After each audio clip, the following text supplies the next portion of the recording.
July 1666. July 1st, Sunday. Up betimes, and to the office receiving letters, 2 or 3 one after another from Sir W. Coventry, and sent as many to him, being full of variety of business and hurry, but among the chiefest is the getting of these pressed men out of the city down the river to the fleet.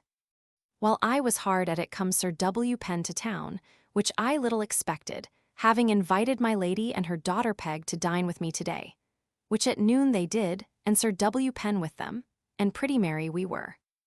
And though I do not love him, yet I find it necessary to keep in with him, his good service at Sheerness in getting out the fleet being much taken notice of, and reported to the King and Duke, even from the Prince and Duke of Albemarle themselves, and made the most of to me and them by Sir W. Coventry. Therefore I think it discretion, great and necessary discretion, to keep in with him.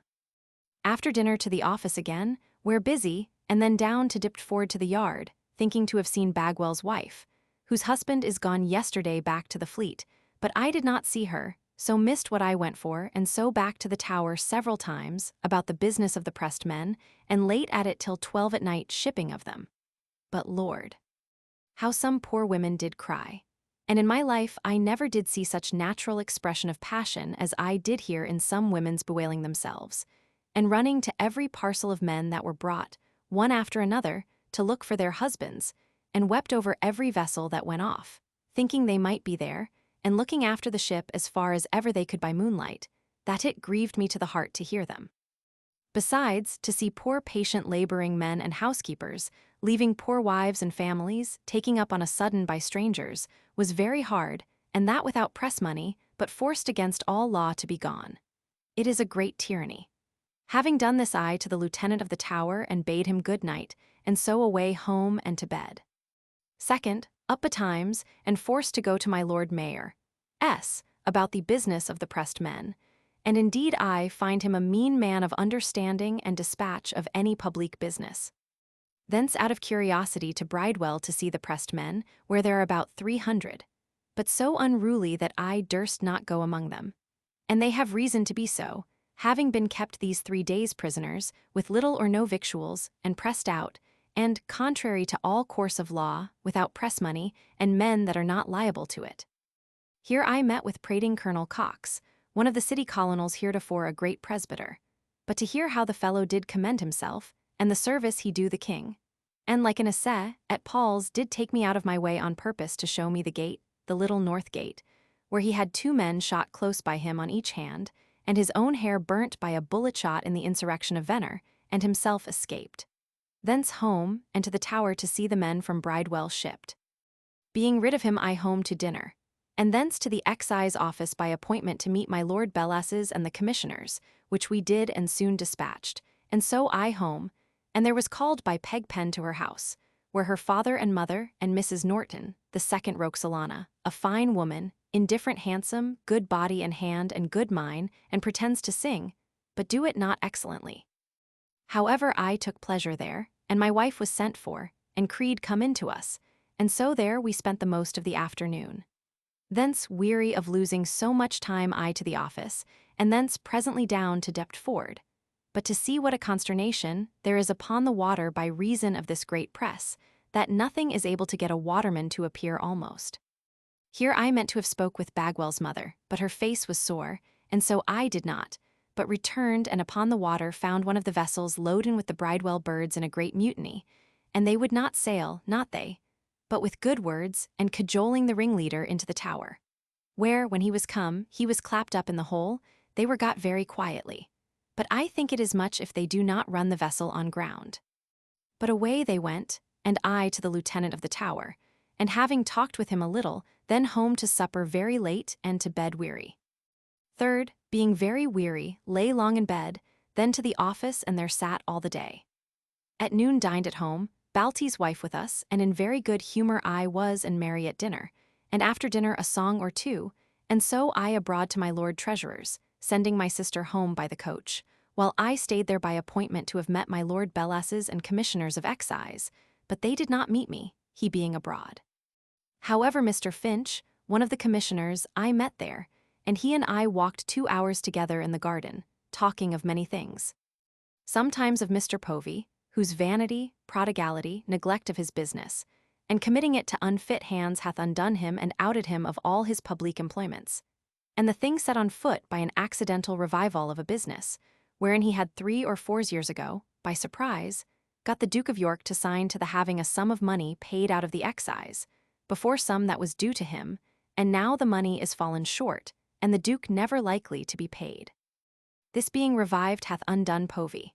Then we fell to discourse of the Parliament and the great men there, and among others, Mr. Vaughan, whom he reports as a man of excellent judgment and learning, but most passionate and a piniaster.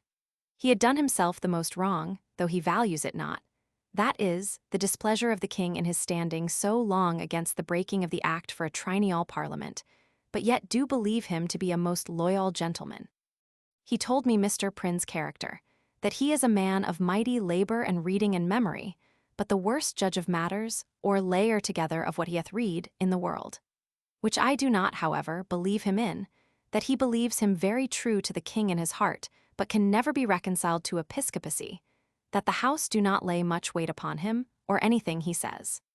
He told me many fine things, and so we parted, and I home and hard to work a while at the office, and then home and till midnight about settling my last month's accounts, wherein I have been interrupted by public business, that I did not state them 2 or 3 days ago, but I do now to my great joy find myself worth above L5600, for which the Lord's name be praised.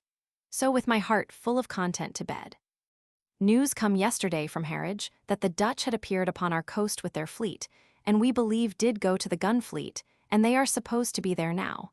But I have heard nothing of them today.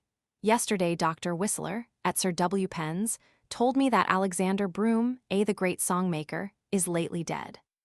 Fourth, up and visited very betimes by Mr. Shepley, who is come to town upon business from Hinchingbrook, where he left all well. I out and walked along with him as far as Fleet Street, it being a fast day, the usual fast day for the plague, and few coaches to be had. Thanks be to God, the plague is, as I hear, increased but 2 this week. But in the country in several places it rages mightily, and particularly in Colchester, where it hath long been, and is believed will quite depopulate the place. To St. James's, and there did our usual business with the Duke, all of us, among other things, discoursing about the places where to build 10 great ships. The king and council have resolved on none to be under third rates, but it is impossible to do it, unless we have more money towards the doing it than yet we have in any view. But however, the show must be made to the world. Thence to my Lord Bellas's to take my leave of him, he being going down to the north to look after the militia there, for fear of an invasion. Thence home and dined, and then to the office, where busy all day, and in the evening Sir W. Penn come to me, and we walked together and talked of the late fight. I find him very plain, that the whole conduct of the late fight was ill, and that of Truthsall, and he tells me that it is not he, but 2/3 of the commanders of the whole fleet have told him so. They all saying that they durst not oppose it at the council of war, for fear of being called cowards, though it was wholly against their judgment to fight that day with the disproportion of force, and then we not being able to use 1 gun of our lower tier, which was a greater disproportion than the other. Besides, we might very well have stayed in the Downs without fighting, or anywhere else, till the prince could have come up to them, or at least till the weather was fair, that we might have the benefit of our whole force in the ships that we had. He says 3 things must remedied, or else we shall be undone by this fleet. 1, that we must fight in a line, whereas we fight promiscuously, to our utter and demonstrable ruin, the Dutch fighting otherwise, and we, whenever we beat them. 2, we must not desert ships of our own in distress, as we did, for that makes a captain desperate, and he will fling away his ship, when there is no hopes left him of succor. 3, that ships, when they are a little shattered, must not take the liberty to come in of themselves, but refit themselves the best they can, and stay out many of our ships coming in with very small disablenesses. He told me that our very commanders, nay, our very flag officers, do stand in need of exercising among themselves, and discoursing the business of commanding a fleet. He telling me that even one of our flagmen in the fleet did not know which tacky lost the wind, or which kept it, in the last engagement. He says it was pure dismaying and fear that made them all run upon the galloper, not having their wits about them, and that it was a miracle they were not all lost. He much inveighs upon my discoursing of Sir John Lawson's saying heretofore, that 60 sail would do as much as 100, and says that he was a man of no counsel at all, but had got the confidence to say as the gallants did, and did propose to himself to make himself great by them, and saying as they did, but was no man of judgment in his business, but hath been out in the greatest points that have come before them. And then in the business of 4 castles, which he did oppose, all the world sees now the use of them for shelter of men. He did talk very rationally to me, insomuch that I took more pleasure this night in hearing him discourse than I ever did in my life in anything that he said. He gone I to the office again, and so after some business home to supper and to bed. 5th, up into the office, where we sat all the morning busy, then at noon dined and Mr. Shepley with me, who come to town the other day. I lent him 630 in silver upon 30 pieces in gold. But to see how apt every body is to neglect old kindnesses, I must charge myself with the ingratitude of being unwilling to lend him so much money without some pawn, if he should have asked it, but he did not ask it, poor man, and so no harm done. After dinner, he gone, I to my office and Lombard Street about money, and then to my office again, very busy, and so till late, and then a song with my wife and Mercer in the garden, and so with great content to bed. 6th, up, and after doing some business at my office abroad to Lombard Street, about the getting of a good sum of money, thence home, in preparation for my having some good sum in my hands, for fear of a trouble in the state, that I may not have all I have in the world out of my hands, and so be left a beggar. Having put that in a way, I home to the office, and so to the Tower, about shipping of some more pressed men, and that done, away to Broad Street, to Sir G. Carteret, who is at a pay of tickets all alone, and I believe not less than 1,000 people in the streets. But it is a pretty thing to observe that both there and everywhere else, a man shall see many women nowadays of mean sort in the streets, but no men, men being so afeard of the press. I dined with Sir G. Carteret, and after dinner had much discourse about our public business, and he do seem to fear every day more and more what I do, which is a general confusion in the state, plainly answering me to the question, who is it that the weight of the war depends? That it is only Sir W. Coventry. He tells me, too, the Duke of Albemarle is dissatisfied, and that the Duchess do curse Coventry as the man that betrayed her husband to the sea, though I believe that it is not so. Thence to Lombard Street, and received L 2,000 and carried it home, whereof L 1,000 in gold. The greatest quantity not only that I ever had of gold, but that ever I saw together, and is not much above half a 100 lb. Bag full, but is much weightier. This I do for security sake and convenience of carriage, though it costs me above L 70 the change of it at 1812d per piece. Being at home, I there met with a letter from Bab Allen to invite me to be godfather to her boy, with Mrs. Williams, which I consented to, but know not the time when it is to be. Thence down to the old Swan, calling at Mitchell's, he not being within, and there I did steal a kiss or two of her, and staying a little longer he come in, and her father, whom I carried to Westminster, my business being thither, and so back again home, and very busy all the evening. At night a song in the garden and to bed. 7th, at the office all the morning, at noon dined at home and creed with me, and after dinner he and I 2 or 3 hours in my chamber discoursing of the fittest way for a man to do that hath money, and find all he offers of turning some into gold and leaving some in a friend's hand is nothing more than what I thought of myself, but is doubtful, as well as I, what is best to be done of all these or other ways to be thought on. He tells me he finds all things mighty dull at court, and that they now begin to lie long in bed, it being, as we suppose, not seemly for them to be found playing and gaming as they used to be, nor that their minds are at ease enough to follow those sports, and yet not knowing how to employ themselves, though there be work enough for their thoughts and counsels and pains, they keep long in bed.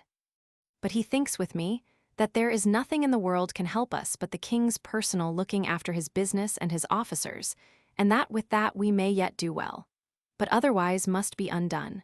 Nobody at this day taking care of anything, nor hath any body to call him to account for it. Thence left him and to my office all the afternoon busy, and in some pain in my back by some bruise or other I have given myself in my right testicle this morning, and the pain lies there and hath done, and in my back thereupon all this day. At night into the garden to my wife and Lady Pen and Peg, and Creed, who stayed with them till 2 at night. My lady pen did give us a tart and other things, and so broke up late and I to bed. It proved the hottest night that ever I was in my life, and thundered and lightened all night long and rained hard. But Lord, to see in what fears I lay a good while, hearing of a little noise of somebody walking in the house.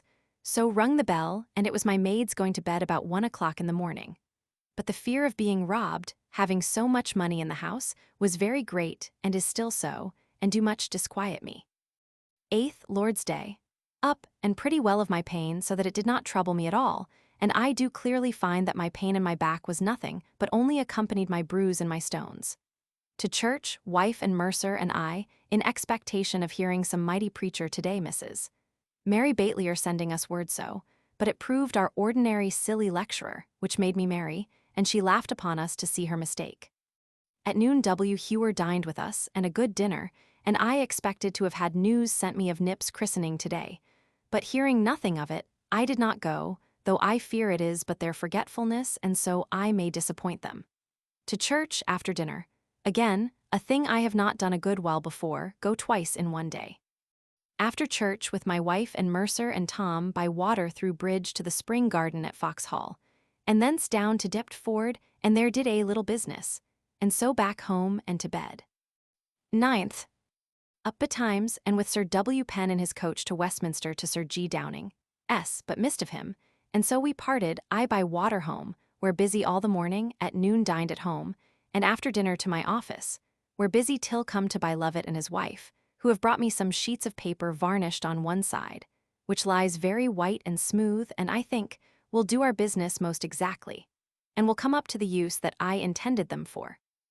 And I am apt to believe will be an invention that will take in the world. I have made up a little book of it to give Sir W. Coventry tomorrow, and am very well pleased with it. Home with them, and there find my Aunt White with my wife come to take her leave of her, being going for the summer into the country. And there was also Mrs. Mary Batelier and her sister, newly come out of France, a black, very black woman, but mighty good-natured people both, as ever I saw. Here I made the black one sing a French song, which she did mighty innocently. And then Mrs. Lovett play on the lute, which she do very well, and then Mercer and I sang. And so, with great pleasure, I left them, having showed them my chamber and L1000 in gold, which they wondered at, and given them sweetmeats, and shewn my Aunt White my father's picture, which she admires. So I left them, and to the office, where Mr. Moore come to me and talking of my lord's family business, tells me that Mr. Shepley is ignorantly, we all believe, mistaken in his accounts above L700 more than he can discharge himself of, which is a mighty misfortune, poor man, and may undo him, and yet every body believes that he do it most honestly. I am troubled for him very much. He gone, I hard at the office till night, then home to supper and to bed. 10th, up, and to the office, where busy all the morning, sitting, and there presented Sir W. Coventry with my little book made up of Lovett's varnished paper, which he and the whole board liked very well. At noon home to dinner, and then to the office. The yard being very full of women, I believe above 300, coming to get money for their husbands and friends that are prisoners in Holland. And they lay clamoring and swearing and cursing us, that my wife and I were afeard to send a venison pasty that we have for supper tonight to the cooks to be baked, for fear of their offering violence to it. But it went, and no hurt done. Then I took an opportunity, when they were all gone into the foreyard, and slipped into the office, and there busy all the afternoon. But by and by the women got into the garden, and come all to my closet window, and there tormented me. And I confess their cries were so sad for money, and laying down the condition of their families and their husbands, and what they have done and suffered for the king, and how ill they are used by us, and how well the Dutch are used here by the allowance of their masters, and what their husbands are offered to serve the Dutch abroad, that I do most heartily pity them, and was ready to cry to hear them, but cannot help them. However, when the rest were gone, I did call one to me that I heard complain only and pity her husband, and did give her some money, and she blessed me and went away. Anon my business at the office being done, I to the Tower to speak with Sir John Robinson about business, principally the bad condition of the pressed men for want of clothes, so it is represented from the fleet, and so to provide them shirts and stockings and drawers. Having done with him about that, I home and there find my wife and the two misses, Bateliers walking in the garden. I with them till almost 9 at night, and then they and we and Mrs. Mercer, the mother and her daughter Anne and our Mercer, to supper to a good venison pasty and other good things, and had a good supper, and very merry, Mistresses Bateliers being both very good-humoured. We sang and talked, and then led them home, and there they made us drink. And among other things, did show us in cages some birds brought from about Burdo, that are all fat, and examining one of them, they are so, almost all fat. Their name is, which are brought over to the king for him to eat, and indeed are excellent things. We parted from them, and so home to bed, it being very late, and to bed. 11th, up and by water to Sir G. Downing, S., there to discourse with him about the relief of the prisoners in Holland, which I did, and we do resolve of the manner of sending them some. So I away by coach to St. James, S., and there hear that the Duchess is lately brought to bed of a boy. By and by called to wait on the Duke, the king being present, and there agreed, among other things, of the places to build the 10 new great ships ordered to be built, and as to the relief of prisoners in Holland. And then about several stories of the baseness of the King of Spain's being served with officers. They in Flanders having as good common men as any prince in the world, but the veriest cowards for the officers, nay for the general officers, as the general and lieutenant general, in the whole world. But above all things, the king did speak most in contempt of the ceremoniousness of the King of Spain, that he do nothing but under some ridiculous form or other, and will not piss, but another must hold the chamber-pot.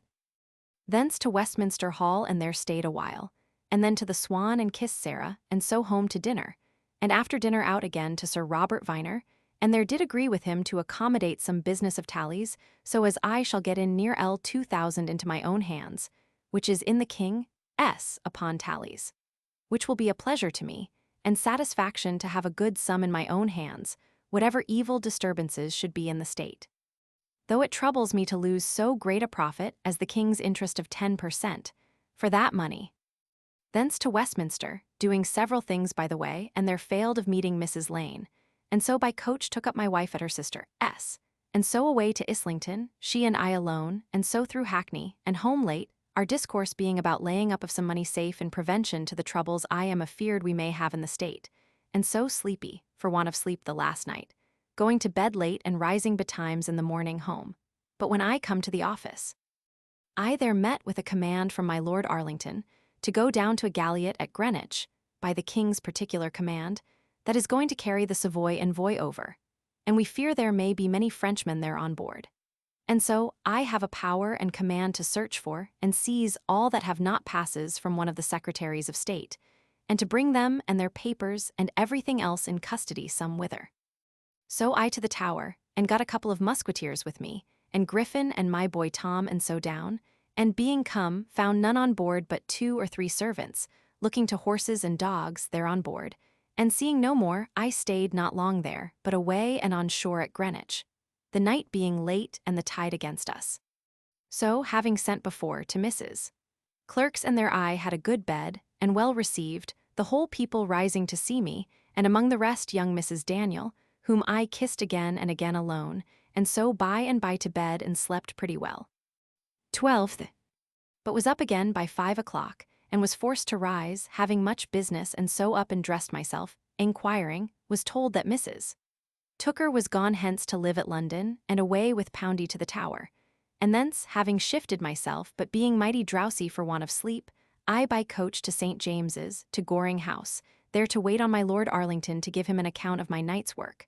But he was not up, being not long since married. So, after walking up and down the house below, being the house I was once at Hartlib's sister's wedding, and is a very fine house and finely furnished, and then thinking it too much for me to lose time to wait my lord's rising, I away to St. James's, and there to Sir W. Coventry, and wrote a letter to my Lord Arlington giving him an account of what I have done, and so with Sir W. Coventry into London, to the office. And all the way I observed him mightily to make mirth of the Duke of Albemarle and his people about him, saying that he was the happiest man in the world for doing of great things by sorry instruments. And so particularized in Sir W. Clerk and Riggs and Halsey and others. And then again said that the only quality eminent in him was that he did persevere, and indeed he is a very drudge and stands by the king's business. And this he said, that one thing he was good at, that he never would receive an excuse if the thing was not done, listening to no reasoning for it, be it good or bad.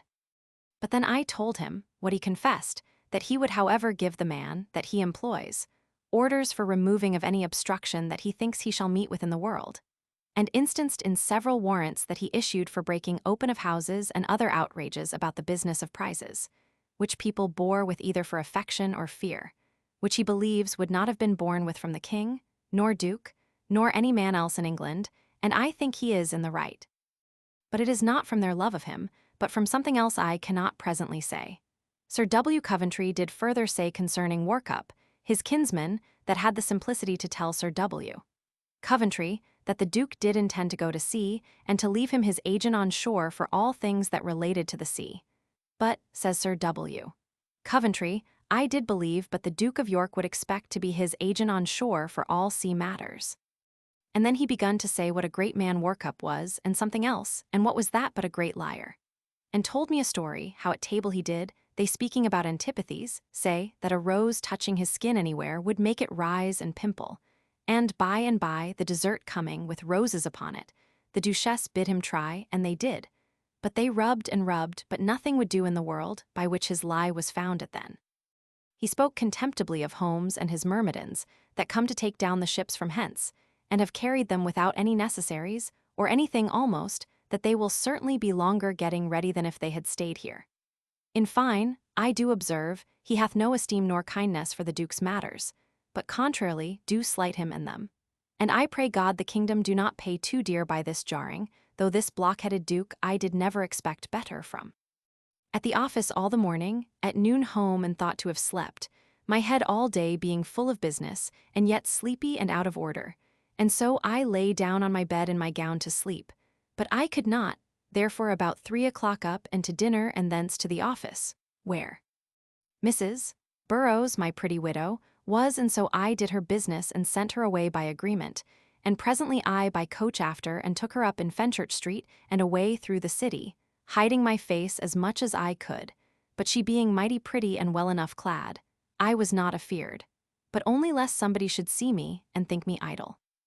I quite through with her, and so into the fields Uxbridge way, a mile or two beyond Tyburn, and then back and then to Paddington, and then back to Lisson Green, a place the coachman led me to I never knew in my life, and there we eat and drank and so back to Chasing Cross, and there I set her down. All the way most excellent pretty company. I had her lips as much as I would, and a mighty pretty woman she is and very modest and yet kind in all fair ways. All this time I passed with mighty pleasure, it being what I have for a long time wished for, and did pay this day 5s forfeit for her company. She being gone, I to Whitehall and there to Lord Arlington's, and met Mr. Williamson, and find there is no more need of my trouble about the galliot, so with content departed, and went straight home, where at the office did the most at the office in that wearied and sleepy state I could, and so home to supper. And after supper falling to singing with Mercer did however sit up with her, she pleasing me with her singing of help, help, till past midnight, and I not a whit drowsy, and so to bed.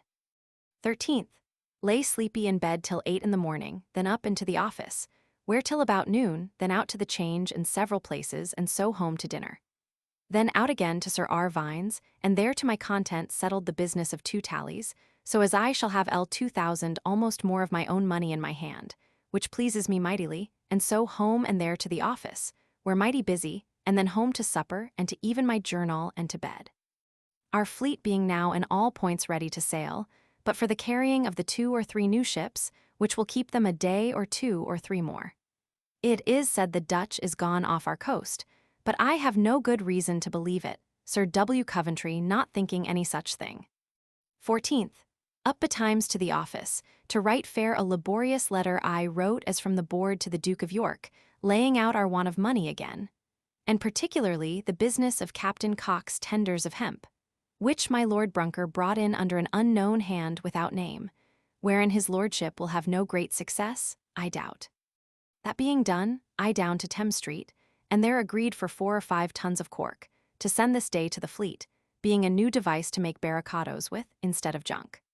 By this means I come to see and kiss Mr. Hill's young wife, and a blithe young woman she is. So to the office and at noon home to dinner, and then sent for young Mitchell, and employed him all the afternoon about weighing and shipping off of the cork, having by this means an opportunity of getting him 30 or 40s. Having set him a-doing, I home and to the office very late, very busy, and did indeed dispatch much business, and so to supper and to bed.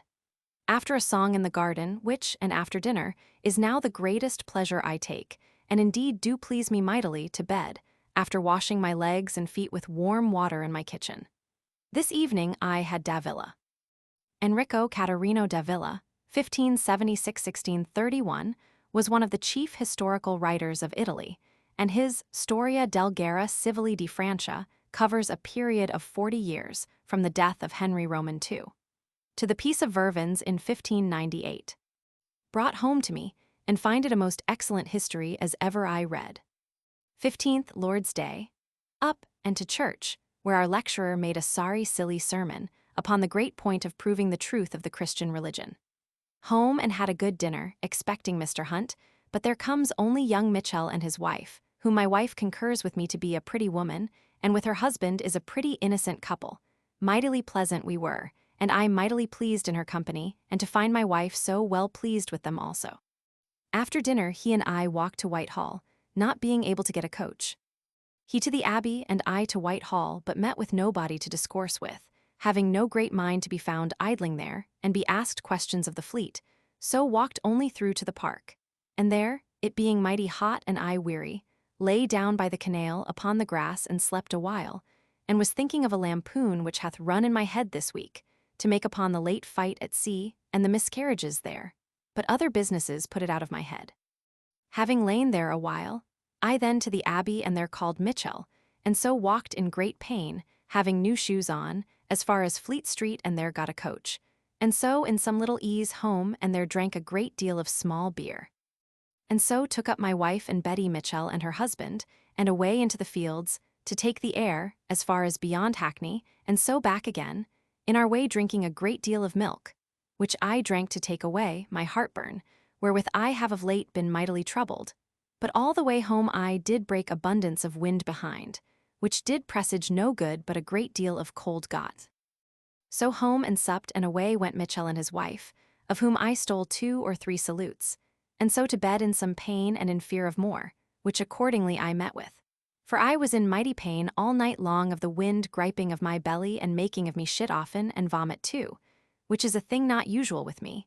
But this I impute to the milk that I drank after so much beer, but the cold to my washing my feet the night before. 16th.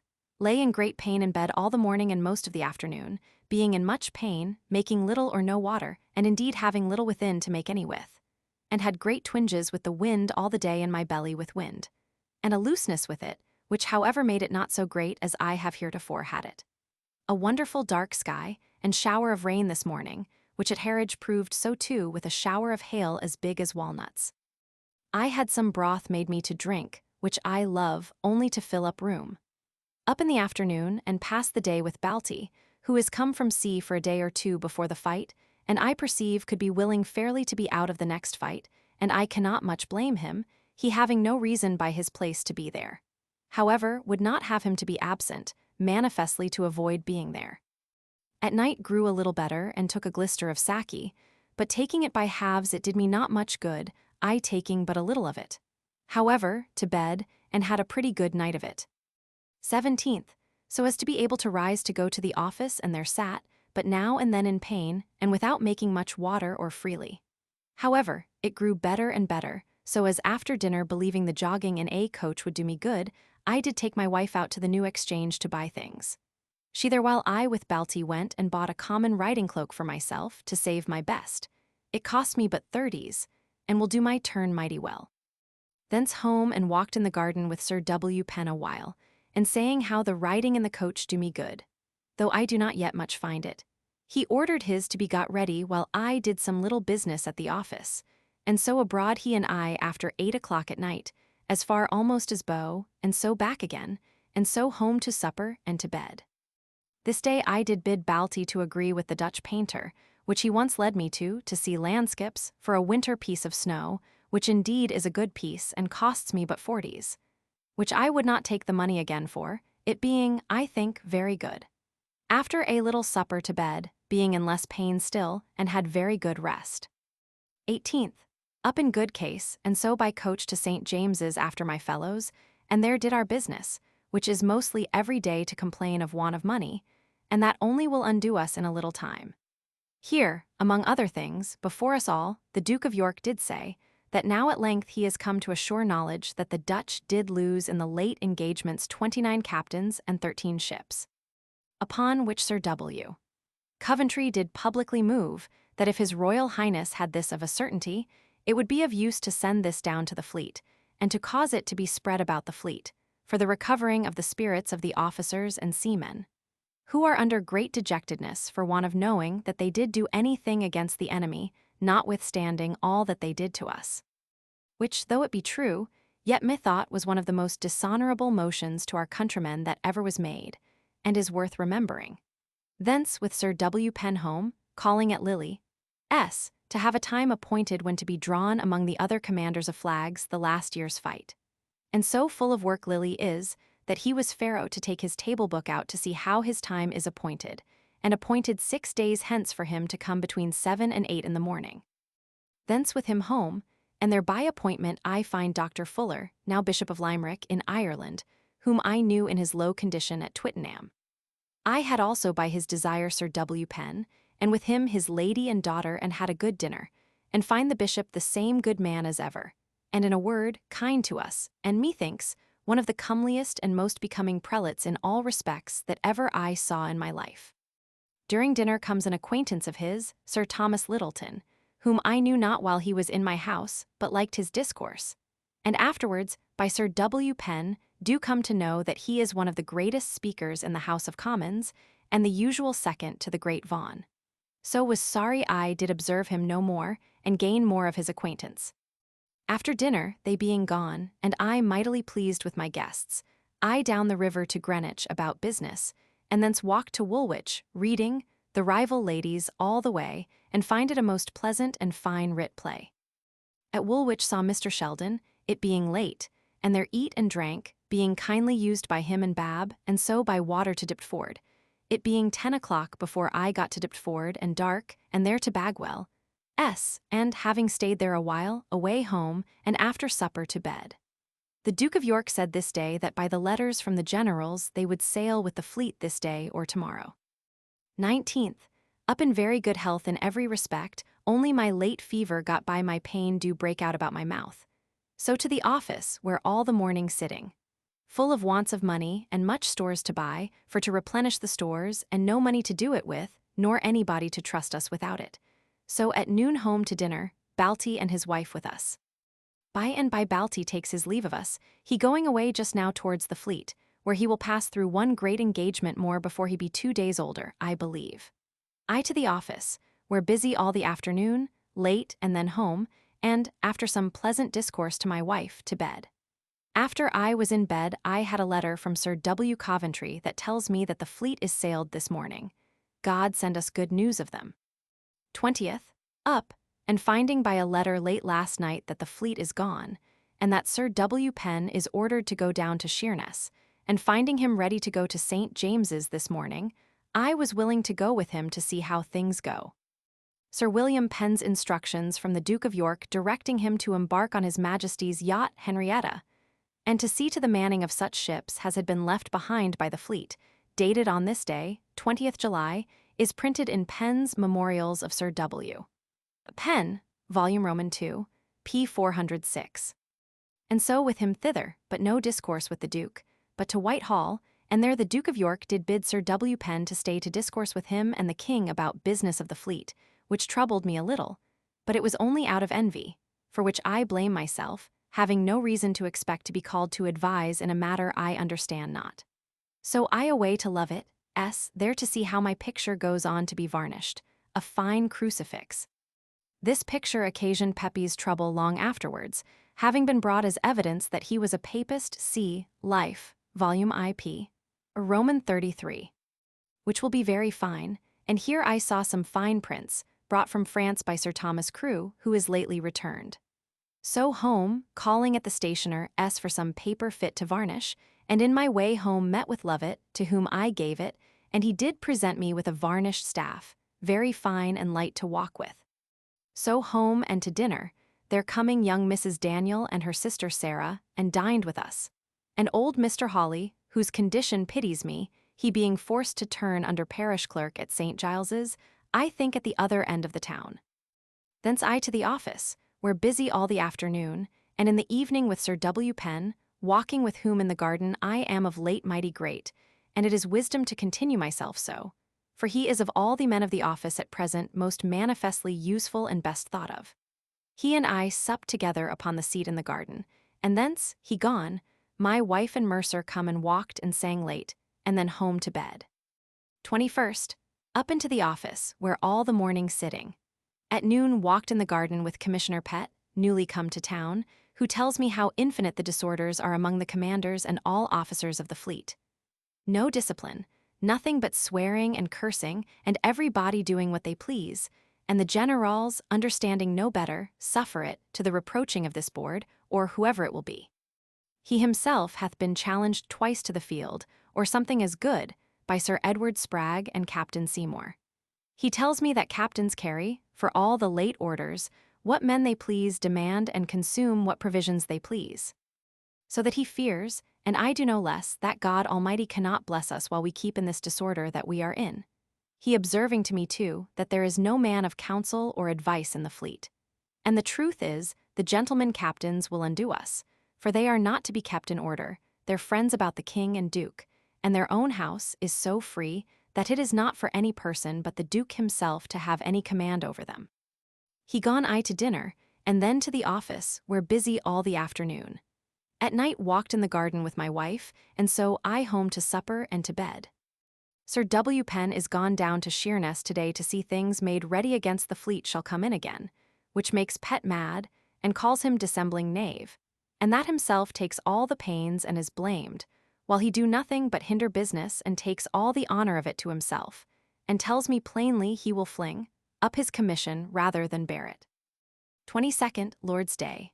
Up, and to my chamber, and there till noon mighty busy, setting money matters and other things of mighty moment to rights to the great content of my mind, I finding that accounts but a little let go can never be put in order by strangers, for I cannot without much difficulty do it myself.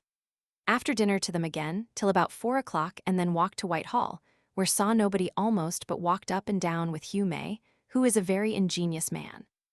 Among other things, discoursing of the present fashion of gardens to make them plain, that we have the best walks of gravel in the world, France having no nor Italy, and our green of our bowling allies is better than any they have.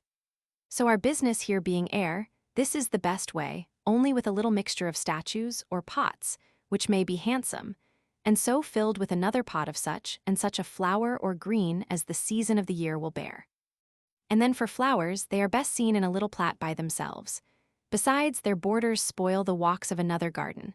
And then for fruit, the best way is to have walls built circularly one within another, to the south, on purpose for fruit, and leave the walking garden only for that use. Thence walked through the house, where most people mighty hush and methinks melancholy. I see not a smiling face through the whole court, and in my conscience they are doubtful of the conduct again of the generals, and I pray God they may not make their fears reasonable. Sir Richard Fanshawe is lately dead at Madrid.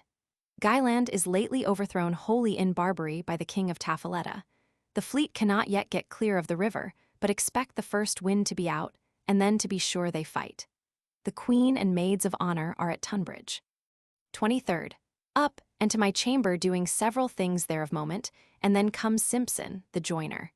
And he and I with great pains contriving presses to put my books up in. They now growing numerous, and lying one upon another on my chairs, I lose the use to avoid the trouble of removing them when I would open a book. Thence out to the excise office about business, and then homewards met Colville, who tells me he hath 1,000 ready for me upon a tally, which pleases me, and yet I know not now what to do with it, having already as much money as is fit for me to have in the house, but I will have it. I did also meet Alderman Backwell, who tells me of the hard usage he now finds from Mr. Fenn, in not getting him a bill or two paid, now that he can be no more useful to him, telling me that what by his being abroad and Shaw's death he hath lost the ball, but that he doubts not to come to give a kick at it still, and then he shall be wiser and keep it while he hath it. But he says he hath a good master, the king, who will not suffer him to be undone, as otherwise he must have been, and I believe him.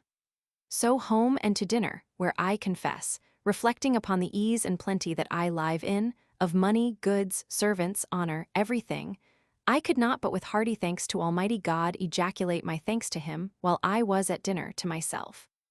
After dinner to the office, and there till 5 or 6 o'clock, and then by coach to St. James's, and there with Sir W. Coventry and Sir G. Downing to take the gyre in the park. All full of expectation of the fleet's engagement, but it is not yet. Sir W. Coventry says they are 89 men of war, but 1/5 rate, and that the sweepstakes, which carries 40 guns. They are most infinitely manned. He tells me the Loyal London, Sir J. Smith, which, by the way, he commends to be the best ship in the world, large and small, hath above 800 men. And moreover takes notice, which is worth notice, that the fleet hath lain now near 14 days without any demand for a farthing worth of anything of any kind, but only to get men. He also observes that with this excess of men, nevertheless they have thought fit to leave behind them 16 ships, which they have robbed of their men, which certainly might have been manned, and they been serviceable in the fight, and yet the fleet well manned, according to the excess of supernumeraries, which we hear they have. At least 2 or 3 of them might have been left manned, and sent away with the Gothenburg ships. They conclude this to be much the best fleet, for force of guns, greatness and number of ships and men that ever England did see, being, as Sir W. Coventry reckons, besides those left behind, 89 men of war and 20 fireships, though we cannot hear that they have with them above 18. The French are not yet joined with the Dutch, which do dissatisfy the Hollanders, and if they should have a defeat, will undo de wit. The people generally of Holland do hate this league with France. We cannot think of any business, but lie big with expectation of the issue of this fight, but do conclude that, this fight being over, we shall be able to see the whole issue of the war, good or bad. So homeward and walked over the park, St. James's, with Sir G. Downing, and at Whitehall took a coach, and there to supper with much pleasure and to bed. 24th.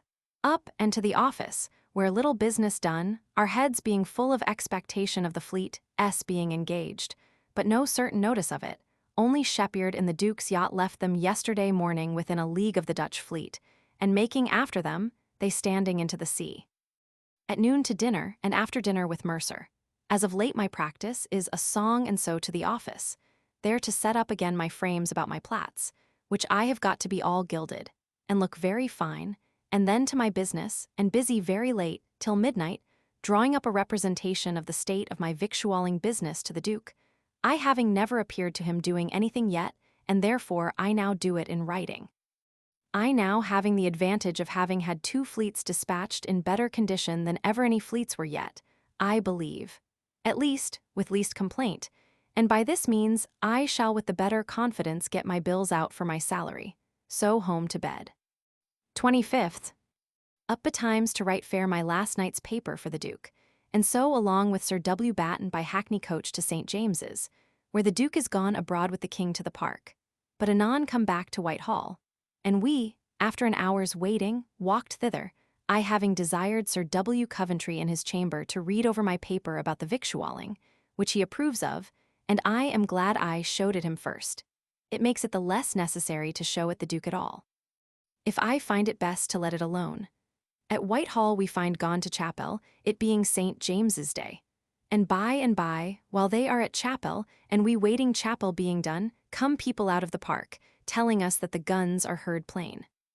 And so every body to the park, and by the chapel done, and the King and Duke into the bowling green, and upon the leads, whither I went, and there the guns were plain to be heard.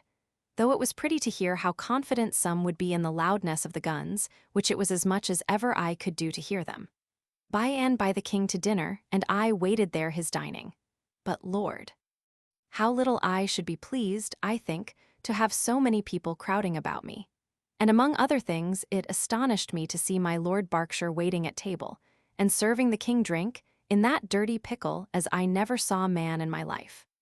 Here I met Mr. Williams, who in serious discourse told me he did hope well of this fight because of the equality of force, or rather our having the advantage in number, and also because we did not go about it with the presumption that we did heretofore, when, he told me, He did before the last fight look upon us by our pride fated to be overcome. He would have me to dine where he was invited to dine, at the back-stairs. So after the king's meat was taken away, we thither. But he could not stay, but left me there among 2 or 3 of the king's servants, where we dined with the meat that come from his table, which was most excellent, with most brave drink cooled in ice, which at this hot time was welcome, and I drinking no wine, had metheglin for the king's own drinking, which did please me mightily. Thence, having dined mighty nobly, I away to Mrs. Martin's new lodgings, where I find her and was with her close, but Lord, how big she is already. She is, at least seems, in mighty trouble for her husband at sea, when I am sure she cares not for him, and I would not undeceive her, though I know his ship is one of those that is not gone, but left behind without men. Thence to Whitehall again to hear news, but found none. So back toward Westminster, and there met Mrs. Burrows, whom I had a mind to meet, but being undressed did appear a mighty ordinary woman. Thence by water home, and out again by coach to Lovett's to see my crucifix, which is not done. So to Whitehall again to have met Sir G. Carteret, but he is gone abroad, so back homewards, and seeing Mr. Spunk took him up, and he and I to Reeves, the glassmaker, and did set several glasses and had pretty discourse with him, and so away, and set down Mr. Spunk in London, and so home and with my wife late, twaddling at my Lady Pen and so home to supper and to bed. I did this afternoon call at my woman that ruled my paper to bespeak a musique card, and there did kiss Nan. No news tonight from the fleet how matters go yet. 26th. Up and to the office where all the morning. At noon dined at home. Mr. Hunt and his wife, who is very gallant and newly come from Cambridge because of the sickness with us. Very merry at table, and the people I do love mightily. But being in haste to go to Whitehall I rose, and Mr. Hunt with me, and by coach thither where I left him in the boarded gallery, and I by appointment to attend the Duke of York at his closet. But being not come, Sir G. Carteret and I did talk together, and advises me that, if I could, I would get the papers of examination touching the business of the last year's prizes, which concern my Lord Sandwich, out of Workup's hands, who being now under disgrace and poor, he believes may be brought easily to part with them.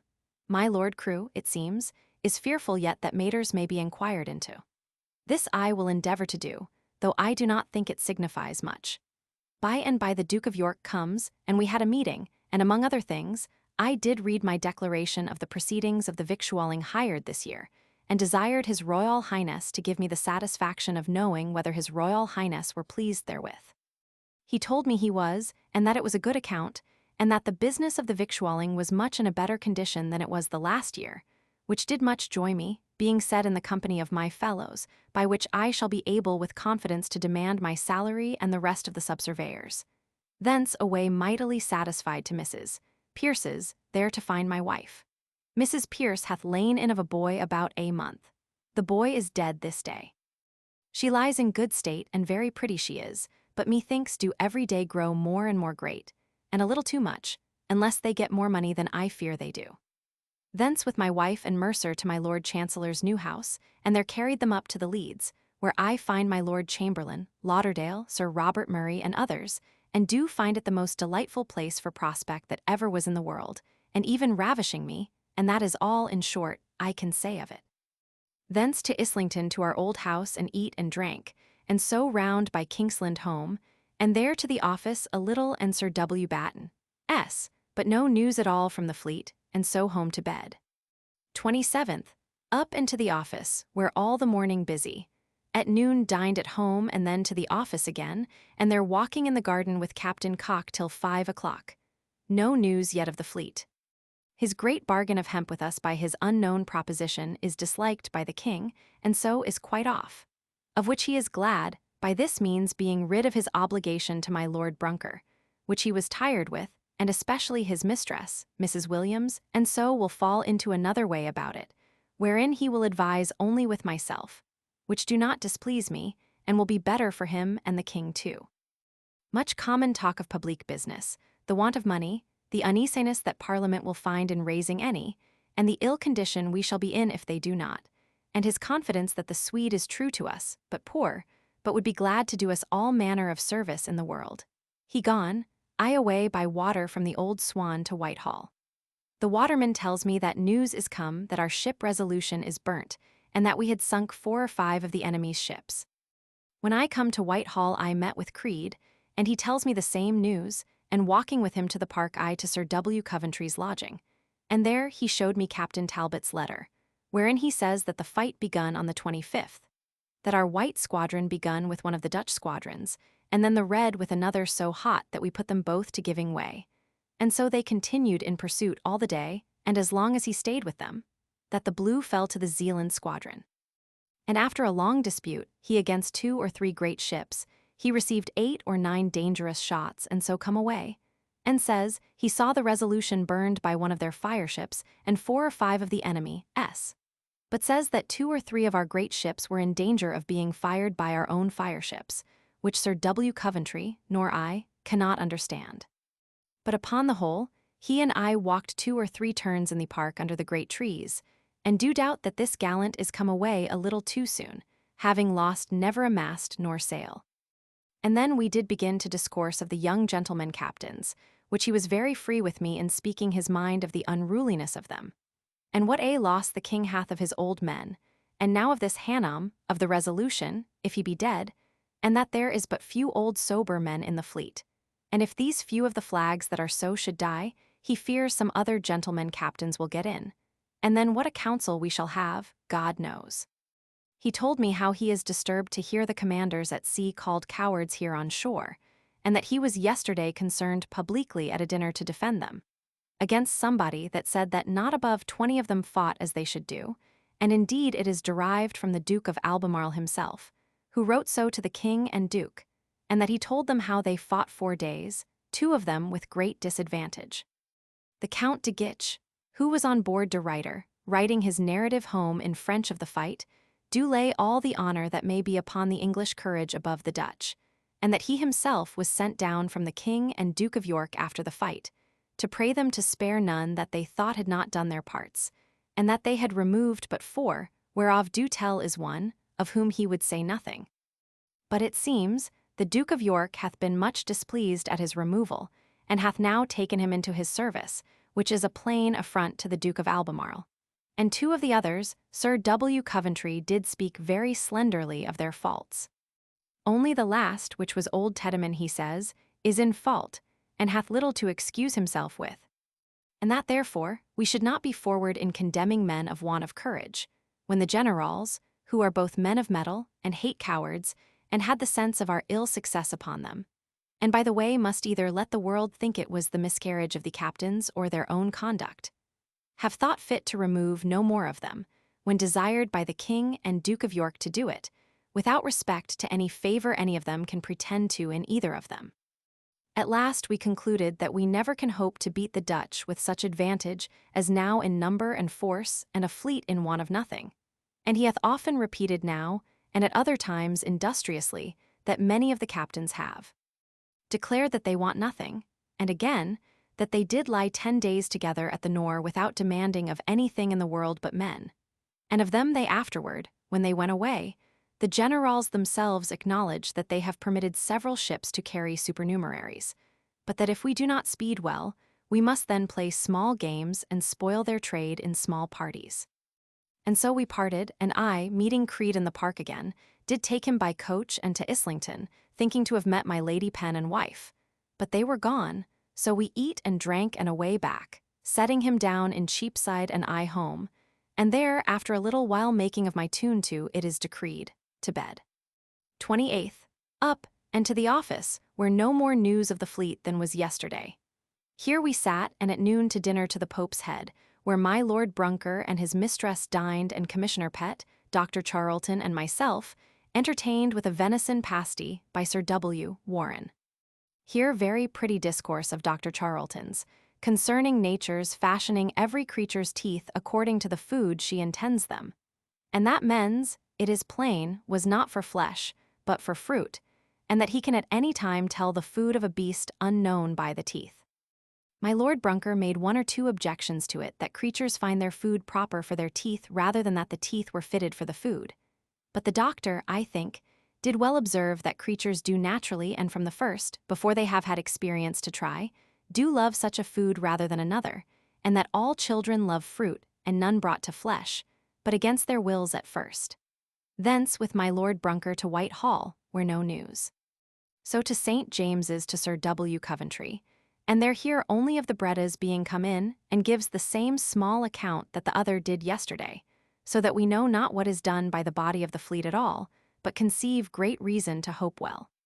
Thence with my lord to his coach house, and there put in his 6 horses into his coach, and he and I alone to Highgate.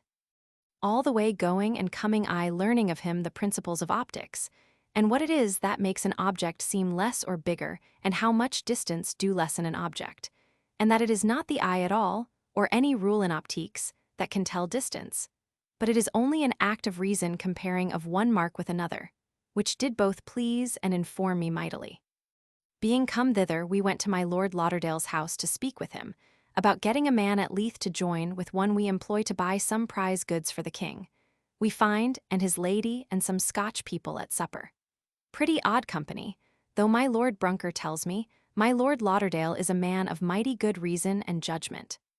But at supper there played one of their servants upon the violin some Scotch tunes only. Several, and the best of their country, as they seem to esteem them, by their praising and admiring them. But, Lord, the strangest air that ever I heard in my life, and all of one cast. But strange to hear my Lord Lauderdale say himself that he had rather hear a cat mew than the best musique in the world, and the better the musique, the more sick it makes him. And that of all instruments he hates the lute most, and next to that the bagpipe. Thence back with my lord to his house, all the way good discourse, informing of myself about optiques still, and there left him and by a hackney home, and after writing 3 or 4 letters, home to supper and to bed. 29th, Lord's Day. Up and all the morning in my chamber, making up my accounts in my book with my father and brother and stating them. Towards noon, before sermon was done at church, comes news by a letter to Sir W. Batten, to my hand, of the late fight, which I sent to his house, he at church. But, Lord, with what impatience I stayed till sermon was done, to know the issue of the fight, with 1,000 hopes and fears and thoughts about the consequences of either. At last sermon is done, and he come home, and the bells immediately rung soon as the church was done. But coming to Sir W. Batten to know the news, his letter said nothing of it, but all the town is full of a victory. By and by a letter from Sir W. Coventry tells me that we have the victory, beat them into the Wheelings. In a letter from Richard Brown to Williamson, dated Yarmouth, Julith, we read, "The Zealanders were engaged with the Blue Squadron Wednesday and most of Thursday, but at length the Zealanders ran, the Dutch fleet escaped to the Wheelings and Gorey." Calendar of State Papers, 1665-66, p. 591. Had taken 2 of their great ships, but by the orders of the generals they are burned. This being, methought, but a poor result after the fighting of 2 so great fleets, and 4 days having no tidings of them, I was still impatient, but could know no more. So away home to dinner, where Mr. Spung and Reeves dined with me by invitation. And after dinner to our business of my microscope, to be shown some of the observables of that, and then down to my office to look in a dark room with my glasses and tube, and most excellently things appeared indeed beyond imagination. This was our work all the afternoon, trying the several glasses and several objects, among others, one of my plates, where the lines appeared so very plain that it is not possible to think how plain it was done. Then satisfied exceedingly with all this we home, and to discourse many pretty things, and so stayed out the afternoon till it began to be dark, and then they away and I to Sir W. Batten, where the lieutenant of the Tower was, and Sir John Minns, and the news I find is no more or less than what I had heard before. Only that our Blue Squadron, it seems, was pursued the most of the time, having more ships, a great many, than its number allotted to her share. Young Seymour is killed, the only captain slain. The Resolution burned, but as they say, most of her and commander saved. This is all, only we keep the sea, which denotes a victory, or at least that we are not beaten, but no great matters to brag of, God knows. So home to supper and to bed. 30th, up and did some business in my chamber, then by and by comes my boy's lute master, and I did direct him hereafter to begin to teach him to play his part on the theorbo, which he will do, and that in a little time I believe. So to the office, and there with Sir W. Warren, with whom I have spent no time a good while. We set right our business of the lighters, wherein I think I shall get L100. At noon home to dinner, and there did practice with Mercer one of my new tunes that I have got Dr. Chalda to set me a bass to, and it goes prettily. Thence abroad to pay several debts at the end of the month, and so to Sir W. Coventry, at St. James's, where I find him in his new closet, which is very fine, and well supplied with handsome books. I find him speak very slightly of the late victory. Dislikes their staying with the fleet up their coast, believing that the Dutch will come out in 14 days, and then we with our unready fleet, by reason of some of the ships being maimed, shall be in bad condition to fight them upon their own coast. Is much dissatisfied with the great number of men, and their fresh demands of 24 victualling ships, they going out but the other day as full as they could stow. I asked him whether he did never desire an account of the number of supernumeraries, as I have done several ways, without which we shall be in great error about the victuals. He says he has done it again and again, and if any mistake should happen, they must thank themselves.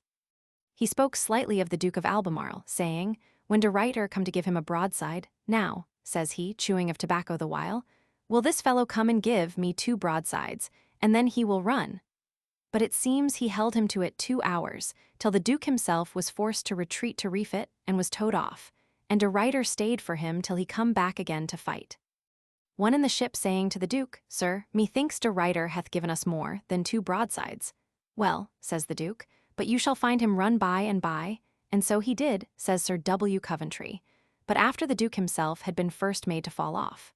The Resolution had all brass guns, being the same that Sir J. Lawson had in her in the Straits. It is observed that the 2 fleets were even in number to 1 ship. Thence home, and to sing with my wife and Mercer in the garden, and coming in I find my wife plainly dissatisfied with me, that I can spend so much time with Mercer, teaching her to sing, and could never take the pains with her. Which I acknowledge, but it is because that the girl do take musique mighty readily, and she do not, and musique is the thing of the world that I love most, and all the pleasure almost that I can now take. So to bed in some little discontent, but no words from me. 31st. Good friends in the morning, and up to the office, where sitting all the morning, and while at table we were mightily joyed with news brought by Sir J. Minns and Sir W. Batten of the death of de Ruyter. But when Sir W. Coventry come, he told us there was no such thing, which quite dashed me again, though, God forgive me, I was a little sorry in my heart before lest it might give occasion of too much glory to the Duke of Albemarle.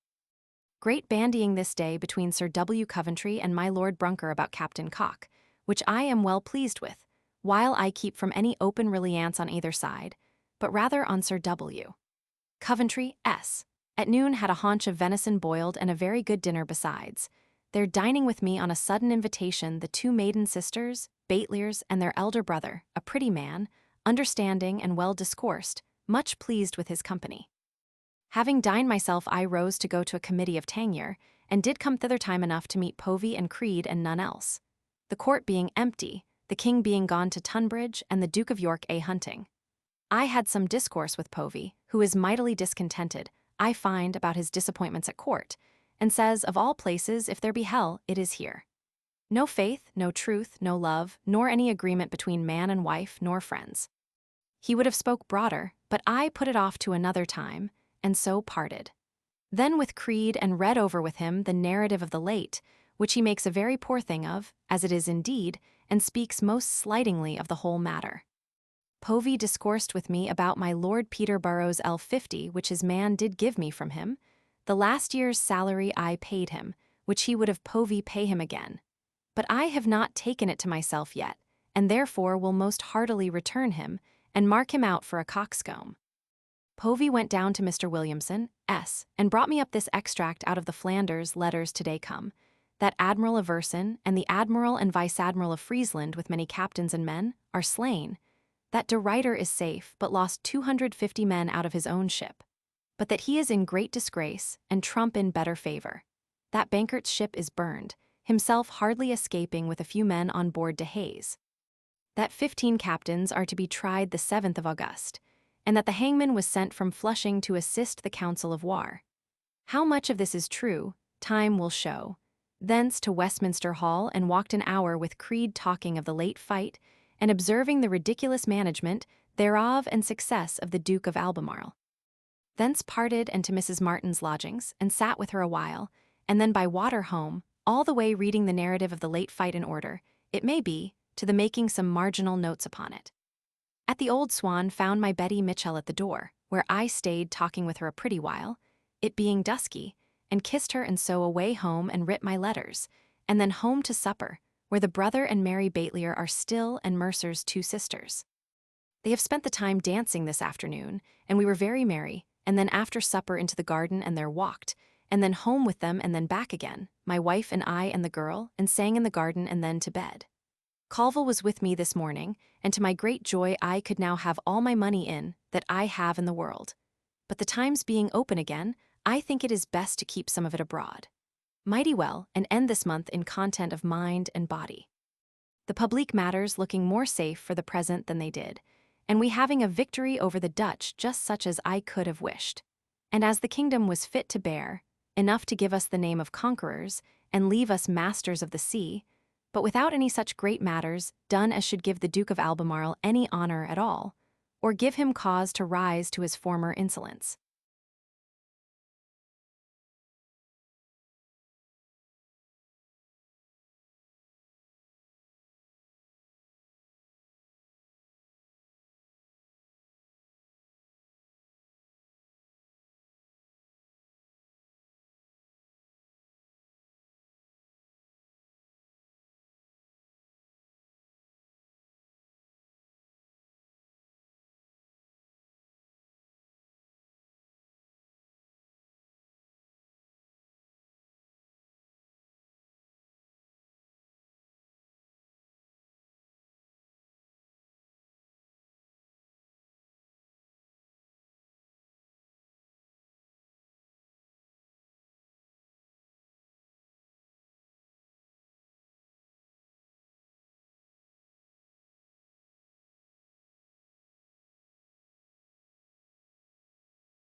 August 1666. August 1st. Up betimes to the settling of my last month's accounts, and I bless God I find them very clear, and that I am worth L5700, the most that ever my book did yet make out. So prepared to attend the Duke of York as usual, but Sir W. Penn, just as I was going out, comes home from Sheerness, and held me in discourse about public business, till I come by coach too late to St. James's, and there find that everything stood still, and nothing done for want of me. Thence walked over the park with Sir W. Coventry, who I clearly see is not thoroughly pleased with the late management of the fight, nor with anything that the generals do. Only is glad to hear that de Ruyter is out of favor, and that this fight hath cost them 5,000 men, as they themselves do report. And it is a strange thing, as he observes, how now and then the slaughter runs on one hand, there being 5,000 killed on theirs, and not above 400 or 500 killed and wounded on ours, and as many flag officers on theirs as ordinary captains in ours, there being a Verson, and the Admiral and Vice-Admiral of Friesland on theirs, and Seymour, Martin, and on ours. I left him going to chapel, it being the common fast day, and the Duke of York at chapel. And I to Mrs. Martin's, but she abroad, so I sauntered to or again to the abbey, and then to the parish church, fearful of being seen to do so. And so after the parish church was ended, I to the Swan and there dined upon a rabbit, and after dinner to Mrs. Martin's, and there find Mrs. Burrows, and by comes a pretty widow, one Mrs. Eastwood and one Mrs. Fenton, a maid, and here merry kissing and looking on their breasts, and all the innocent pleasure in the world. But Lord, to see the dissembling of this widow, how upon the singing of a certain jig by Doll Mrs. Martin's sister, she seemed to be sick and fainted and God knows what, because the jig which her husband, who died this last sickness, loved. But by and by I made her as merry as is possible, and toased and tumbled her as I pleased, and then carried her and her sober pretty kinswoman Mrs. Fenton home to their lodgings in the New Market of my Lord Treasurer's, and there left them. Mightily pleased with this afternoon's mirth, but in great pain to ride in a coach with them, for fear of being seen. So home, and they're much pleased with my wife's drawing today and her pictures, and so to supper and to bed very pleasant. Second, and to the office where we sat, and in discourse at the table with Sir W. Batten, I was obliged to tell him it was an untruth, which did displease him mightily, and parted at noon very angry with me. At home find Lovett, who brought me some papers varnished, and showed me my crucifix, which will be very fine when done. He dined with me and Balty's wife, who is in great pain for her husband, not hearing of him since the fight. But I understand he was not in it, going hence too late, and I am glad of it. Thence to the office, and thither comes to me Creed, and he and I walked a good while, and then to the victualling office together, and there with Mr. Gauden I did much business, and so away with Creed again, and by coach to see my Lord Brunker, who it seems was not well yesterday. But being come thither, I find his coach ready to carry him abroad. But Tom, his footman, whatever the matter was loth to desire me to come in. But I walked a great while in the piazza till I was going away. But by and by my lord himself comes down and coldly received me. So I soon parted, having enough for my over-officious folly in troubling myself to visit him, and I am apt to think that he was fearful that my coming was out of design to see how he spent his time than to inquire after his health. So parted, and I with Creed down to the New Exchange stairs, and there I took water, and he parted, so home, and then down to Woolwich, reading and making an end of the rival ladies, and find it a very pretty play. At Woolwich, it being now night, I find my wife and Mercer and Mr. Baitlier and Mary there, and a supper getting ready. So I stayed, in some pain at being late and post-night. So supped and merrily home, but it was 12 at night first. However, sent away some letters, and home to bed. Third, up and to the office, where Sir W. Batten and I sat to contract for some fireships, either close all the morning. At noon home to dinner, and then abroad to Sir Philip Warwick, at Whitehall about 10 1/4 tallies, and there had some serious discourse touching money, and the case of the Navy, wherein all I could get of him was that we had the full understanding of the treasure as much as my Lord Treasurer himself, and knew what he can do, and that whatever our case is, more money cannot be got till the Parliament. So talked of getting an account ready as soon as we could to give the Parliament, and so very melancholy parted. So I back again, calling my wife at her sister, from whose husband we do now hear that he was safe this week, and going in a ship to the fleet from the buoy of the Nore, where he has been all this while, the fleet being gone before he got down. So home, and busy till night, and then to Sir W. Penn, with my wife to sit and chat, and a small supper, and home to bed. The death of Averson, and the report of our success, beyond expectation, in the killing of so great a number of men, hath raised the estimation of the late victory considerably. But it is only among fools, for all that was but accidental. But this morning, getting Sir W. Penn to read over the narrative with me, he did sparingly, yet plainly, say that we might have intercepted their Zealand squadron coming home, if we had done our parts. And more, that we might have spooned before the wind as well as they, and have overtaken their ships in the pursuit, in all the while. To spoon or spoon is to go right before the wind without any sail. See dictionary. Dryden uses the word. When virtue spooms before a prosperous gale, my heaving wishes help to fill the sail. Hind and Panther, Roman 3, 96. Fourth, up and to the office where all the morning and at noon to dinner, and Mr. Cook dined with us, who is lately come from Hinchingbroke, who is also come to town, the family all well. Then I to the office, where very busy to state to Mr. Coventry the account of the victuals of the fleet, and late at it, and then home to supper and to bed. This evening, Sir W. Penn come into the garden, and walked with me, and told me that he had certain notice that at Flushing they are in great distraction. De Ruyter dares not come on shore for fear of the people, nor any body open their houses or shops for fear of the tumult, which is at every good hearing. Fifth, Lord's Day, up and down to the Old Swan, and there called Betty Mitchell and her husband, and had 2 or 3 long salutes from her out of sight of Sue Maury, which pleased me mightily, and so carried them by water to Westminster, and I to St. James's, and there had a meeting before the Duke of York, complaining of want of money, but nothing done to any purpose, for want we shall, so that now our advices to him signify nothing. Here Sir W. Coventry did acquaint the Duke of York how the world do discourse of the ill method of our books, and that we would consider how to answer any inquiry which shall be made after our practice therein, which will I think concern the controller most, but I shall make it a memento to myself. Thence walked to the parish church to have one look upon Betty Mitchell, and so away homeward by water, and landed to go to the church, where I believe Mrs.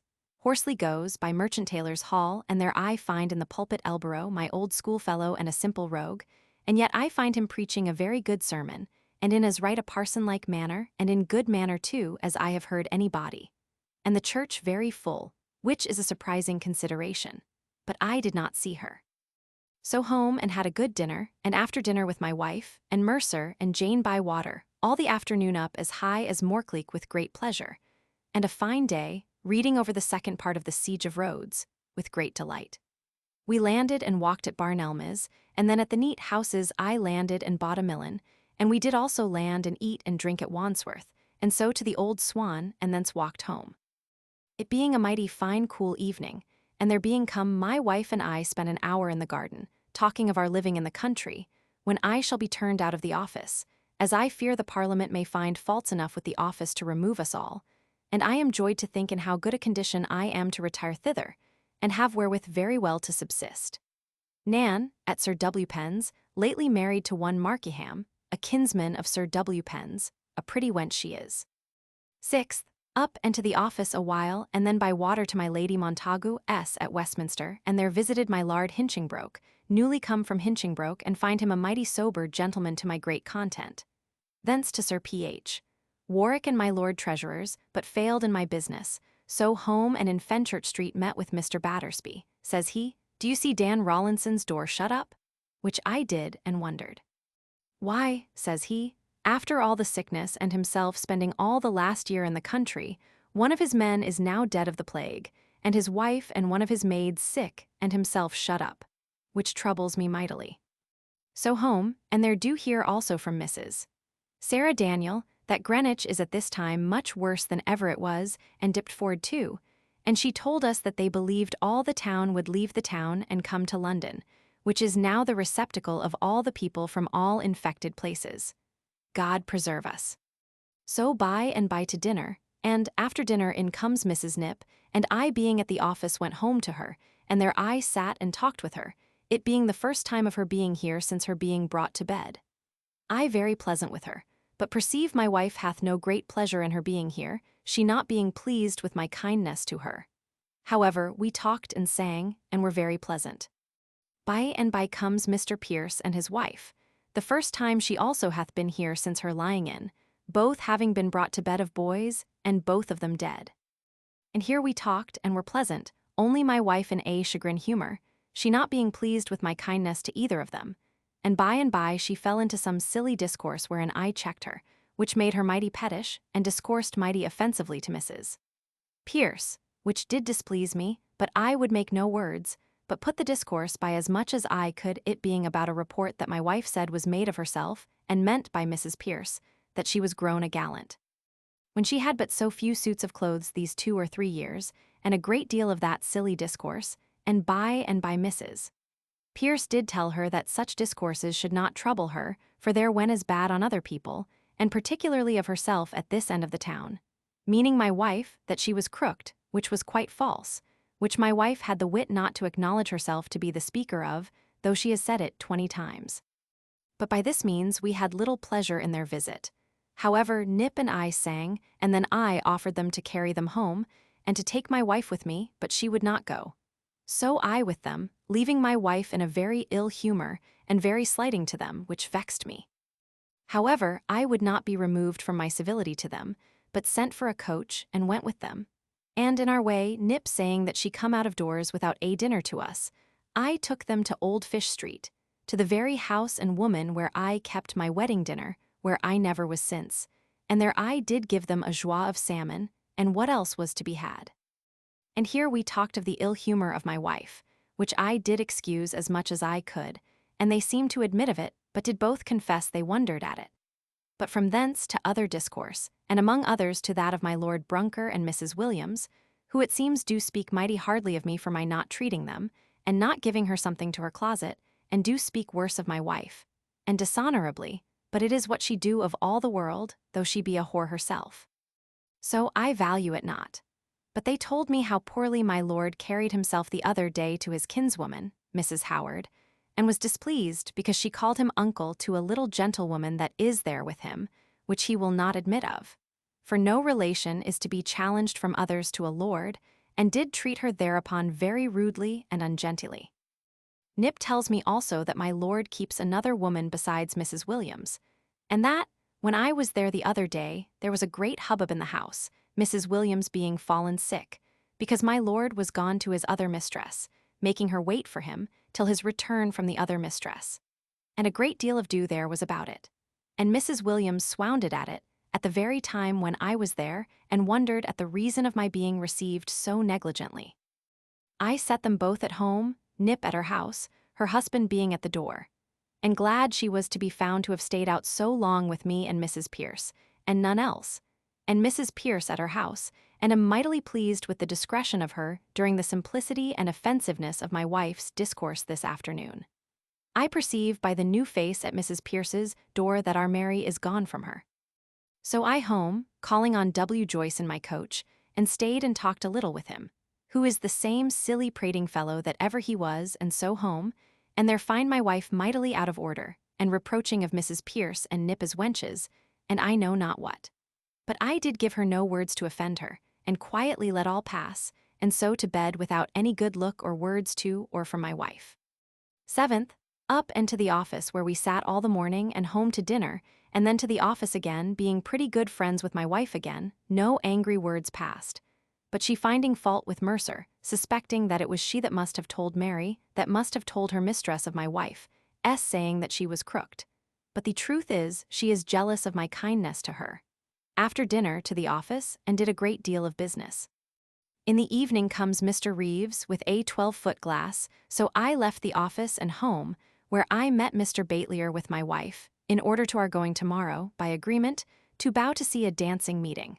But, Lord, to see how soon I could conceive evil fears and thoughts concerning them. So Reeves and I and they up to the top of the house, and there we endeavored to see the moon and Saturn and Jupiter. But the heavens proved cloudy, and so we lost our labor, having taken pains to get things together in order to the managing of our long glass.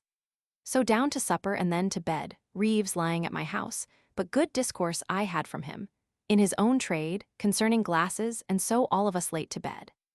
I receive fresh intelligence that Deptford and Greenwich are now afresh exceedingly afflicted with the sickness more than ever.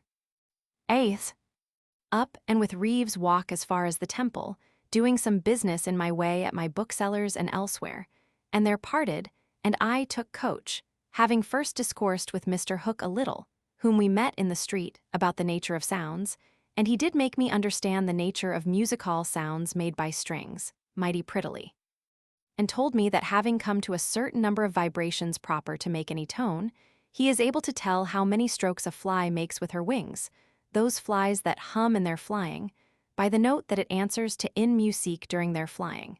That, I suppose, is a little too much refined, but his discourse in general of sound was mighty fine. There I left them, and myself by coach to St. James's, where we attended with the rest of my fellows on the Duke, whom I found with 2 or 3 patches upon his nose and about his right eye, which come from his being struck with the bough of a tree the other day in his hunting, and it is a wonder it did not strike out his eye. After we had done our business with him, which is now but little, the want of money being such as leaves us little to do but to answer complaints of the want thereof, and nothing to offer to the Duke, the representing of our want of money being now become useless, I into the park, and there I met with Mrs. Burrows by appointment, and did agree, after discoursing of some business of hers, for her to meet me at New Exchange, while I by coach to my Lord Treasurer's, and then called at the New Exchange, and thence carried her by water to Parliament Stairs, and I to the Exchequer about my 10-year quarter tallies, and that done I took coach and to the west door of the Abbey, where she come to me, and I with her by coach to Lisson Green where we were last, and stayed an hour or 2 before dinner could be got for us, I in the meantime having much pleasure with her, but all honest. And by dinner come up, and then to my sport again, but still honest. And then took coach and up and down in the country toward Acton, and then toward Chelsea, and so to Westminster. And there set her down where I took her up, with mighty pleasure in her company, and so I by coach home. And thence to Bow with all the haste I could to my Lady Pooley's, where my wife was with Mr. Batelier and his sisters, and there I found a noble supper, and everything exceeding pleasant, and their mother, Mrs. Baitlier, a fine woman. But mighty passionate upon sudden news brought her of the loss of a dog borrowed of the Duke of Albemarle's son to line a bitch of hers that is very pretty. But the dog was by and by found, and so all well again, their company mighty innocent and pleasant, we having never been here before. About 10 o'clock we rose from table, and sang a song, and so home in 2 coaches, Mr. Baitlier and his sister Mary and my wife and I in one, and Mercer alone in the other. And after being examined at Aldgate, whether we were husbands and wives, home, and being there come and sent away Mr. Baitlier and his sister, I find Reeves there, it being a mighty fine bright night. And so upon my leads, though very sleepy, till 1 in the morning, looking on the moon and Jupiter with this 12-foot glass and another of 6 foot, that he hath brought with him tonight. And the sights mighty pleasant, and one of the glasses I will buy, it being very useful. So to bed mighty sleepy, but with much pleasure. Reeves lying at my house again, and mighty proud I am, and ought to be thankful to God Almighty, that I am able to have a spare bed for my friends. 9th, up into the office to prepare business for the board, Reeves being gone and I having lent him upon one of the glasses.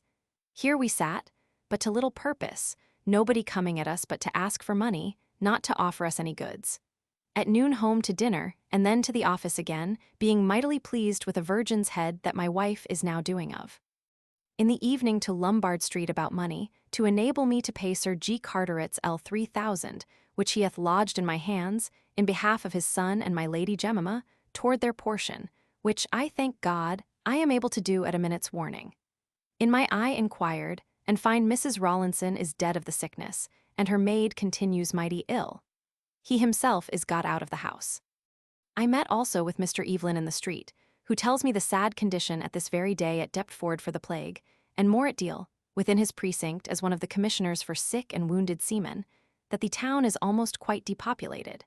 Thence back home again, and after some business at my office, late, home to supper and to bed, I being sleepy by my late want of rest, notwithstanding my endeavoring to get a nap of an hour this afternoon after dinner. So home and to bed. 10th, up and to my chamber.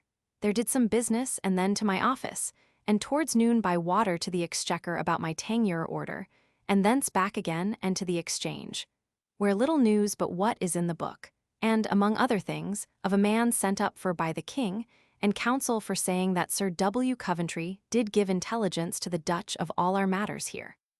I met with Colville, and he and I did agree about his lending me L 1,000 upon a tally of L 1,000 for tenure. Thence to Simpson, the joiner, and I am mightily pleased with what I see of my presses for my books, which he is making for me. So homeward, and here in Fanchurch Street, that now the maid also is dead at Mr. Rawlinson's, so that there are 3 dead in all, the wife, a manservant, and maidservant. Home to dinner, where Sister Balty dined with us, and met a letter come to me from him. He is well at Harwich, going to the Fleet. After dinner to the office, and anon with my wife and sister abroad, left them in Paternoster Row, while Creed, who was with me at the office, and I to Westminster, and leaving him in the Strand, I to my Lord Chancellor, and did very little business, and so away home by water with more and more pleasure, I every time reading over my Lord Bacon's Faber Fortunae. So home, and there did little business, and then walked an hour talking of sundry things in the garden, and find him a cunning knave, as I always observed him to be, and so home to supper and to bed. Pleased that this day I find, if I please, I can have all my money in that I have out of my hands, but I am at a loss whether to take it in or no, and pleased also to hear of Mrs. Barbara Sheldon's good fortune, who is like to have Mr. Wood's son, the mast-maker, a very rich man, and to be married speedily, she being already mighty fine upon it. 11th, up into the office, where we sat all the morning. At noon home to dinner, where mighty pleased at my wife's beginnings of a little virgin's head. To the office and did much business, and then to Mr. Colville, and with him did come to an agreement about my L 2,600 assignment on the Exchequer, which I had of Sir W. Warren. And, to my great joy, I think I shall get above L 100 by it, but I must leave it to be finished on Monday. Thence to the office, and there did the remainder of my business, and so home to supper and to bed. This afternoon I hear as if we had landed some men upon the Dutch coasts, but I believe it is but a foolery either in the report or the attempt. 12th, Lord's Day. Up into my chamber, where busy all the morning, and my thoughts very much upon the manner of my removal of my closet things the next week into my present musique room, if I find I can spare or get money to furnish it. By and by comes Reeves, by appointment, but did not bring the glasses and things I expected for our discourse and my information today, but we have agreed on it for next Sunday. By and by, in comes Betty Mitchell and her husband, and so to dinner, I mightily pleased with their company. We passed the whole day talking with them, but without any pleasure, but only her being there. In the evening, all parted, and I and my wife up to her closet to consider how to order that the next summer, if we live to it, and then down to my chamber at night to examine her kitchen accounts, and there I took occasion to fall out with her for her buying a laced handkercher and pinner without my leave.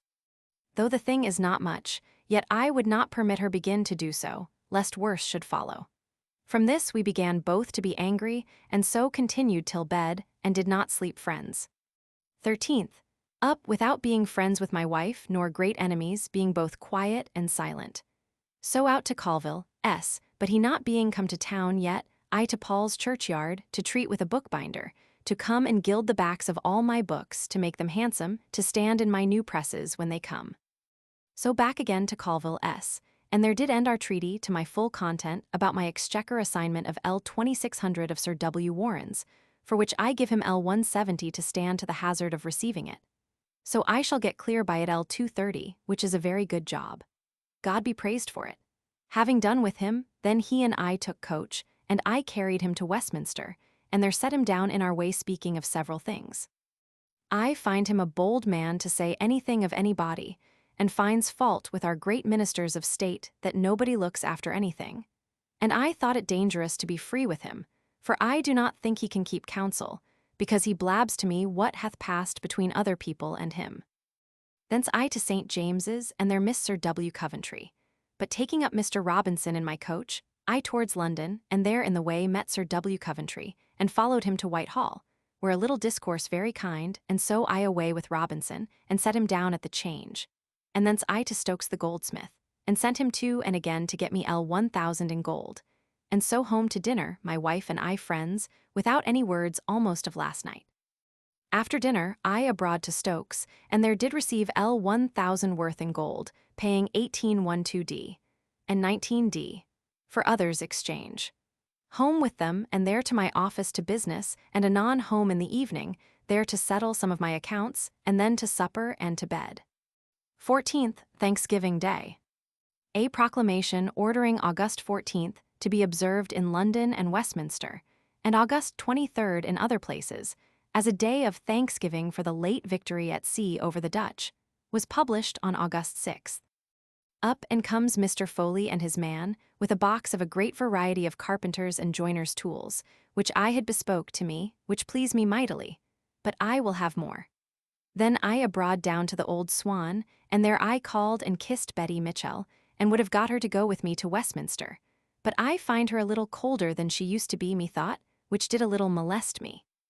So I away not pleased, and to Whitehall, where I find them at chapel, and met with Povey, and he and I together, who tells me how mad my letter makes my Lord Peterborough, and what a furious letter he hath writ to me in answer, though it is not come yet.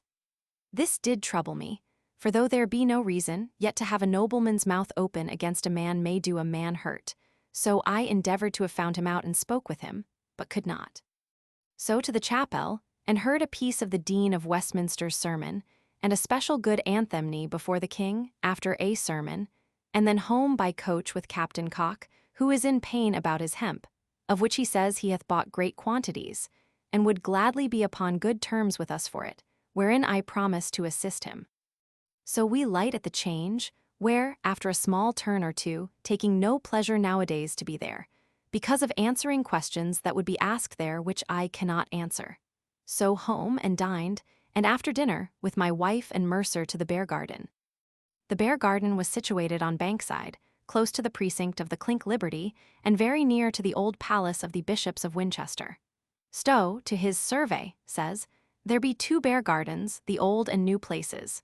The name still exists in a street or lane at the foot of Southwark Bridge and in Bear Garden Wharf.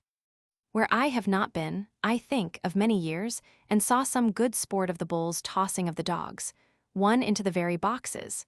But it is a very rude and nasty pleasure.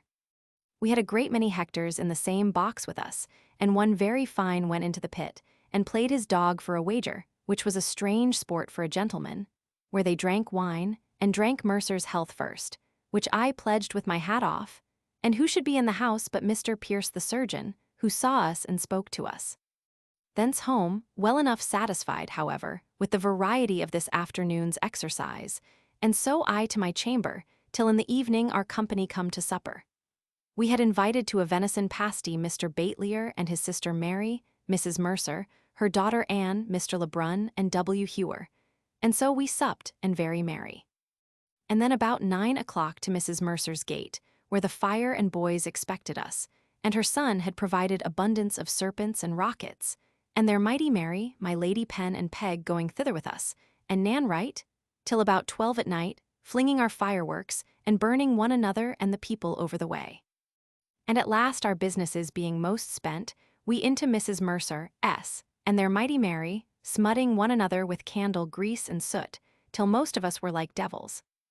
And that being done, then we broke up, and to my house, and there I made them drink, and upstairs we went, and then fell into dancing, W. Batelier dancing well, and dressing, him and I and one Mr. Bannister, who with his wife come over also with us like women, and Mercer put on a suit of Tom S. like a boy, and mighty mirth we had, and Mercer danced a jig, and Nan Wright and my wife and Peg Pen put on periwigs. Thus we spent till 3 or 4 in the morning, mighty merry, and then parted and to bed. 15th. Mighty sleepy. Slept till past 8 of the clock, and was called up by a letter from Sir W. Coventry, which, among other things, tells me how we have burned 160 ships of the enemy within the fly. On the 8th August, the Duke of Albemarle reported to Lord Arlington that he had sent 1,000 good men under Sir R. Holmes and Sir William Jennings to destroy the islands of Vilai and Schelling. On the 10th James, Hayes wrote to Williamson. On the 9th at noon smoke was seen rising from several places in the island of Vilai, and the 10th brought news that Sir Robert had burned in the enemy's harbour 160 outward, bound valuable merchantmen and 3 men of war, and taken a little pleasure boat and 8 guns in 4 hours. The loss is computed at 1,000,000 sterling, and will make great confusion when the people see themselves in the power of the English at their very doors. Sir Robert then landed his forces, and is burning the houses in Vilai and Schelling as bonfires for his good success at sea. Calendar of State Papers, 1660-667, pp. 2127. I up and with all possible haste, and in pain for fear of coming late, it being our day of attending the Duke of York, to St. James's, where they are full of the particulars, how they are generally good merchant ships, some of them laden and supposed rich ships. We spent 5 fireships upon them. We landed on the Schelling, Sir Philip Howard with some men, and Holmes, I think, with others, about 1,000 in all, and burned a town, and so come away.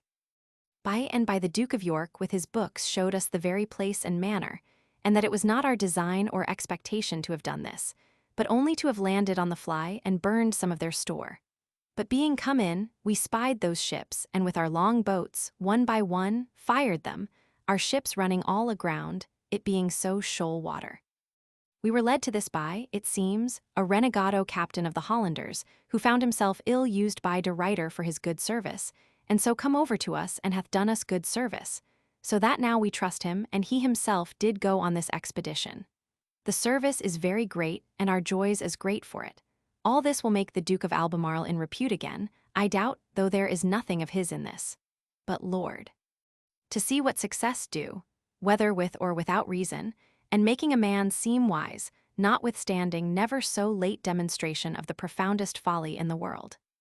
Thence walked over the park with Sir W. Coventry, in our way talking of the unhappy state of our office, and I took an opportunity to let him know that though the backwardnesses of all our matters of the office may be well imputed to the known want of money, yet, perhaps, there might be personal and particular failings.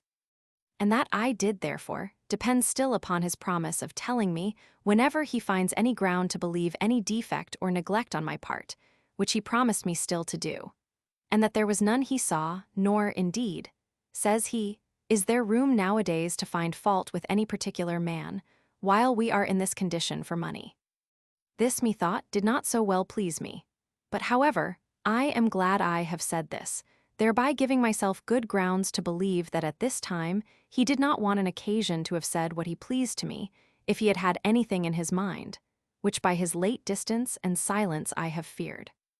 But then again, I am to consider he is grown a very great man, much greater than he was, and so must keep more distance.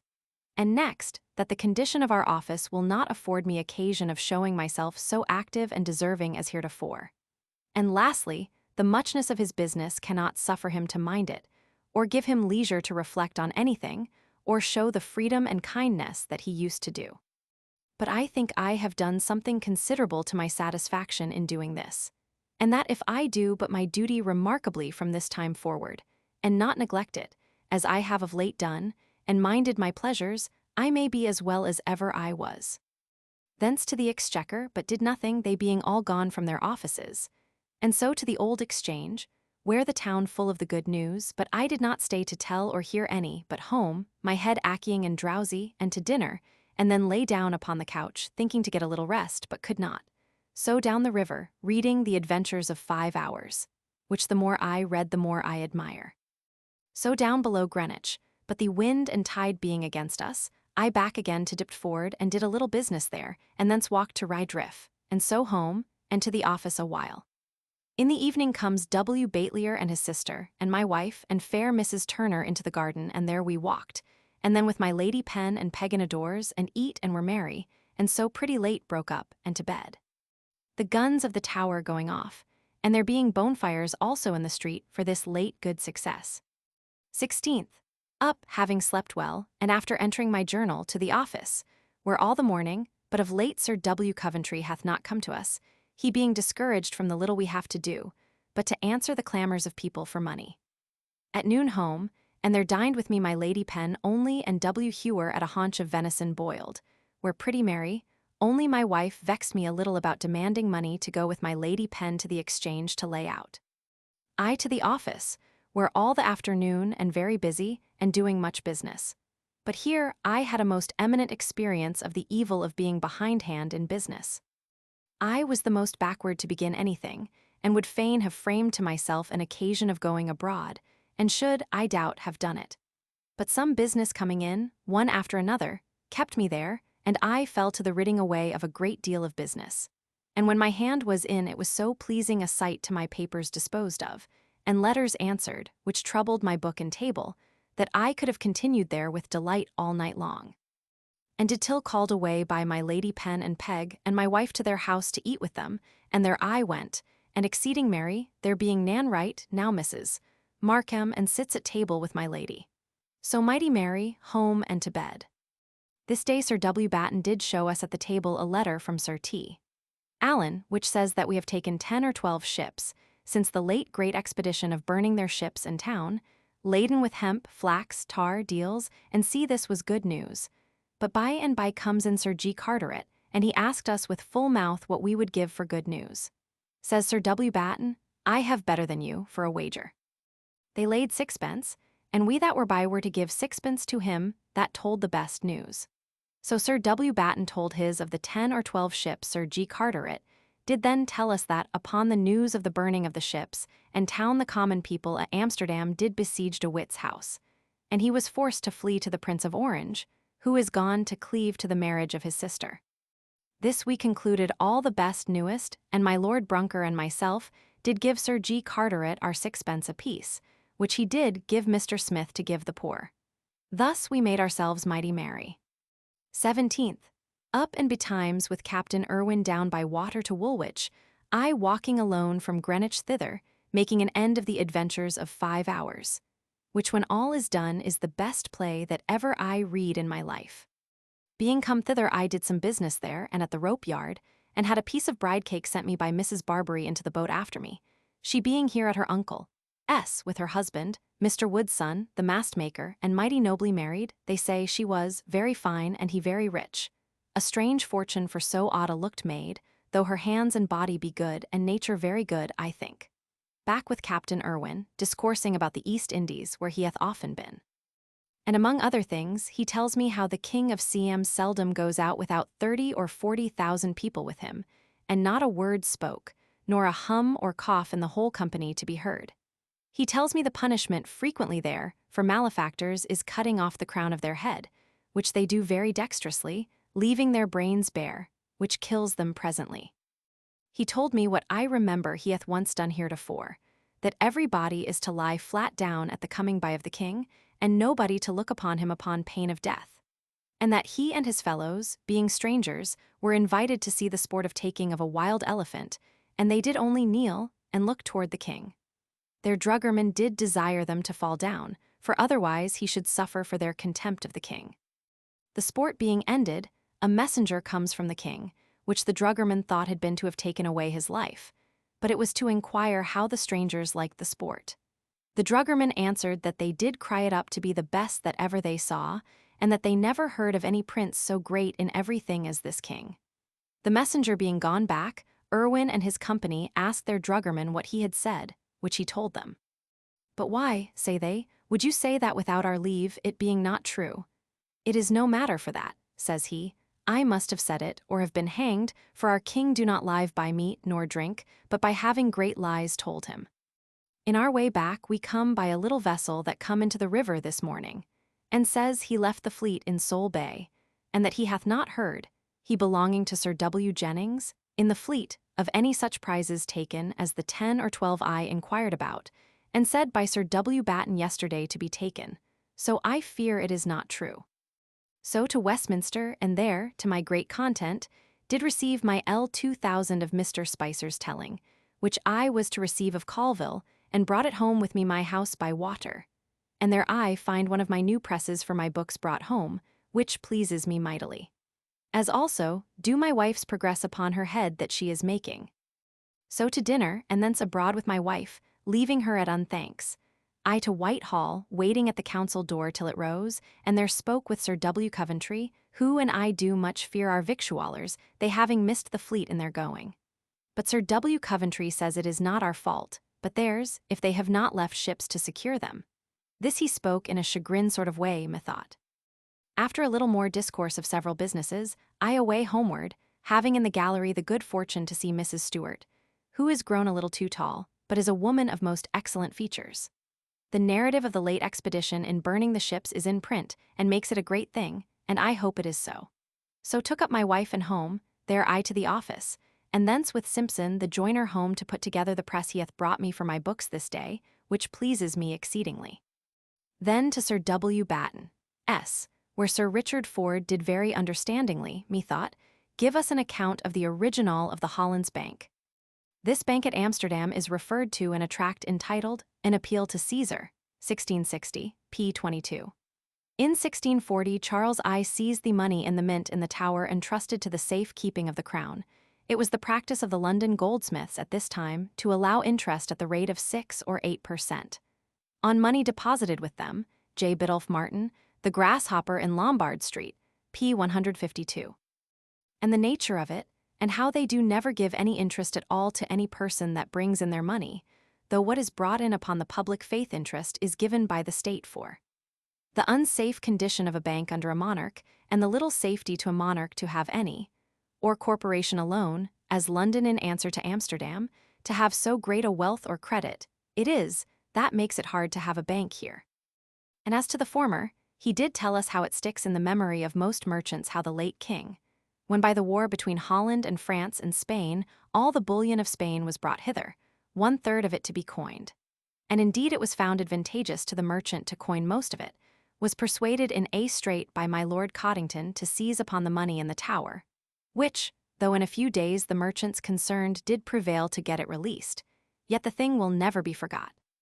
So home to supper and to bed, understanding this evening, since I come home, that our victuallers are all come in to the fleet, which is good news. Sir John Minns come home tonight not well, from Chatham, where he hath been at a pay, holding it at Upnor Castle, because of the plague so much in the town of Chatham.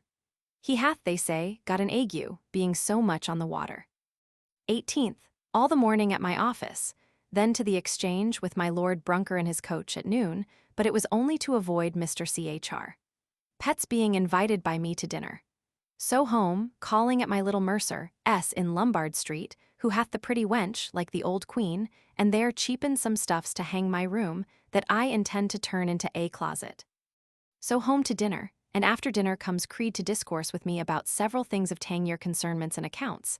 Among others starts the doubt, which I was formerly aware of, but did wink at it, whether or no Lanyon and his partners be not paid for more than they should be, which he presses, so that it did a little discompose me. But however, I do think no harm will arise thereby. He gone, I to the office, and they're very late, very busy, and so home to supper and to bed. 19th Lord's Day. Up into my chamber, and there began to draw out fair and methodically my accounts of Tangier, in order to show them to the lords. But by and by comes by agreement Mr. Reeves, and after him Mr. Spung, and all day with them, both before and after dinner, till 10 o'clock at night upon optic inquiries, he bringing me a frame he closes on, to see how the rays of light do cut one another, and in a dark room with smoke, which is very pretty. He did also bring a lanthorn with pictures in glass, to make strange things appear on a wall, very pretty. We did also at night see Jupiter, and his girdle and satellites, very fine with my 12-foot glass, but could not Saturn, he being very dark. Spung and I had also several fine discourses upon the globes this afternoon, particularly why the fixed stars do not rise and set at the same hour all the year long, which he could not demonstrate, nor I neither, the reason of. So, it being late, after supper they away home. But it vexed me to understand no more from Reeves and his glasses touching the nature and reason of the several refractions of the several figured glasses, he understanding the acting part, but not one bit the theory, nor can make any body understand it, which is a strange dullness, methinks. I did not hear anything yesterday, or at all to confirm either sir those. Allen's news of the 10 or 12 ships taken, nor of the disorder at Amsterdam upon the news of the burning of the ships, that he should be fled to the Prince of Orange, it being generally believed that he was gone to France before. 20th, waked this morning about 6 o'clock, with a violent knocking at Sir J. Minns's door to call up Mrs. Hammond, crying out that Sir J. Minns is a-dying. He come home ill of an ague on Friday night. I saw him on Saturday after his fit of the ague, and then was pretty lusty, which troubles me mightily, for he is a very good, harmless, honest gentleman, though not fit for the business. But I much fear a worse may come, that may be more uneasy to me. Up and to dipped forward by water, reading Othello more of Venice, which I ever heretofore esteemed a mighty good play, but having so lately read The Adventures of 5 Hours, it seems a mean thing. Walked back, and so home, and then down to the Old Swan and drank at Betty Mitchell's, and so to Westminster to the Exchequer about my quarter tallies, and so to Lombard Street to choose stuff to hang my new intended closet, and have chosen purple. So home to dinner, and all the afternoon till almost midnight upon my Tangier accounts, getting Tom Wilson to help me in writing as I read, and at night W. Hewer, and find myself most happy in the keeping of all my accounts. For that after all the changings and turnings necessary in such an account, I find myself right to a farthing in an account of L 127, 000. This afternoon I visited Sir J. Minns, who, poor man, is much impatient by these few days' sickness, and I fear indeed it will kill him. 21st, up and to the office, where much business, and Sir W. Coventry there, who of late hath wholly left us, most of our business being about money, to which we can give no answer, which makes him weary of coming to us. He made an experiment today by taking up a heap of petitions that lay upon the table. They proved 17 in number, and found them thus: 1 for money for reparation for clothes, 4 desired to have tickets made out to them, and the other 12 were for money. Dined at home, and Sister Balty with us. My wife snappish because I denied her money to lay out this afternoon. However, good friends again, and by coach set them down at the New Exchange, and I to the Exchequer, and there find my business of my tallies in good forwardness. I pass down into the hall, and there hear that Mr. Bowles, the grocer, after 4 or 5 days' sickness, is dead, and this day buried. So away, and taking up my wife, went homewards. I light and with Harmon to my mercer, S. in Lombard Street, and there agreed for our purple serge for my closet, and so I away home. So home and late at the office, and then home, and there found Mr. Baitlier and his sister Mary. And we sat chatting a great while, talking of witches and spirits, and he told me of his own knowledge, being with some others at Burdo, making a bargain with another man at a tavern for some clarets. They did hire a fellow to thunder, which he had the art of doing upon a deal board, and to rain and hail that is, make the noise of, so as did give them a pretense of undervaluing their merchants' wines. By saying this thunder would spoil and turn them, which was so reasonable to the merchant that he did abate 2 pistoles per ton for the wine in belief of that, whereas, going out, there was no such thing. This Baitlier did see, and was the cause of to his profit, as is above said. By and by broke up and to bed. 22nd. Up and by coach with L100 to the Exchequer to pay fees there left it, and I to St. James's, and therewith, the Duke of York. I had opportunity of much talk with Sir W. Penn today, he being newly come from the fleet, and he do much undervalue the honor that is given to the conduct of the late business of Holmes in burning the ships and town. The town burned, see August 15th, ante was Brandaris, a place of houses on the Isle of Schelling. The ships lay between that island and the Fly, i.e. Leland, the adjoining island. This attack probably provoked that by the Dutch on Chatham, saying it was a great thing indeed, and of great profit to us in being of great loss to the enemy, but that it was wholly a business of chance, and no conduct employed in it. I find Sir W. Penn do hold up his head at this time higher than ever he did in his life. I perceive he do look after Sir J. Minns's place if he dies, and though I love him not nor do desire to have him in, yet I do think is the first man in England for it. To the Exchequer, and there received my tallies, and paid my fees in good order, and so home, and there find Mrs. Nip and my wife going to dinner. She tells me my song, of Beauty Retire, is mightily cried up, which I am not a little proud of, and do think I have done it is decreed better, but I have not finished it. My closet is doing by upholsters, which I am pleased with, but fear my purple will be too sad for that melancholy room. After dinner and doing something at the office, I with my wife, Nip, and Mercer by coach to Moorfields, and there saw Polichinello, which pleases me mightily, and here I saw our Mary, our last chambermaid, who is gone from Mrs. Pierce's it seems.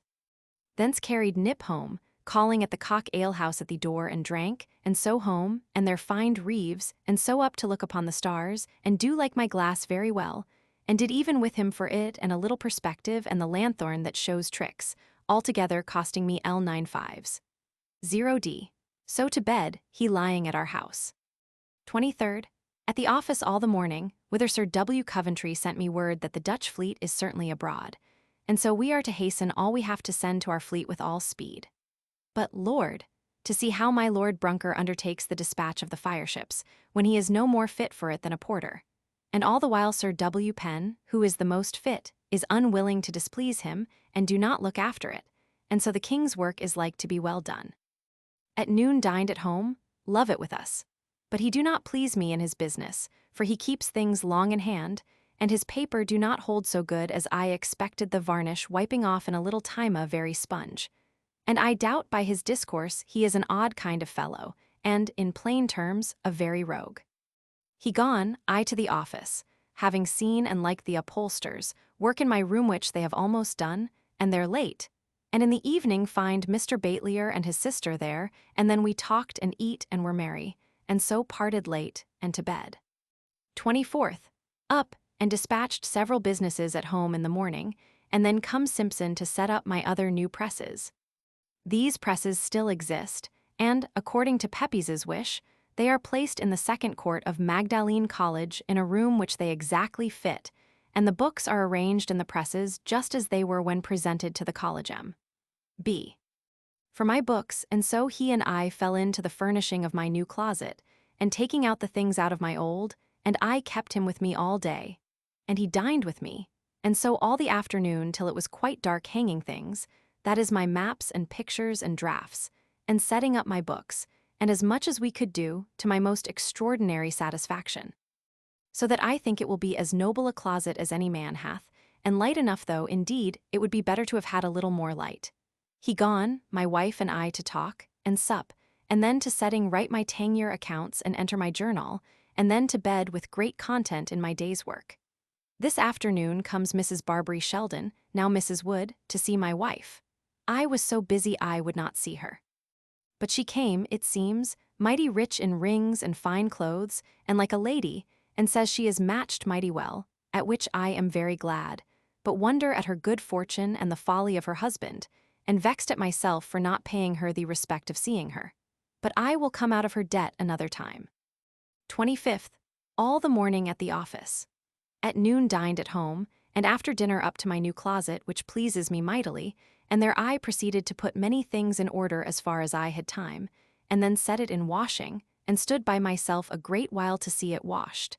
And then to the office, and then wrote my letters and other things, and then in mighty good humor home to supper and to bed. 26th, Lord's Day. Up betimes, and to the finishing the setting things in order in my new closet out of my old, which I did thoroughly by the time sermon was done at church, to my exceeding joy. Only I was a little disturbed with news my Lord Brunker brought me, that we are to attend the King at Whitehall this afternoon, and that it is about a complaint from the generals against us. Sir W. Penn dined by invitation with me, his lady and daughter being gone into the country. We very merry. After dinner we parted, and I to my office, whither I sent for Mr. Lewes and instructed myself fully in the business of the victualling, to enable me to answer in the matter. And then Sir W. Penn and I by coach to Whitehall, and there stayed till the King and Cabinet were met in the Green Chamber, and then we were called in. And there the King begun with me to hear how the victuals of the fleet stood. I did in a long discourse tell him and the rest, the Duke of York, Lord Chancellor, Lord Treasurer, both the Secretaries, Sir G. Carteret and Sir W. Coventry, how it stood, wherein they seemed satisfied but pressed mightily for more supplies. And the letter of the generals, which was read, did lay their not going or two soon returning from the Dutch coast, this next bout, to the want of victuals. They then proceeded to the inquiry after the fireships, and did all very superficially and without any severity at all. But however, I was in pain, after we come out, to know how I had done, and hear well enough. But however, it shall be a caution to me to prepare myself against a day of inquisition. Being come out, I met with Mr. Moore, and he and I an hour together in the gallery, telling me how far they are gone in getting my lord pardon, so as the Chancellor is prepared in it. And Sir H. Bennet do promote it, and the warrant for the King's signing is drawn. The business between my Lord Hinchingbroke and Mrs. Mallet is quite broke off, he attending her at Tunbridge, and she declaring her affections to be settled, and he not being fully pleased with the vanity and liberty of her carriage. He told me how my lord has drawn a bill of exchange from Spain of L 1200, and would have me supply him with L 500 of it, but I avided it, being not willing to embark myself in money there, where I see things going to ruin. Thence to discourse of the times, and he tells me he believes both my Lord Arlington and Sir W. Coventry, as well as my Lord Sandwich and Sir G. Carteret, have reason to fear, and are afeard of this Parliament now coming on. He tells me that Bristol's faction is getting ground apace against my Lord Chancellor.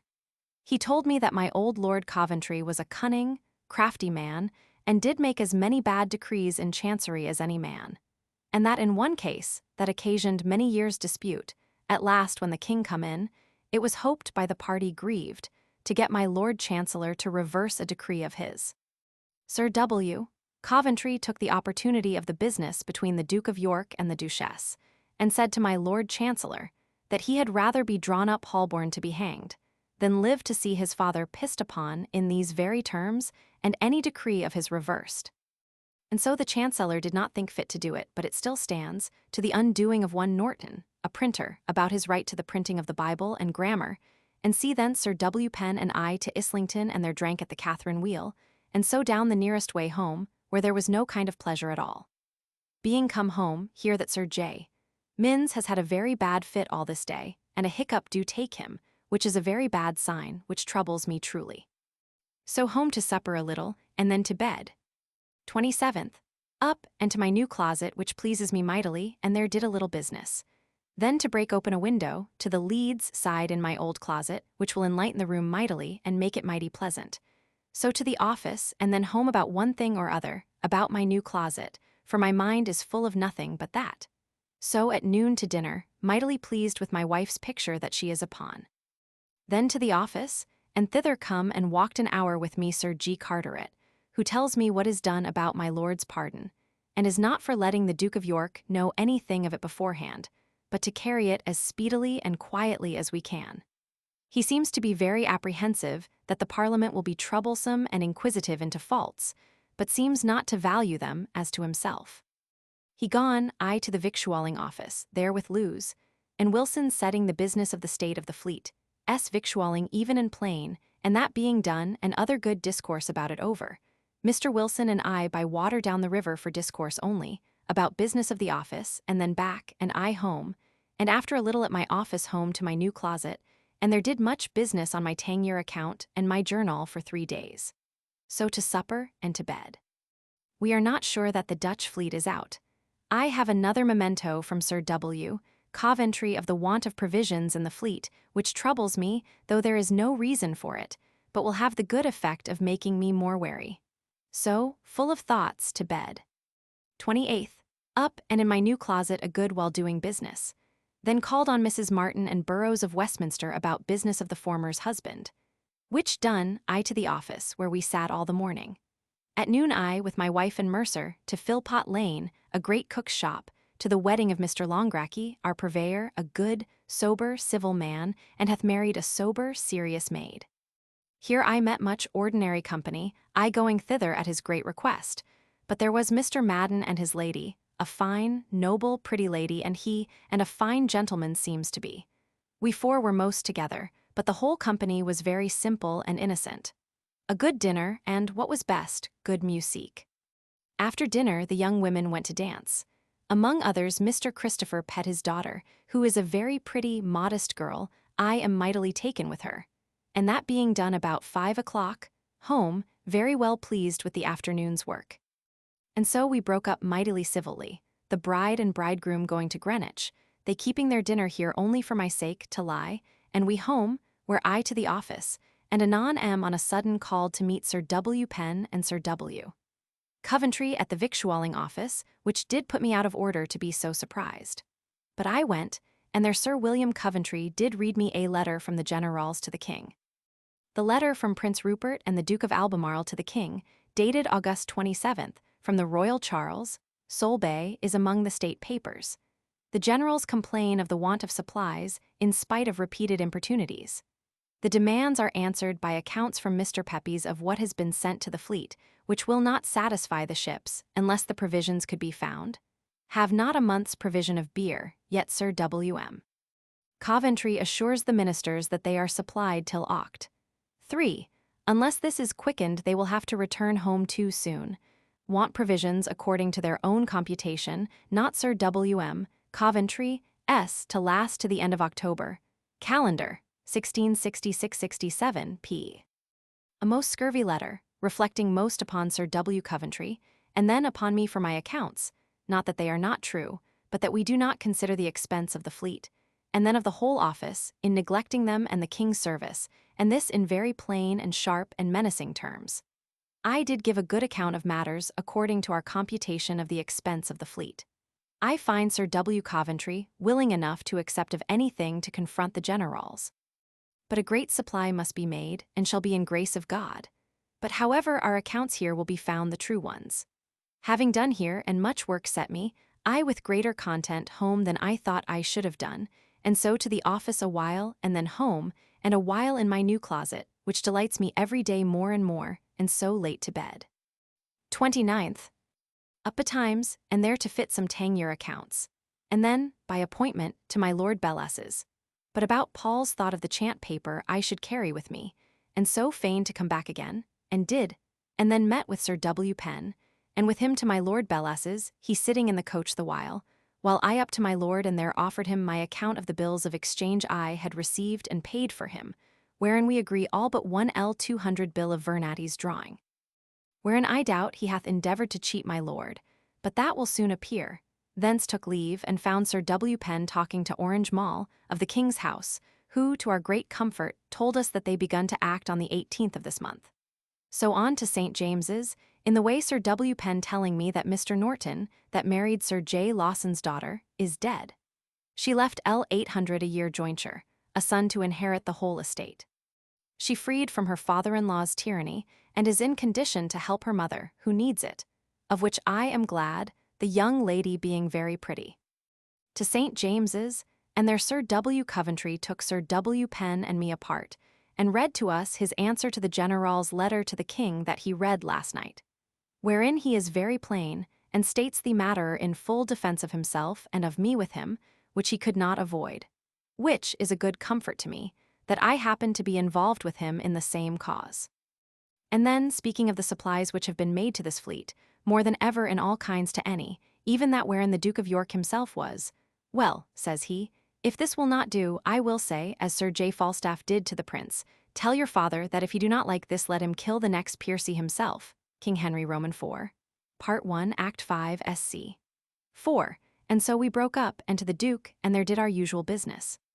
So I to the Park, and there met Creed, and he and I walked to Westminster to the Exchequer, and thence to Whitehall talking of Tangier matters and Vernetty's knavery, and so parted, and then I homeward and met Mr. Povey in Cheapside, and stopped and talked a good while upon the profits of the place which my Lord Bellasses hath made this last year, and what share we are to have of it, but of this all imperfect, and so parted, and I home, and their fine Mrs. Mary Batelier, and she dined with us. And thence I took them to Islington, and there eat a custard, and so back to Moorfields, and showed Batelier with my wife Polichinello, which I like the more I see it. And so home with great content, she being a mighty good-natured, pretty woman, and thence I to the victualling office, and there with Mr. Lewes and Wilson upon our victualling matters till 10 at night, and so I home and there late writing a letter to Sir W. Coventry, and so home to supper and to bed. No news where the Dutch are. We begin to think they will steal through the Channel to meet Beaufort. We think our fleet sailed yesterday, but we have no news of it. 30th. Up and all the morning at the office, dined at home, and in the afternoon, and at night till 2 in the morning, framing my great letter to Mr. Hayes about the victualling of the fleet, about which there has been so much ado and exceptions taken by the generals. 31st. To bed at 2 or 3 in the morning, and up again at 6 to go by appointment to my Lord Bellasses, but he out of town, which vexed me. So back and got Mr. Pointer to enter into my book while I read from my last night's notes the letter, and that being done to writing it fair. At noon home to dinner, and then the boy and I to the office, and there he read while I writ it fair, which done I sent it to Sir W. Coventry to peruse and send to the fleet by the first opportunity, and so pretty betimes to bed. Much pleased today with thoughts of gilding the backs of all my books alike in my new presses.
September 1666. September 1st. Up and at the office all the morning, and then dined at home. Got my new closet made mighty clean against tomorrow. Sir W. Penn and my wife and Mercer, and I to Polichinelly, but were there horribly frighted to see young Killigrew come in with a great many more young sparks, but we hid ourselves, so as we think they did not see us. By and by they went away, and then we were at rest again. And so, the play being done, we to Islington, and there eat and drank and mighty merry, and so home singing, and, after a letter or two at the office, to bed. 2nd, Lord's Day. Some of our maids sitting up late last night to get things ready against our feast today, Jane called us up about 3 in the morning to tell us of a great fire they saw in the city. So I rose and slipped on my nightgown, and went to her window, and thought it to be on the backside of Mark Lane at the farthest. But being unused to such fires as followed, I thought it far enough off, and so went to bed again and to sleep. About 7 rose again to dress myself, and there looked out at the window, and saw the fire not so much as it was and further off. So to my closet to set things to rights after yesterday's cleaning. By and by Jane comes and tells me that she hears that above 300 houses have been burned down tonight by the fire we saw, and that it is now burning down all Fish Street by London Bridge. So I made myself ready presently and walked to the tower, and there got up upon one of the high places Sir J. Robinson's little son going up with me, and there I did see the houses at that end of the bridge all on fire, and an infinite great fire on this and the other side the end of the bridge, which, among other people, did trouble me for poor little Mitchell and our Sarah on the bridge. So down, with my heart full of trouble, to the lieutenant of the tower, who tells me that it begun this morning in the King's baker's house in Pudding Lane, and that it hath burned St. Magnus's church and most part of Fish Street already. So I down to the waterside, and there got a boat and through bridge, and there saw a lamentable fire. Poor Mitchell's house, as far as the Old Swan, already burned that way, and the fire running further, that in a very little time it got as far as the Steelyard, while I was there. Everybody endeavoring to remove their goods, and flinging into the river or bringing them into lighters that lay off. Poor people staying in their houses as long as till the very fire touched them, and then running into boats, or clambering from one pair of stairs by the waterside to another. And among other things, the poor pigeons, I perceive, were loth to leave their houses, but hovered about the windows and balconies till they were. Some of them burned their wings and fell down. Having stayed, and in an hour's time seen the fire. Rage every way and nobody, to my sight, endeavoring to quench it, but to remove their goods and leave all to the fire, and having seen it get as far as the Steelyard, and the wind mighty high and driving it into the city. And everything, after so long a drought, proving combustible, even the very stones of churches, and among other things the poor steeple by which pretty Mrs. lives, and whereof my old schoolfellow Elborough is parson, taken fire in the very top, and there burned till it fell down. I to Whitehall, with a gentleman with me who desired to go off from the tower, to see the fire in my boat. To Whitehall, and there up to the King's closet in the chapel, where people come about me, and did give them an account dismayed them all, and word was carried in to the King. So I was called for, and did tell the King and Duke of York what I saw, and that unless his Majesty did command houses to be pulled down nothing could stop the fire. They seemed much troubled, and the King commanded me to go to my Lord Mayor Sir Thomas Bloodworth. See June 30th, 1666, from him, and command him to spare no houses, but to pull down before the fire every way. The Duke of York bid me tell him that if he would have any more soldiers he shall, and so did my Lord Arlington afterwards, as a great secret. Sir William Coventry wrote to Lord Arlington on the evening of this day, the Duke of York fears the want of workmen and tools tomorrow morning, and wishes the deputy lieutenants and justices of peace to summon the workmen with tools to be there by break of day. In some churches and chapels are great hooks for pulling down houses, which should be brought ready upon the place tonight against the morning. Calendar of State Papers, 1666-66, p. 95. Here meeting with Captain Cock, I in his coach, which he lent me and creed with me to Paul S., and there walked along Watling Street, as well as I could, every creature coming away loaden with goods to save, and here and there sick people carried away in beds. Extraordinary good goods carried in carts and on backs. At last met my Lord Mayor in Canning Street, like a man spent, with a handkercher about his neck. To the King's message he cried, like a fainting woman, Lord, what can I do? I am spent, people will not obey me. I have been pulling down houses, but the fire overtakes us faster than we can do it. That he needed no more soldiers, and that for himself he must go and refresh himself, having been up all night.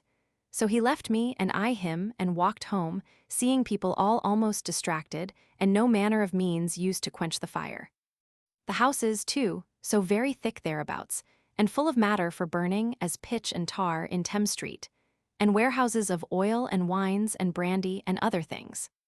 Here I saw Mr. Isaac Halblon, the handsome man, prettily dressed and dirty, at his door at Dowgate, receiving some of his brother's things, whose houses were on fire, and, as he says, have been removed twice already, and he doubts, as it soon proved, that they must be in a little time removed from his house also, which was a sad consideration. And to see the churches all filling with goods by people who themselves should have been quietly there at this time. By this time it was about 12 o'clock, and so home, and there find my guests, which was Mr. Wood and his wife Barbary Sheldon, and also Mr. Moons. She mighty fine, and her husband, for aught I see, a likely man. But Mr. Moon's design and mine, which was to look over my closet and please him with the sight thereof, which he hath long desired, was wholly disappointed, for we were in great trouble and disturbance at this fire, not knowing what to think of it. However, we had an extraordinary good dinner, and as merry as at this time we could be. While at dinner, Mrs. Batelier come to inquire after Mr. Wolfe and Stans, who, it seems, are related to them, whose houses in Fish Street are all burned, and they in a sad condition. She would not stay in the fright. Soon as dined, I and Moon away, and walked through the city, the streets full of nothing but people and horses and carts loaden with goods, ready to run over one another, and removing goods from one burned house to another. They now removing out of Canning Streets, which received goods in the morning, into Lombard Streets, and further. And among others, I now saw my little goldsmith, Stokes, receiving some friend's goods, whose house itself was burned the day after. We parted at Paul S. He home, and I to Paul's Wharf, where I had appointed a boat to attend me, and took in Mr. Carcass and his brother, whom I met in the streets and carried them below and above bridge to and again to see the fire, which was now got further, both below and above, and no likelihood of stopping it. Met with the King and Duke of York in their barge, and with them to Queenhithe, and there called Sir Richard Brown to them. Their order was only to pull down houses apace, and so below bridge the waterside, but little was or could be done, the fire coming upon them so fast. Good hopes there was of stopping it at the Three Cranes above, and at Buttolph's Wharf below bridge, if care be used, but the wind carries it into the city, so as we know not by the waterside what it do there. River full of lighters and boats taking in goods, and good goods swimming in the water, and only I observed that hardly one lighter or boat in three that had the goods of a house in, but there was a pair of virginals.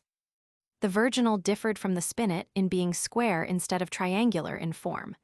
The word pair was used in the obsolete sense of a set, as we read also of a pair of organs. The instrument is supposed to have obtained its name from young women playing upon it. In it, having seen as much as I could now, I away to Whitehall by appointment, and there walked to St. James's Parks, and there met my wife and Creed and Wood and his wife, and walked to my boat, and there upon the water again, and to the fire up and down, it still increasing, and the wind great. So near the fire as we could for smoke, and all over the Thames, with one's face in the wind, you were almost burned with a shower of fire drops. This is very true. So as houses were burned by these drops and flakes of fire, 3 or 4, nay, 5 or 6 houses one from another.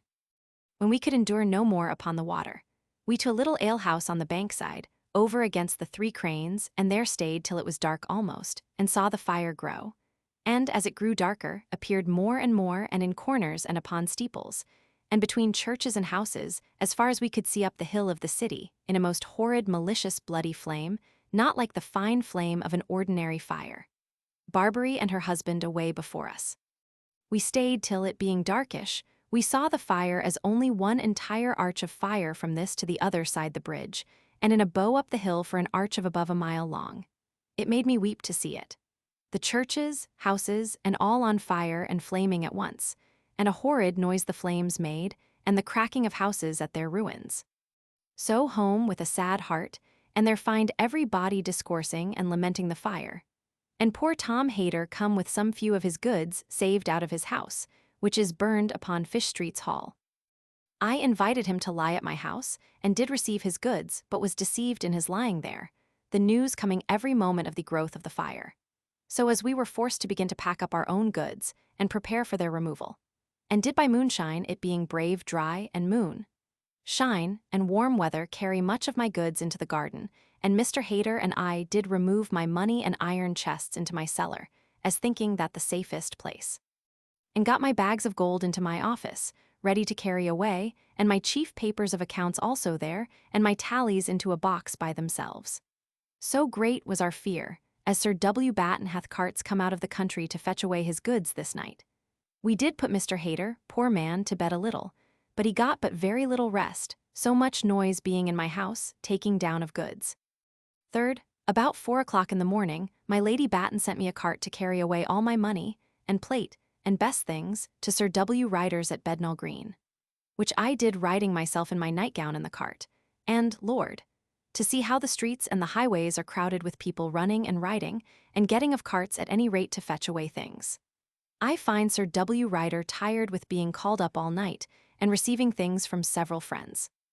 His house full of goods, and much of Sir W. Batten, S. and Sir W. Penn's. I am eased at my heart to have my treasure so well secured. Then home, with much ado to find a way, nor any sleep all this night to me, nor my poor wife. But then and all this day she and I, and all my people laboring to get away the rest of our things, and did get Mr. Tooker to get me a lighter to take them in, and we did carry them, myself some, over Tower Hill, which was by this time full of people's goods, bringing their goods thither, and down to the lighter, which lay at next quay, above the Tower dock. And here was my neighbour's wife, Mrs. with her pretty child, and some few of her things, which I did willingly give way to be saved with mine. But there was no passing with anything through the postern, the crowd was so great. The Duke of York of this day by the office and spoke to us, and did ride with his guard up and down the city, to keep all quiet, he being now general, and having the care of all. This day Mercer being not at home, but against her mistress's order gone to her mother S., and my wife going thither to speak with W. Hewer, met her there and was angry. And her mother saying that she was not a prentice girl, to ask leave every time she goes abroad, my wife with good reason was angry, and when she came home, bid her be gone again. And so she went away, which troubled me, but yet less than it would, because of the condition we are in, fear of coming into in a little time of being less able to keep one in her quality. At night lay down a little upon a quilt of W. Hewer, S. in the office, all my own things being packed up or gone. And after me my poor wife did the like, we having fed upon the remains of yesterday's dinner, having no fire nor dishes, nor any opportunity of dressing anything. Fourth, up by break of day to get away the remainder of my things, which I did by a lighter at the iron gate, and my hands so few, that it was the afternoon before we could get them all away. Sir W. Penn and I to Tower Street, and there met the fire burning 3 or 4 doors beyond Mr. Howell, S., whose goods, poor man, his trays and dishes, shovels and were flung all along Tower Street in the kennels, and people working therewith from one end to the other, the fire coming on in that narrow street, on both sides, with infinite fury. Sir W. Batten, not knowing how to remove his wine, did dig a pit in the garden and laid it in there, and I took the opportunity of laying all the papers of my office that I could not otherwise dispose of, and in the evening Sir W. Penn and I did dig another and put our wine in it, and I my Parmesan cheese, as well as my wine and some other things. The Duke of York was at the office this day, at Sir W. Penn's, but I happened not to be within. This afternoon, sitting melancholy with Sir W. Penn in our garden, and thinking of the certain burning of this office, without extraordinary means, I did propose for the sending up of all our workmen from Woolwich and Deptford yards, none whereof yet appeared, and to write to Sir W. Coventry to have the Duke of York's permission to pull down houses, rather than lose this office, which would much hinder the king's business. So Sir W. Penn he went down this night, in order to the sending them up tomorrow morning, and I wrote to Sir W. Coventry about the business, but received no answer. This night Mrs. Turner, who, poor woman, was removing her goods all this day, good goods into the garden, and knows not how to dispose of them, and her husband supped with my wife and I at night in the office, upon a shoulder of mutton from the cook, S., without any napkin or anything, in a sad manner, but were merry. Only now and then walking into the garden, and saw how horridly the sky looks, all on a fire in the night, was enough to put us out of our wits.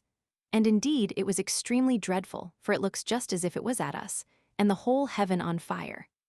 I after supper walked in the dark down to Tower Street, and there saw it all on fire at the Trinity House on that side, and the Dolphin Tavern on this side, which was very near us, and the fire with extraordinary vehemence.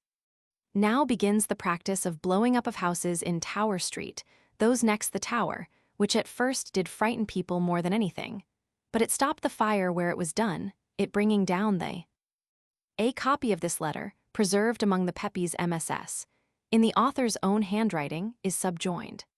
Sir, the fire is now very near us as well on Tower Street as Fanchurch Street side, and we little hope of our escape, but by this remedy, to ye want whereof we do certainly owe ye loss of ye city, namely, ye pulling down of houses, in ye way of ye fire. This way Sir W. Penn and myself have so far concluded upon ye practicing, that he is gone to Woolwich and Deptford to supply himself with men and necessaries in order to the doing thereof, in case at his return our condition be not bettered, and that he meets with his RHS approbation, which I had thus undertaken to learn of you. Pray please to let me have this night, at whatever hour it is, what is R.H.S. Directions are in this particular, Sir J. Minns and Sir W.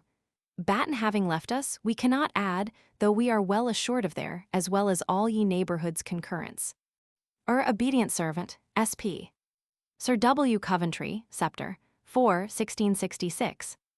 Houses to the ground in the same places they stood, and then it was easy to quench what little fire was in it, though it kindled nothing almost.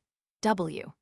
Newer this day went to see how his mother did, and comes late home, telling us how he hath been forced to remove her to Islington, her house in Pye Corner being burned, so that the fire is got so far that way, and all the Old Bailey, and was running down to Fleet Street, and Paul's is burned, and all Cheapside.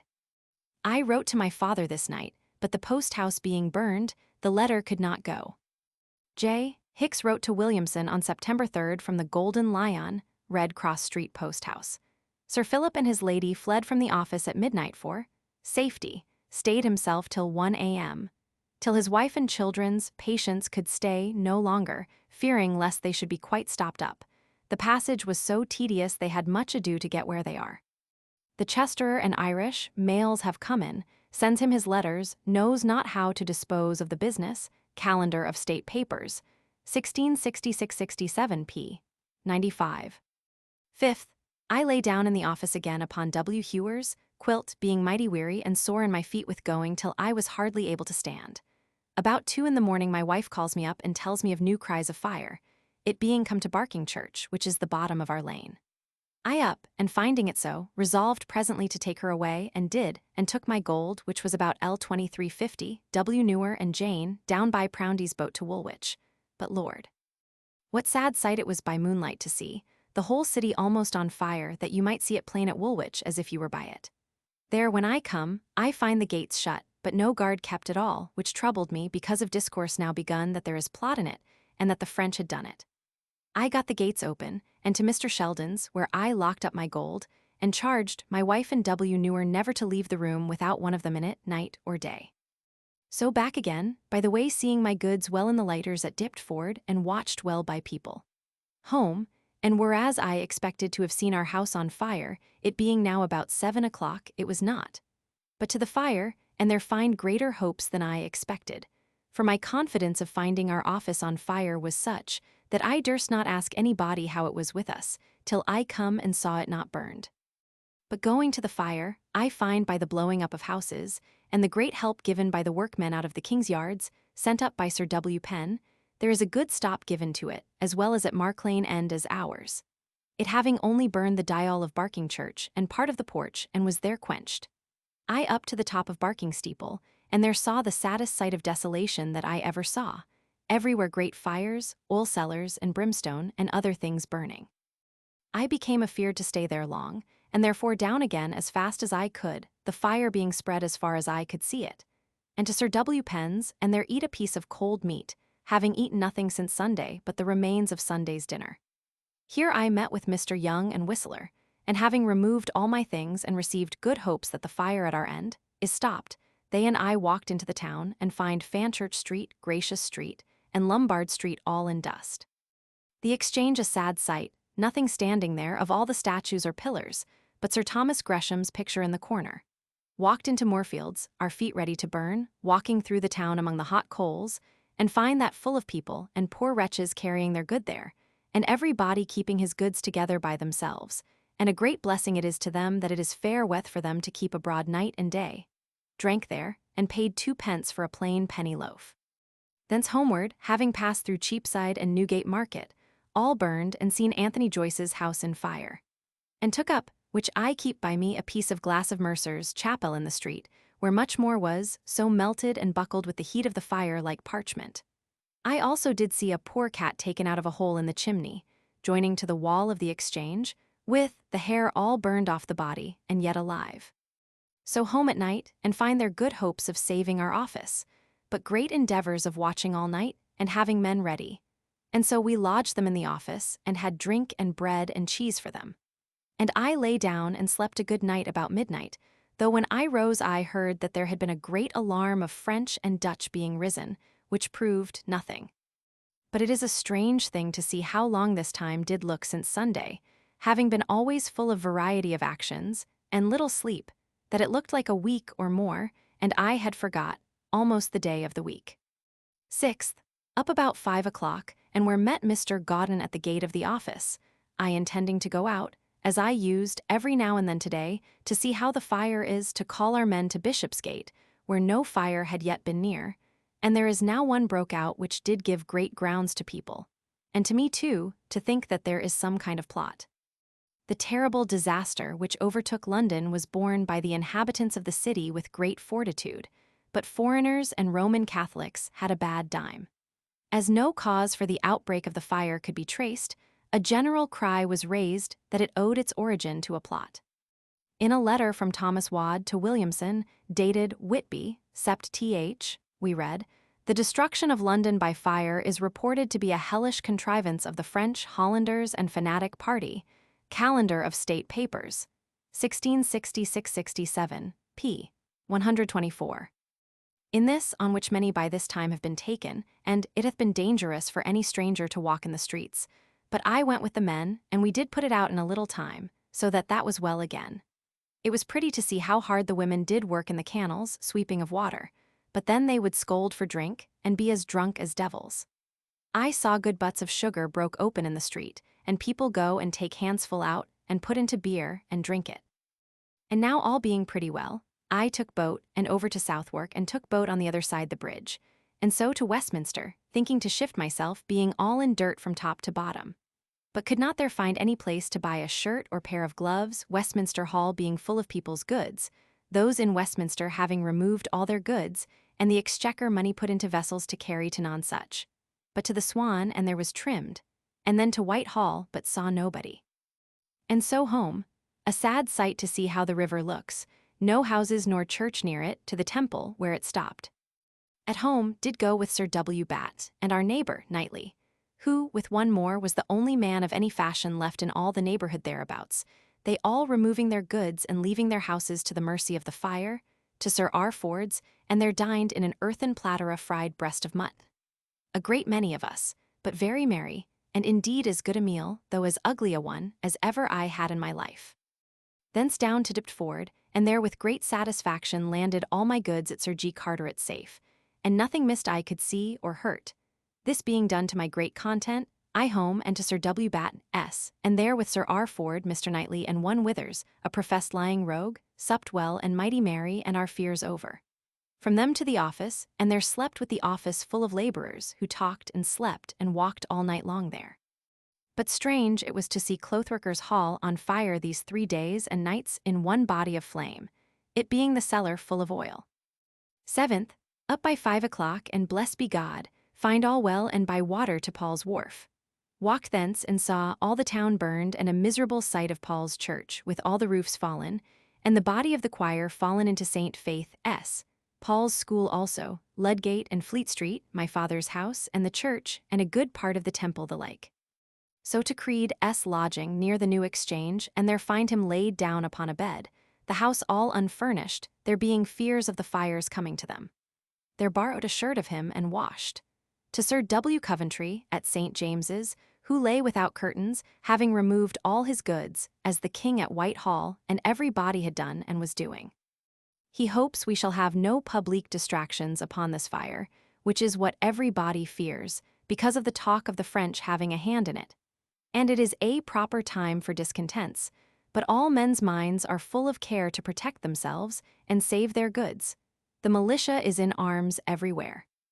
Our fleets, he tells me, have been in sight one of another, and most unhappily by foul weather were parted, to our great loss, as in reason they do conclude, the Dutch being come out only to make a show and please their people, but in very bad condition as to stores, victuals, and men. They are at Bullen, and our fleet come to St. Helens. We have got nothing, but have lost one ship, but he knows not what. Thence to the Swan, and there drank, and so home, and find all well. My Lord Brunker, at Sir W. Batt, S., and tells us the General is sent for up, to come to advise with the king about business at this juncture, and to keep all quiet, which is great honor to him, but I am sure is but a piece of dissimulation. So home and did give orders for my house to be made clean, and then down to Woolwich and there find all well, dined, and Mrs. Markham come to see my wife. So I up again, and calling at Deptford for some things of W. Hewer's, he being with me, and then home and spent the evening with Sir R. Ford, Mr. Knightley, and Sir W. Penn at Sir W. Batten's. This day our merchants first met at Gresham College, which by proclamation is to be their exchange. Strange to hear what is bid for houses all up and down here, a friend of Sir W., writer S., having L150 for what he used to let for L40 per annum. Much dispute where the custom house shall be thereby the growth of the city again to be foreseen. My Lord Treasurer, they say, and others, would have it at the other end of the town. I home late to Sir W. Penn's, who did give me a bed, but without curtains or hangings, all being down. So here I went the first time into a naked bed, only my drawers on, and did sleep pretty well, but still hath sleeping and waking had a fear of fire in my heart, that I took little rest. People do all the world over cry out of the simplicity of my Lord Mayor in general, and more particularly in this business of the fire, laying it all upon him. A proclamation.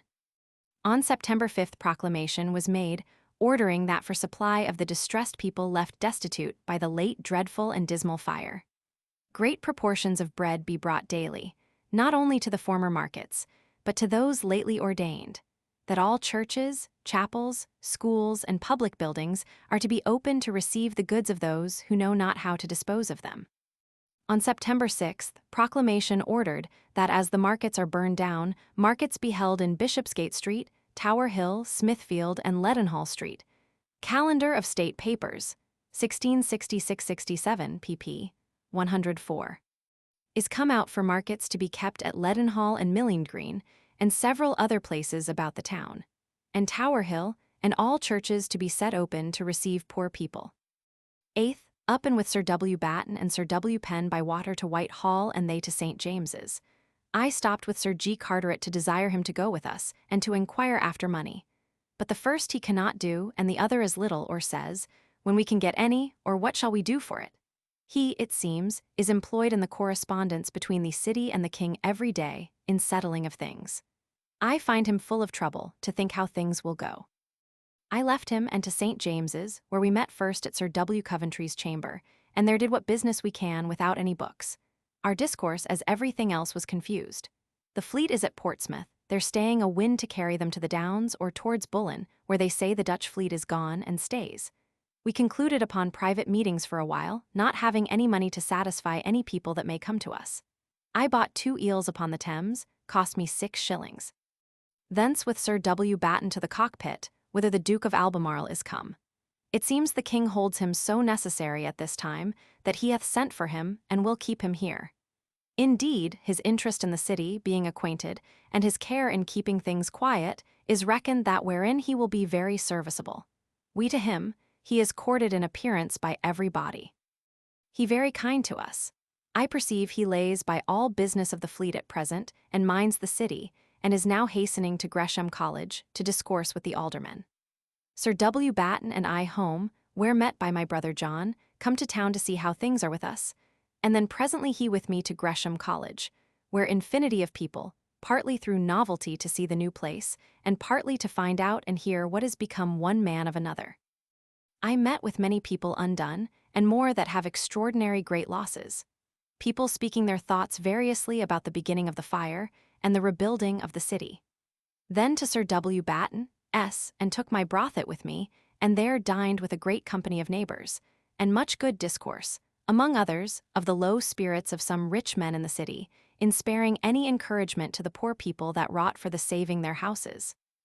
Among others, Alderman Starling, a very rich man without, children, the fire at next door to him in our lane, after our men had saved his house, did give 2s. 6d. Among 30 of them, and did quarrel with some that would remove the rubbish out of the way of the fire, saying that they come to steal.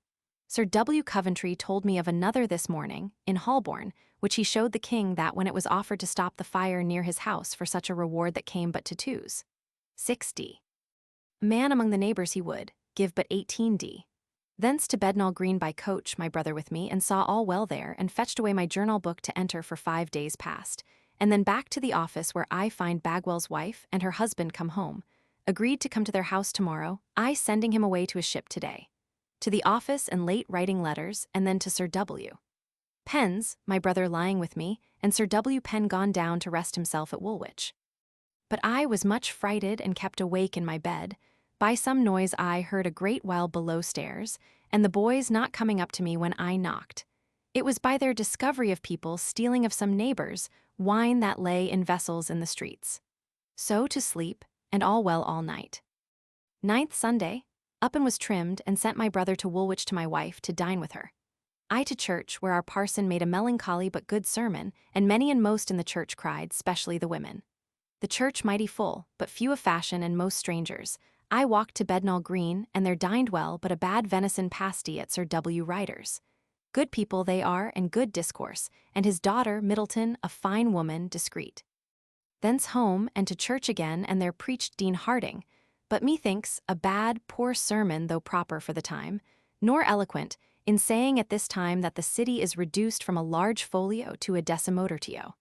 So to my office, there to write down my journal, and take leave of my brother, whom I sent back this afternoon, though rainy, which it hath not done a good while before. But I had no room or convenience for him here till my house is fitted, but I was very kind to him, and do take very well of him his journey. I did give him 40s for his pocket, and so, he being gone, and it presently raining, I was troubled for him, though it is good for the fire. Anon to Sir W. Penn's to bed, and made my boy Tom to read me asleep. 10th, all the morning clearing our cellars and breaking in pieces all my old lumber to make room and to prevent fire. And then to Sir W. Batten, S. and dined, and there hear that Sir W. Ryder says that the town is full of the report of the wealth that is in his house, and would be glad that his friends would provide for the safety of their goods there. This made me get a cart, and thither, and there brought my money all away. Took a hackney coach myself, the hackney coaches now standing at Aldgate. Much wealth indeed there is at his house. Blessed be God, I got all mine well thence, and lodged it in my office, but vexed to have all the world see it, and with Sir W. Batten, who would have taken away my hands before they were stowed. But by and by comes Brother Balty from sea, which I was glad of, and so got him and Mr. Tooker and the boy to watch with them all in the office all night, while I upon Jane S. coming went down to my wife, calling at Diptford, intending to see Bagwell, but did not ouvrir la porte comme G did expect. So down late to Woolwich, and there find my wife out of humour and indifferent, as she uses upon her having much liberty abroad. 11th, lay there and up betimes and by water with my gold, and laid it with the rest in my office, where I find all well and safe. So with Sir W. Batten to the New Exchange by water, and to my Lord Brunker's house, where Sir W. Coventry and Sir G. Carteret met. Little business before us but want of money.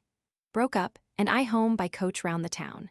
Dined at home, Balty and myself putting up my papers in M. closet in the office. He away, I down to Diptford, and there spoke with Bagwell and agreed upon tomorrow, and come home in the rain by water. In the evening at Sir W. Penn's, with my wife at supper, he in a mad, ridiculous, drunken humour, and it seems there have been some late distances between his lady and him, as my tells me. After supper, I home, and with Mr. Hayter, Gibson, and Tom alone, got all my chests and money into the further cellar with much pains, but great content to me when done. So very late and weary, to bed.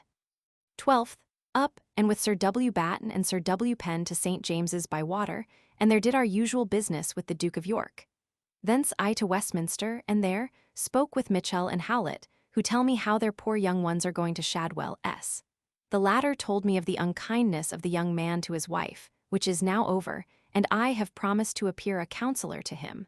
I am glad she is like to be so near us again. Thence to Martin, and there did tout see Quedgy Vaudrey's avec, her, and drank, and away by water home and to dinner, Balty and his wife there. After dinner, I took him down with me to Deptford, and there by the Bezin loaded above half my goods and sent them away.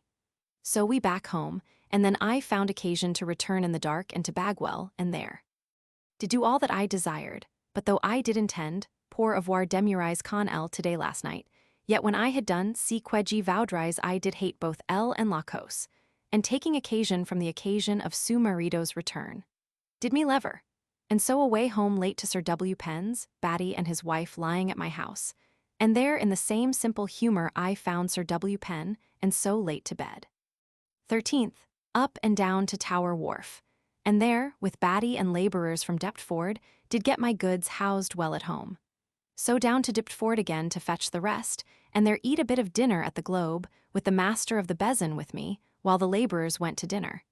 Here I hear that this poor town do bury still of the plague 7 or 8 in a day. So to Sir G. Carteret's to work, and there did to my content ship off into the bezin all the rest of my goods, saving my pictures and fine things, that I will bring home in wherries when the house is fit to receive them. And so home, and unload them by carts and hands before night, to my exceeding satisfaction. And so after supper to bed in my house, the first time I have lain there. And lay with my wife in my old closet upon the ground, and Batty and his wife in the best chamber, upon the ground also. 14th. Up and to work, having carpenters come to help in setting up bedsteads and hangings, and at that trade my people and I all the morning, till pressed by publique business to leave them against my will in the afternoon. And yet I was troubled in being at home, to see all my goods lie up and down the house in a bad condition, and strange workmen going to and fro might take what they would almost. All the afternoon busy, and Sir W. Coventry come to me, and found me, as God would have it, in my office, and people about me setting my papers to rights. And there discoursed about getting an account ready against the Parliament, and thereby did create me infinite of business, and to be done on a sudden, which troubled me. But however, he being gone, I about it late, and to good purpose. And so home, having this day also got my wine out of the ground again, and set in my cellar, but with great pain to keep the porters that carried it in from observing the money chests there. So to bed as last night, only my wife and I upon a bedstead with curtains in that which was Mercer's chamber, and Balty and his wife, who are here and do us good service, where we lay last night. This day, poor Tom Pepys, the turner, was with me, and Kate, Joyce to bespeak places, one for himself, the other for her husband. She tells me he hath lost L140 per annum, but have 7 houses left. 15th. All the morning at the office, Harmon being come to my great satisfaction to put up my beds and hangings, so I am at rest, and followed my business all day. Dined with Sir W. Batten, mighty busy about this account, and while my people were busy, wrote near 30 letters and orders with my own hand. At it till 11 at night, and it is strange to see how clear my head was, being eased of all the matter of all these letters, whereas one would think that I should have been dazed. I never did observe so much of myself in my life. In the evening there comes to me Captain Cock, and walked a good while in the garden.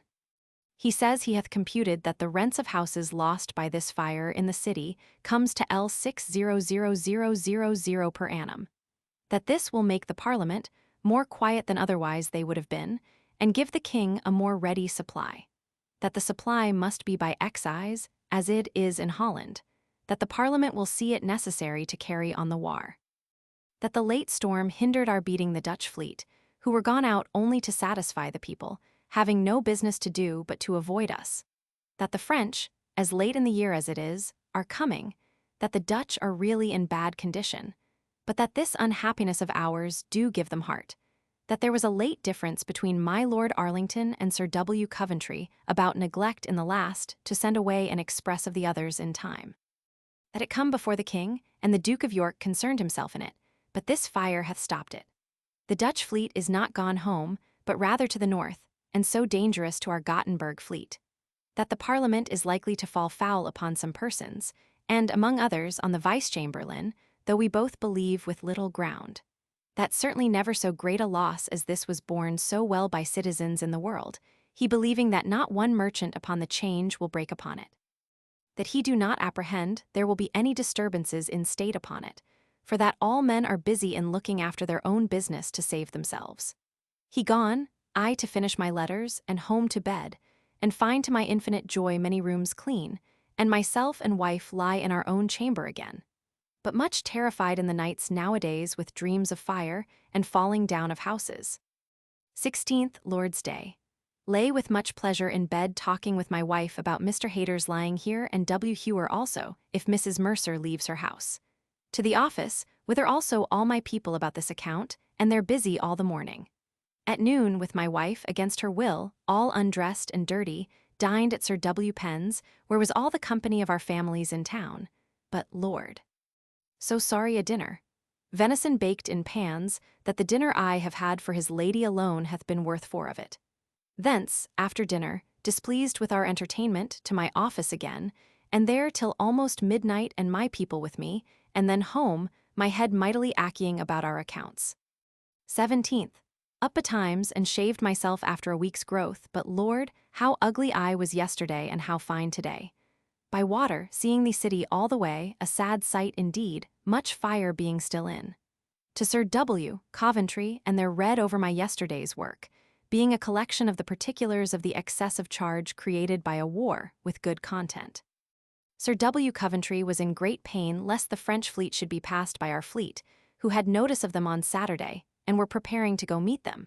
But their minds altered and judged them merchantmen, when the same day the Success, Captain Ball, made their whole fleet, and come to Brighthelmstone, and thence at 5 o'clock afternoon Saturday wrote Sir W. Coventry news thereof, so that we do much fear our missing them.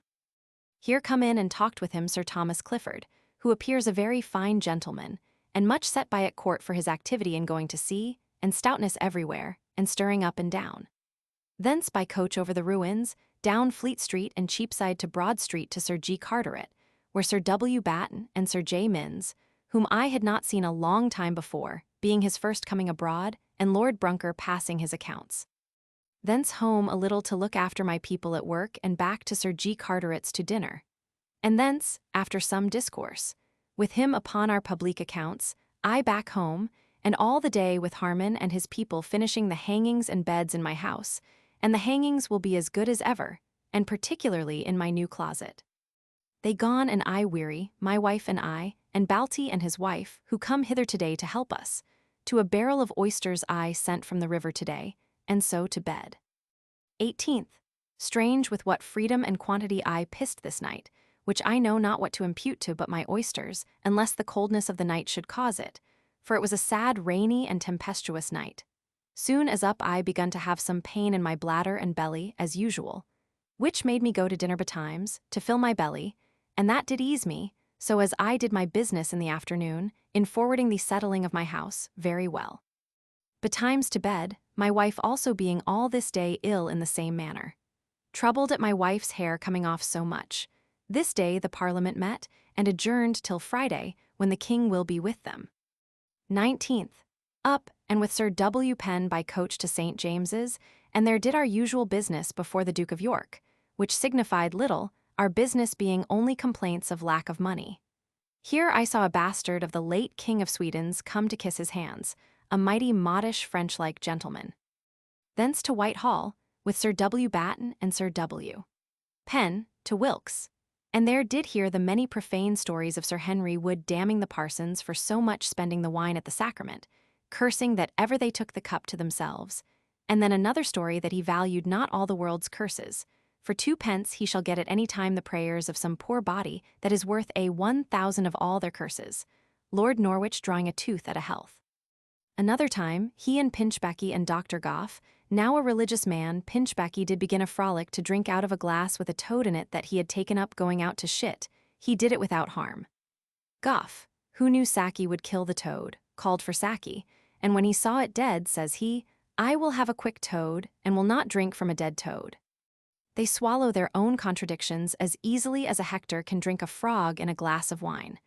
Benlivoglio and Urania, Book 5 p. 92, 3rd edit b. By that means, no other being to be found, he escaped the health.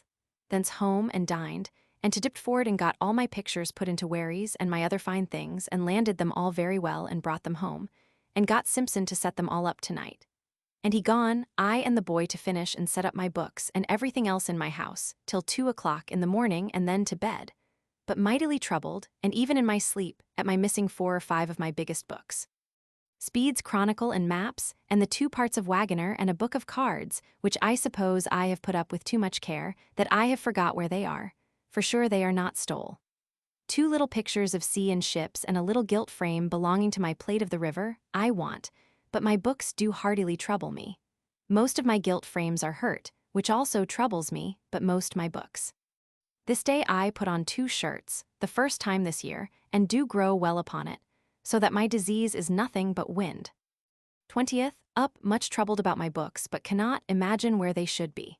Up to the setting my closet to rights, and Sir W. Coventry takes me at it, which did not displease me. He and I to discourse about our accounts, and the bringing them to the Parliament, and with much content to see him rely so well on my part. He and I together to Broad Street to the Vice-Chamberlain, and there discoursed a while and parted. My Lady Carteret come to town, but I did not see her. He tells me how the fleet is come into the Downs. Nothing done, nor French fleet seen, we drove all from our anchors. But he says news is come that de Ruyter is dead, or very near it, of a hurt in his mouth, upon the discharge of one of his own guns, which put him into a fever, and he likely to die, if not already dead. We parted, and I home to dinner, and after dinner to the setting things in order, and all my people busy about the same work. In the afternoon, out by coach, my wife with me, which we have not done several weeks now, through all the ruins to show her them, which frets her much, and is a sad sight indeed. Set her down at her brother S., and thence I to Westminster Hall, and there stayed a little while, and called her home. She did give me an account of great differences between her mother and Balty's wife. The old woman charges her with going abroad and staying out late, and painting in the absence of her husband, and I know not what. And they grow proud, both he and she, and do not help their father and mother out of what I help them to, which I do not like, nor my wife. So home, and to the office, to even my journal, and then home, and very late up with Jane setting my books in perfect order in my closet, but am mightily troubled for my great books that I miss, and I am troubled the more for fear there should be more missing than what I find, though by the room they take on the shelves, I do not find any reason to think it. So to bed. 21st. Up and mightily pleased with the setting of my books the last night in order, and that which did please me most of all is that W. Hewer tells me that upon inquiry he do find that Sir W. Penn hath a hamper more than his own, which he took for a hamper of bottles of wine, and are books in it. I was impatient to see it, but they were carried into a wine cellar, and the boy is abroad with him at the house, where the Parliament met today, and the king to be with them. At noon after dinner I sent for Harry, and he tells me it is so, and brought me by and by my hamper of books to my great joy, with the same books I missed, and 3 more great ones and no more. I did give him 5s. For his pains, and so home with great joy, and to the setting of some off them right. But could not finish it, but away by coach to the other end of the town, leaving my wife at the change, but neither come time enough to the council to speak with the Duke of York, nor with Sir G. Carteret, and so called my wife, and paid for some things she bought, and so home, and there after a little doing at the office about our accounts, which now draw near the time they should be ready, the house having ordered Sir G. Carteret, upon his offering them, to bring them in on Saturday next, I home, and there, with great pleasure, very late new setting all my books, and now I am in as good condition as I desire to be in all worldly respects. The Lord of heaven make me thankful, and continue me therein. So to bed. This day I had new stairs of main timber put my cellar going into the yard. 22nd. To my closet, and had it new washed, and now my house is so clean as I never saw it, or any other house in my life, and everything in as good condition as ever before the fire. But with, I believe, about L20 cost one way or other besides about L20 charge in removing my goods, and do not find that I have lost anything but 2 little pictures of ship and sea, and a little gold frame for one of my sea cards. My glazier, indeed, is so full of work that I cannot get him to come to perfect my house. To the office, and they're busy now for good and all about my accounts. My Lord Brunk come thither, thinking to find an office, but we have not yet met. He do now give me a watch, a plain one, in the room of my former watch with many motions which I did give him. If it goes well, I care not for the difference in worth, though believe there is above L5. He and I to Sir G. Carteret to discourse about his account, but Mr. Waith not being there nothing could be done, and therefore I home again, and busy all day. In the afternoon comes Anthony Joyce to see me, and with tears told me his loss, but yet that he had something left that he can live well upon, and I doubt it not. But he would buy some place that he could have, and yet keep his trade where he is settled in St. Jones's. He gone, I to the office again, and then to Sir G. Carteret, and there found Mr. Waith, but, Lord, how fretfully Sir G. Carteret do discourse with Mr. Waith about his accounts, like a man that understands them not one word. I held my tongue and let him go on like a passionate fool. In the afternoon, I paid for the 2 lighters that carried my goods to Deptford, and they cost me L8. Till past midnight at our accounts, and have brought them to a good issue, so as to be ready to meet Sir G. Carteret and Sir W. Coventry tomorrow, but must work tomorrow, which Mr. T. Hayter had no mind to, it being the Lord's day. But being told the necessity, submitted, poor man. This night writ for brother John to come to town. Among other reasons, my estate lying in money, I am afeard of any sudden miscarriage. So to bed mightily contented in dispatching so much business, and find my house in the best condition that ever I knew it. Home to bed. 23rd, Lord's Day. Up, and after being trimmed, all the morning at the office with my people about me till about 1 o'clock, and then home, and my people with me, and Mr. Waith and I eat a bit of victuals in my old closet, now my little dining room, which makes a pretty room, and my house being so clean makes me mightily pleased, but only I do lackey Mercer or somebody in the house to sing with. Soon as eat a bit Mr. Waith and I by water to Whitehall, and there at Sir G. Carteret's lodging Sir W. Coventry met, and we did debate the whole business of our accounts to the Parliament, where it appears to us that the charge of the war from September 1st, 1664, to this Michaelmas, will have been but L3220000, and we have paid in that time somewhat about L2200000, so that we owe above L9000000. But our method of accounting, though it cannot, I believe, be far wide from the mark, yet will not abide a strict examination if the Parliament should be troublesome. Here happened a pretty question of Sir W. Coventry, whether this account of ours will not put my Lord Treasurer to a difficulty to tell what is become of all the money the Parliament have give in this time for the war, which hath amounted to about L4000000, which nobody there could answer. But I perceive they did doubt what his answer could be. Having done, and taken from Sir W. Coventry the minutes of a letter to my Lord Treasurer, Waith and I back again to the office, and thence back down to the water with my wife and landed him in Southwark, and my wife and I for pleasure to Foxhall, and there eat and drank, and so back home. And I to the office till midnight drawing the letter we are to send with our accounts to my Lord Treasurer. And that being done to my mind, I home to bed. 24th. Up and with Sir W. Batten and Sir W. Penn to St. James's, and there with Sir W. Coventry read and all approved of my letter. And then home, and after dinner, Mr. Hayter and Gibson dining with me to the office, and they're very late new moulding my accounts and writing fair my letter, which I did against the evening, and then by coach left my wife at her brother, S., and I to St. James's, and up and down to look Sir W. Coventry. And at last found him and Sir G. Carteret with the Lord Treasurer at Whitehall, consulting how to make up my Lord Treasurer's general account, as well as that of the Navy particularly. Here brought the letter, but found that Sir G. Carteret had altered his account since he did give me the abstract of it, so all my letter must be writ over again to put in his last abstract. So to Sir G. Carteret's lodgings to speak a little about the alteration, and they're looking over the book that Sir G. Carteret intends to deliver to the Parliament of his payments since September 1st, 1664, and there I find my name the very second for flags, which I had bought for the Navy, of calico. Once, about 500 and odd pounds, which vexed me mightily. At last I concluded of scraping out my name and putting in Mr. Tooker, S., which eased me, though the price was such as I should have had glory by. Here I saw my Lady Carteret lately come to town, who, good lady, is mighty kind, and I must make much of her, for she is a most excellent woman. So took up my wife and away home, and there to bed, and 25th.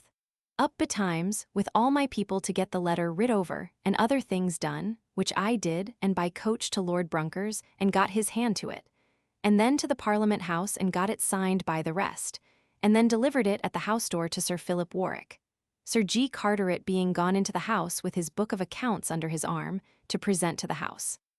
I had brought my wife to Whitehall, and leaving her with Mrs. Mitchell, where she sat in her shop and had burnt wine sent for her, I walked in the hall, and among others with Ned Picketing, who continues still a lying, bragging coxcomb, telling me that my Lord Sandwich may thank himself for all his misfortune, for not suffering him and 2 or 3 good honest fellows more to take them by the throats that spoke ill of him, and told me how basely Lionel Walden hath carried himself towards my lord, by speaking slightly of him, which I shall remember. Thence took my wife home to dinner, and then to the office, where Mr. Hayter all the day putting in order and entering in a book all the measures that this account of the Navy hath been made up by, and late at night to Mrs. Turner S., where she had got my wife and Lady Pen and Peg, and supped. And after supper and the rest of the company by design gone, Mrs. Turner and her husband did lay their case to me about their lodgings, Sir J. Minns being now gone wholly to his own, and now they being empty. They doubt Sir T. Harvey or Lord Brunker may look after the lodgings. I did give them the best advice, poor people, that I could and would do them any kindness, though it is strange that now they should have ne'er a friend of Sir W. Batten or Sir W. Penn to trust to but me, that they have disobliged. So home to bed, and all night still mightily troubled in my sleep, with fire and houses pulling down. 26th. Up and with Sir J. Minns to St. James's, where every body going to the house, I away by coach to Whitehall, and after a few turns, and hearing that our accounts come into the house but today, being hindered yesterday by other business, I away by coach home, taking up my wife and calling at Bennet's, our late mercer, who is come into Covent Garden to a fine house looking down upon the Exchange. And I perceive many Londoners every day come. And Mr. Pierce hath let his wife's closet, and the little blind bedchamber, and a garret to a silk man for L50 fine, and L30 per annum, and L40 per annum more for dieting the master and 2 prentices. So home, not agreeing for silk for a petticoat for her which she desired, but home to dinner and then back to Whitehall, leaving my wife by the way to buy her petticoat of Bennet, and I to Whitehall waiting all day on the Duke of York to move the king for getting Lanyon some money at Plymouth out of some oil prizes brought in thither, but could get nothing done. But here, Mr. Dugdale, I hear the great loss of books in St. Paul's churchyard, and at their hall also, which they value about L150000, some booksellers being wholly undone, among others, they say, my poor curtain. And Mr. Crumlew all his books and household stuff burned, they trusting St. Faith's, and the roof of the church falling, broke the arch down into the lower church, and so all the goods burned. A very great loss. His father hath lost above L1000 in books, one book newly printed, a discourse, it seems, of courts. Here I had the hap to see my Lady Denham, and at night went into the dining room and saw several fine ladies, among others, Castlemaine, but chiefly Denham again, and the Duke of York taking her aside and talking to her in the sight of all the world, all alone, which was strange, and what also I did not like. Here I met with good Mr. Evelyn, who cries out against it, and calls it bitchering. This word was apparently of Evelyn's own making. For the Duke of York talks a little to her, and then she goes away, and then he follows her again like a dog. He observes that none of the nobility come out of the country at all to help the king, or comfort him, or prevent commotions at this fire, but do as if the king were nobody. Nor ne'er a priest comes to give the king and court good counsel, or to comfort the poor people that suffer. But all is dead, nothing of good in any of their minds. He bemoans it, and says he fears more ruin hangs over our heads. Thence away by coach, and called away my wife at unthanks, where she tells me she hath bought a gown of 15s per yard. The same, before her face, my Lady Castlemaine this day bought also, which I seemed vexed for, though I do not grudge it her, but to incline her to have mercer again, which I believe I shall do. But the girl, I hear, has no mind to come to us again, which vexes me.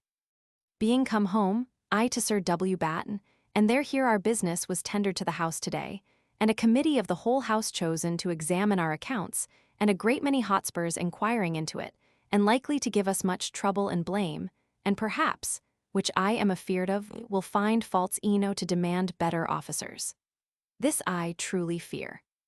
Away with Sir W. Penn, who was there, and he and I walked in the garden by moonlight, and he proposes his and my looking out into Scotland about timber, and to use Pett there. For timber will be a good commodity this time of building the city, and I like the motion, and doubt not that we may do good in it. We did also discourse about our privateer, and hope well of that also, without much hazard, as, if God blesses us, I hope we shall do pretty well toward getting a penny.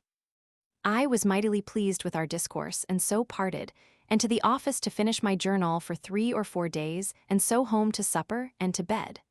Our fleet abroad, and the Dutch too, for all we know, the weather very bad, and under the command of an unlucky man, I fear. God bless him, and the fleet under him. 27th. A very furious blowing night all the night, and my mind still mightily perplexed with dreams, and burning the rest of the town, and waking in much pain for the fleet. Up, and with my wife by coach as far as the Temple, and there she to the mercer, S. again, and I to look out Penny, my tailor, to speak for a cloak and cassock for my brother, who is coming to town, and I will have him in a canonical dress, that he may be the fitter to go abroad with me. I then to the Exchequer, and there, among other things, spoke to Mr. Falconbridge about his girl I heard sing at Nonsuch, and took him and some other Chequer men to the Sun Tavern, and there spent 6d.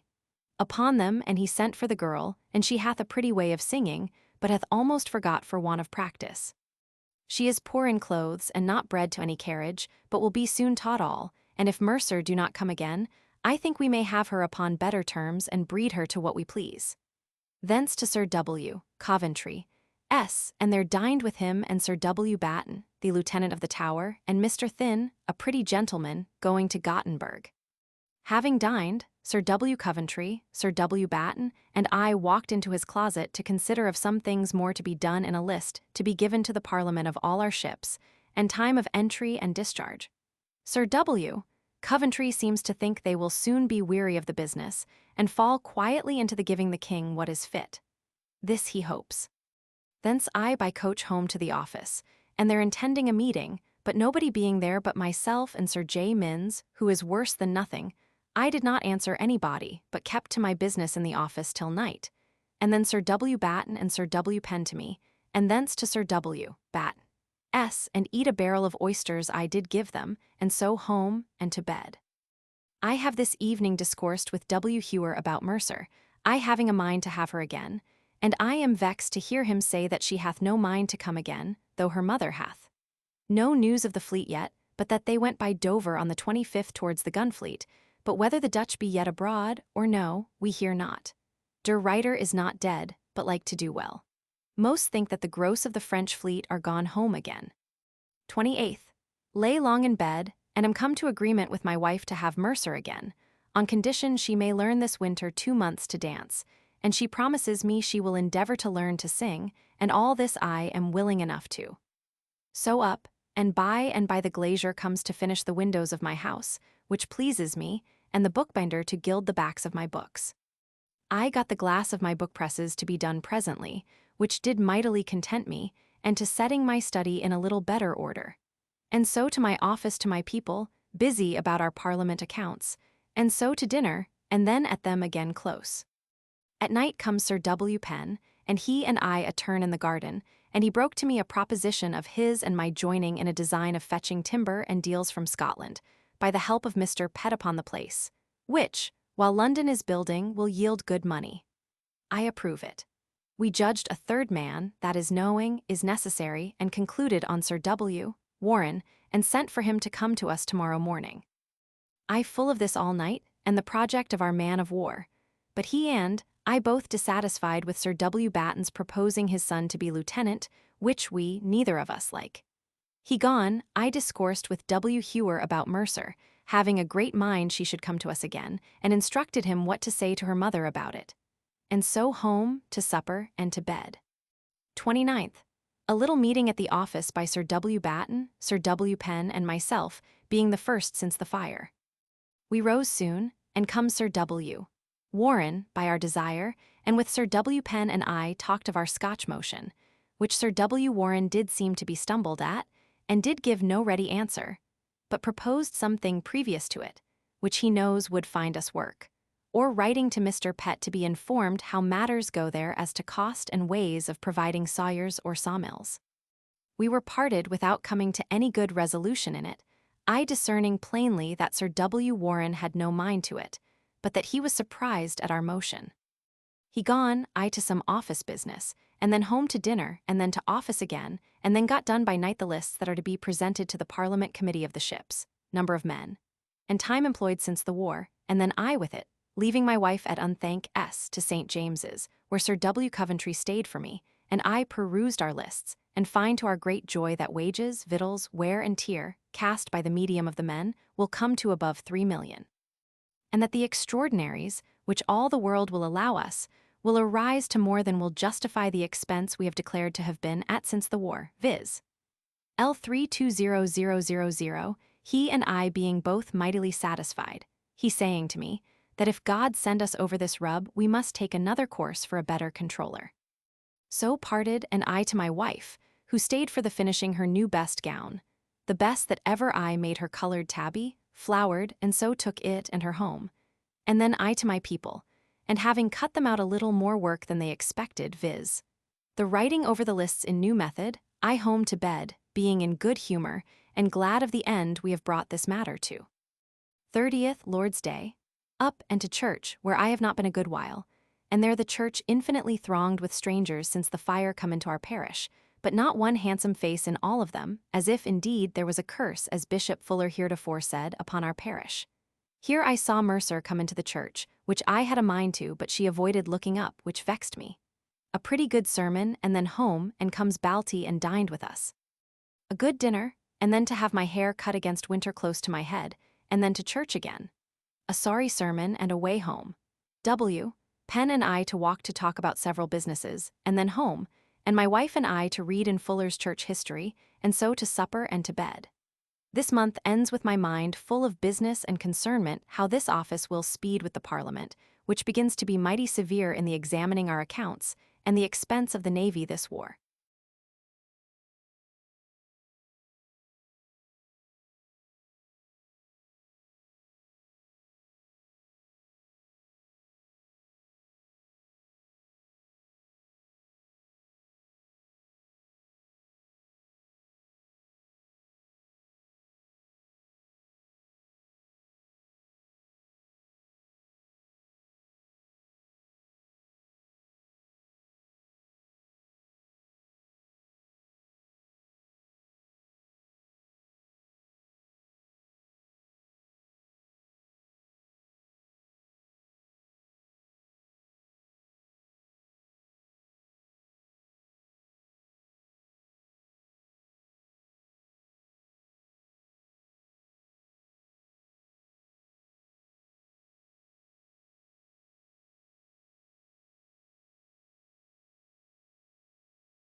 October 1666. October 1st, 1666. Up, and all the morning at the office, getting the list of all the ships and vessels employed since the war, for the Committee of Parliament. At noon with it to Sir W. Coventry's chamber, and there dined with him and W. Batten and W. Penn, and after dinner examined it, and find it will do us much right in the number of men rising to near the expense we delivered to the Parliament. W. Coventry and I, the others going before the committee to Lord Brunkers for his hand, and find him simply mighty busy in a council of the Queen's. He come out and took in the papers to sign, and sent them mighty wisely out again. Sir W. Coventry away to the committee, and I to the Mercer, S., and there took a bill of what I owe of late, which comes to about L17. Thence to Whitehall, and there did hear Betty Mitchell was at this end of the town, and so without breach of vow did stay to endeavor to meet with her and carry her home. But she did not come, so I lost my whole afternoon. But pretty! How I took another pretty woman for her, taking her a clap on the breech, thinking verily it had been her. Stayed till W. Batten and W. Penn come out, and so away home by water with them, and to the office to do some business, and then home, and my wife do tell me that W. Hewer tells her that Mercer hath no mind to come. So I was angry at it, and resolved with her to have Falconbridge's girl, and I think it will be better for us, and will please me better with singing. With this resolution, to supper and to bed. Second, up and am sent for to Sir G. Carteret, and to him, and there he tells me how our lists are referred to a subcommittee to consider and examine, and that I am ordered to be there this afternoon. So I away thence to my new bookbinder to see my books gilding in the backs, and then to Whitehall to the house, and spoke to Sir W. Coventry, where he told me I must attend the committee in the afternoon, and received some hints of more work to do. So I away to the Chequer, and thence to an alehouse, and found Mr. Falconbridge, and agreed for his kinswoman to come to me. He says she can dress my wife, and will do anything we would have her to do, and is of a good spirit and mighty cheerful. He is much pleased therewith, and so we shall be. So agreed for her coming the next week. So away home, and eat a short dinner, and then with Sir W. Penn to Whitehall, and do give his boy my book of papers to hold while he went into the committee chamber in the inner court of wards, and I walked without with Mr. Slingsby, of the Tower, who was there, and who did in walking inform me mightily in several things. Among others, that the heightening or lowering of money is only a cheat, and do good to some particular men, which, if I can but remember how, I am now by him fully convinced of. Anon Sir W. Penn went away, telling me that Sir W. Coventry that was within had told him that the fleet is all come into the Buoy of the Nore, and that he must hasten down to them, and so went away, and I into the committee chamber before the committee sat, and there heard Birch discourse highly and understandingly about the navy business and a proposal made heretofore to farm the navy. But Sir W. Coventry did abundantly answer him, and is a most excellent person. By and by the committee met, and I walked out, and anon they rose and called me in, and appointed me to attend a committee of them tomorrow at the office to examine our lists. This put me into a mighty fear and trouble, they doing it in a very ill humour, methought. So I away, and called on my Lord Brunker to desire him to be there tomorrow, and so home, having taken up my wife at unthanks, full of trouble in mind to think what I shall be obliged to answer, that am neither fully fit, nor in any measure concerned to take the shame and trouble of this office upon me, but only from the inability and folly of the controller that occasions it. When come home I to Sir W. Penn's, to his boy, for my book, and there find he hath it not, but delivered it to the doorkeeper of the committee for me. This, added to my former disquiet, made me stark mad, considering all the nakedness of the office lay open in papers within those covers. I could not tell in the world what to do, but was mad on all sides, and that which made me worse Captain Cock was there, and he did so swear and curse at the boy that told me. So Cock, Griffin, and the boy with me, they to find the housekeeper of the Parliament, Hughes, while I to Sir W. Coventry, but could hear nothing of it there. But coming to our rendezvous at the Swan Tavern in Ding Street, I find they have found the housekeeper, and the book simply locked up in the court. So I stayed and drank and rewarded the doorkeeper, and away home, my heart lighter by all this, but to bed very sad notwithstanding, in fear of what will happen tomorrow upon their coming.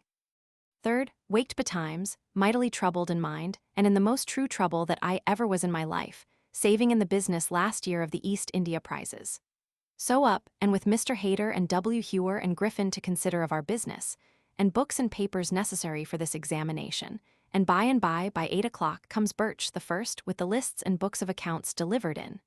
He calls me to work, and there he and I begun, when by comes Garraway. William Garraway, elected MP for Chichester, March 26, 1661, and in 1674 he was appointed by the House to confer with Lord Shaftesbury respecting the charge against Pepys being poppishly affected. See note to the Life, Volume I, p. Roman 32, and for his character, October 6, 1666. The first time I ever saw him, and Sir W. Thompson and Mr. Boscon, they to it, and I did make shift to answer them better than I expected. Sir W. Batten, Lord Brunker, W. Penn, come in but presently went out, and J. Minns come in and said 2 or 3 words from the purpose, but to do hurt, and so away he went also, and left me all the morning with them alone to stand or fall.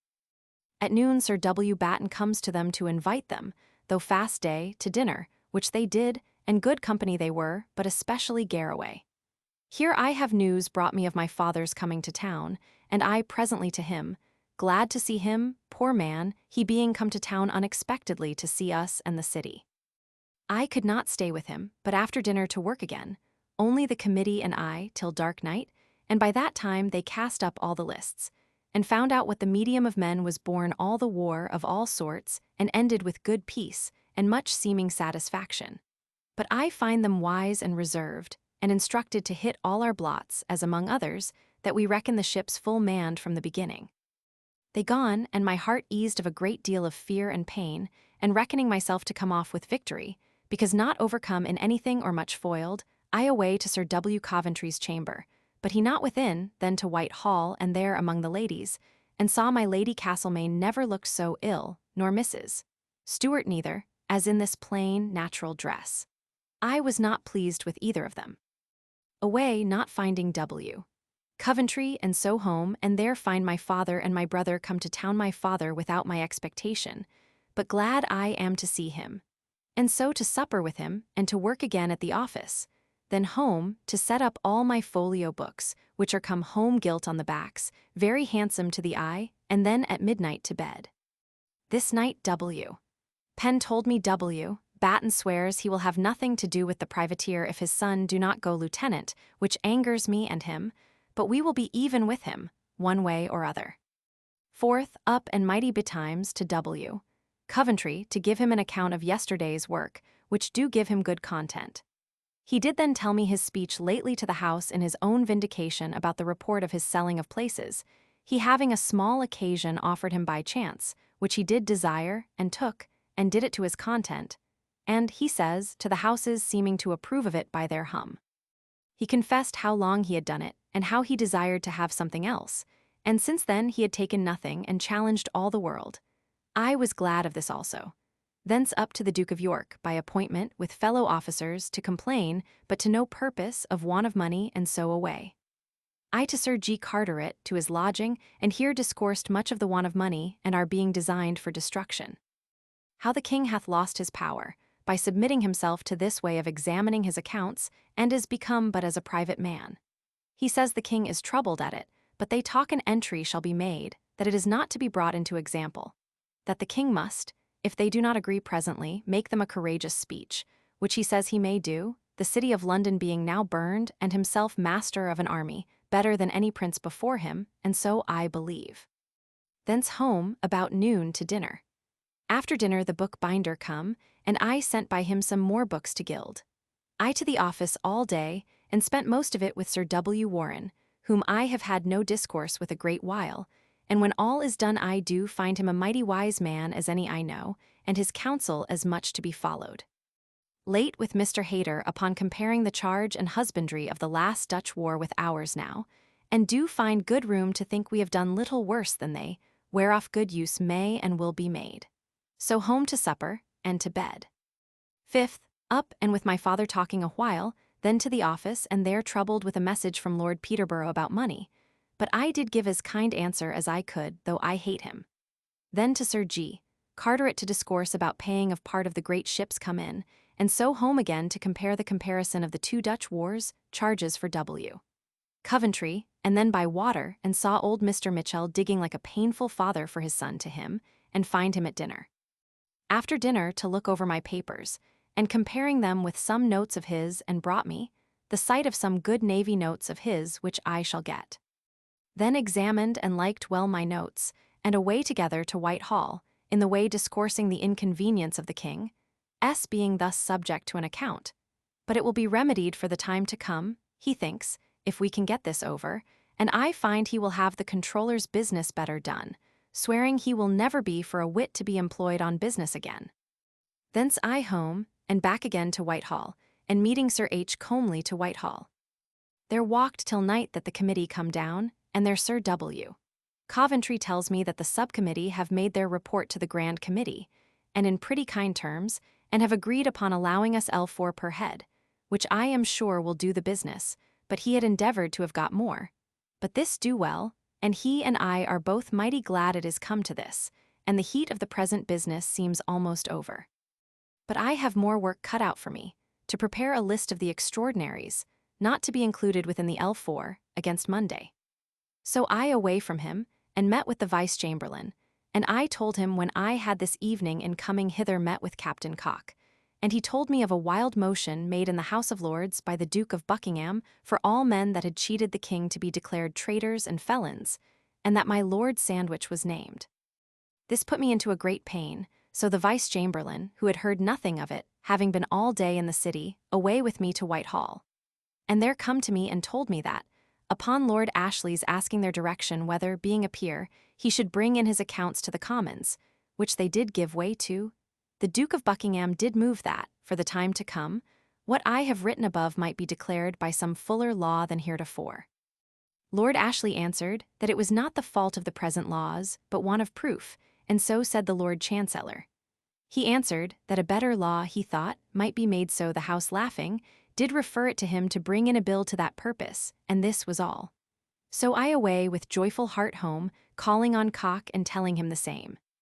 So I away home to the office to clear my journal for 5 days, and so home to supper and to bed, my father who had stayed out late and troubled me thereat being come home well and gone to bed, which pleases me also. This day, coming home, Mr. Curtin's kinsman, my bookseller, come in my way, and so I am told by him that Mr. Curtin is utterly undone, and made 2 or 3,000 worse than nothing, from being worth 7 or 8,000. That the goods laid in the churchyard fired through the windows those in St. Faith's Church, and those coming to the warehouses doors fired them, and burned all the books and the pillars of the church, so as the roof falling down broke quite down, which it did not do in the other places of the church, which is alike pillared, which I knew not before. But being not burned, they stand still. He do believe there is above L50000 of books burned, all the great booksellers almost undone. Not only these, but their warehouses at their hall, and under Christchurch and elsewhere being all burned. A great want thereof there will be of books, specially Latin books and foreign books, and among others the polyglots and New Bible, which he believes will be presently worth L40 apiece. 6th, up, and having seen my brother in his cassock, which I am not the most satisfied in, being doubtful at this time what course to have him profess too soon. To the office, and there busy about a list of the extraordinaries of the charge of the fleet this war, and was led to go to the office of the ordnance to be satisfied in something, and find their accounts and books kept in mighty good order, but that they can give no light, nor will the nature of their affairs permit it to tell what the charge of the ordnance comes to a man a month. So home again and to dinner there coming Creed to me, but what with business and my hatred to the man, I did not spend any time with him. But after dinner wife and he and I took coach and to Westminster, but he light about Paul S. and set her at her tailor S. and myself to St. James's, but there missing W. Coventry returned and took up my wife, and calling at the Exchange Home, whither Sir H. comely come to visit me, but my business suffered me not to stay with him. So he gone I by water to Westminster Hall, and thence to St. James's, and there found W. Coventry waiting for me, and I did give him a good account to his mind of the business he expected about extraordinaries, and then fell to other talk. Among others, our sad condition contracted by want of a comptroller. As Sir John Minns performed the duties inefficiently, it was considered necessary to take the office from him. See January 21st. And it was his words, that he believes, besides all the shame and trouble he hath brought on the office, the king had better have given L100,000 than ever have had him there. He did discourse about some of these discontented parliament men, and says that Birch is a false rogue. But that Garraway is a man that hath not been well used by the court, though very stout to death, and hath suffered all that is possible for the king from the beginning. But discontented as he is, yet he never knew a session of parliament, but he hath done some good deed for the king before it rose. I told him the passage cock told me of his having begged a brace of bucks of the Lord Arlington for him, and when it come to him, he sent it back again. Sir W. Coventry told me it is much to be pitied that the king should lose the service of a man so able and faithful, and that he ought to be brought over, but that it is always observed that by bringing over one discontented man, you raise up 3 in his room, which is a state lesson I never knew before. But when others discover your fear, and that discontent procures favor, they will be discontented too, and impose on you. Thence to Whitehall and got a coach and home, and there did business late, and so home and set up my little books of one of my presses come home gilt, which pleases me mightily, and then to bed. This morning my wife told me of a fine gentlewoman my Lady Pen tells her of, for L20 per annum, that sings, dances, plays on 4 or 5 instruments and many other fine things, which pleases me mightily. And she sent to have her see her, which she did this afternoon, but sings basely, and is a tawdry wench that would take L8, but my wife nor I think her fit to come. 7th, Lord's Day, up, and after visiting my father in his chamber, to church, and then home to dinner. Little Mitchell and his wife come to dine with us, which they did, and then presently after dinner I with Sir J. Minns to Whitehall, where met by Sir W. Batten and Lord Brunker, to attend the King and Duke of York at the cabinet, but nobody had determined what to speak of, but only in general to ask for money. So I was forced immediately to prepare in my mind a method of discoursing. And anon we were called into the green room, where the King, Duke of York, Prince Rupert, Lord Chancellor, Lord Treasurer, Duke of Albemarle G. Carteret, W. Coventry, Morris. Nobody beginning, I did and made a current and I thought a good speech, laying open the ill state of the Navy. By the greatness of the debt, greatness of work to do against next year, the time and materials it would take, and our incapacity through a total want of money. I had no sooner done, but Prince Rupert rose up and told the king in a heat that whatever the gentleman had said, he had brought home his fleet in as good a condition as ever any fleet was brought home, that 20 boats would be as many as the fleet would want, and all the anchors and cables left in the storm might be taken up again. This arose from my saying, among other things we had to do, that the fleet was come in the greatest fleet that ever His Majesty had yet together, and that in as bad condition as the enemy or weather could put it. And to use Sir W. Penn's words, who is upon the place taking a survey, he dreads the reports he is to receive from the surveyors of its defects. I therefore did only answer that I was sorry for His Highness's offense, but that what I said was but the report we received from those entrusted in the fleet to inform us. He muttered and repeated what he had said. And so, after a long silence on all hands, nobody, not so much as the Duke of Albemarle, seconding the prince, nor taking notice of what he said, we withdrew. I was not a little troubled at this passage, and the more when speaking with Jacky Fenn about it, he told me that the prince will be asking now who this Pepys is, and find him to be a creature of my Lord Sandwich S., and therefore this was done only to disparage him. Anon they broke up, and Sir W. Coventry come out, so I asked his advice. He told me he had said something to salve it, which was, that His Highness had, he believed, rightly informed the king that the fleet is come in good condition to have stayed out yet longer, and have fought the enemy.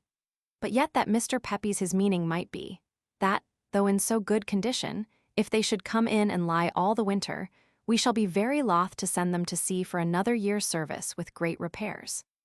He said it would be no hurt if I went to him, and showed him the report himself brought up from the fleet, where every ship, by the commander's report, do need more or less, and not to mention more of Sir W. Penn for doing him a mischief.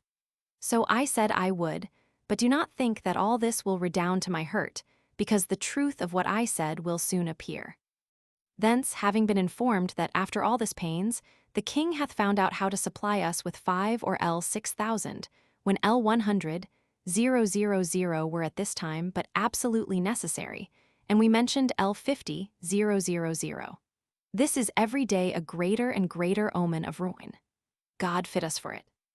Sir J. Minns and I home, it raining, by coach, calling only on Sir G. Cartefet at his lodging, who is I find troubled at my Lord Treasurer and Sir P.H. Warwick bungling in his accounts, and come home to supper with my father, and then all to bed. I made my brother in his cassock to say grace this day, but I like his voice so ill that I begin to be sorry he hath taken this order upon him. 8th, up into my office, called up by Commissioner Middleton, newly come to town, but stayed not with me. So I to my office busy all the morning.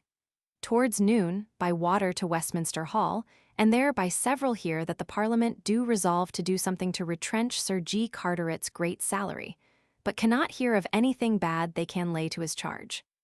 The House did this day order to be engrossed the bill against importing Irish cattle, a thing, it seems, carried on by the Western Parliament men, wholly against the sense of most of the rest of the House, who think if you do this, you give the Irish again cause to rebel. Thus plenty on both sides makes us mad. The committee of the Canary Company of both factions come to me for my cousin, Roger, that is of the committee. Thence with W.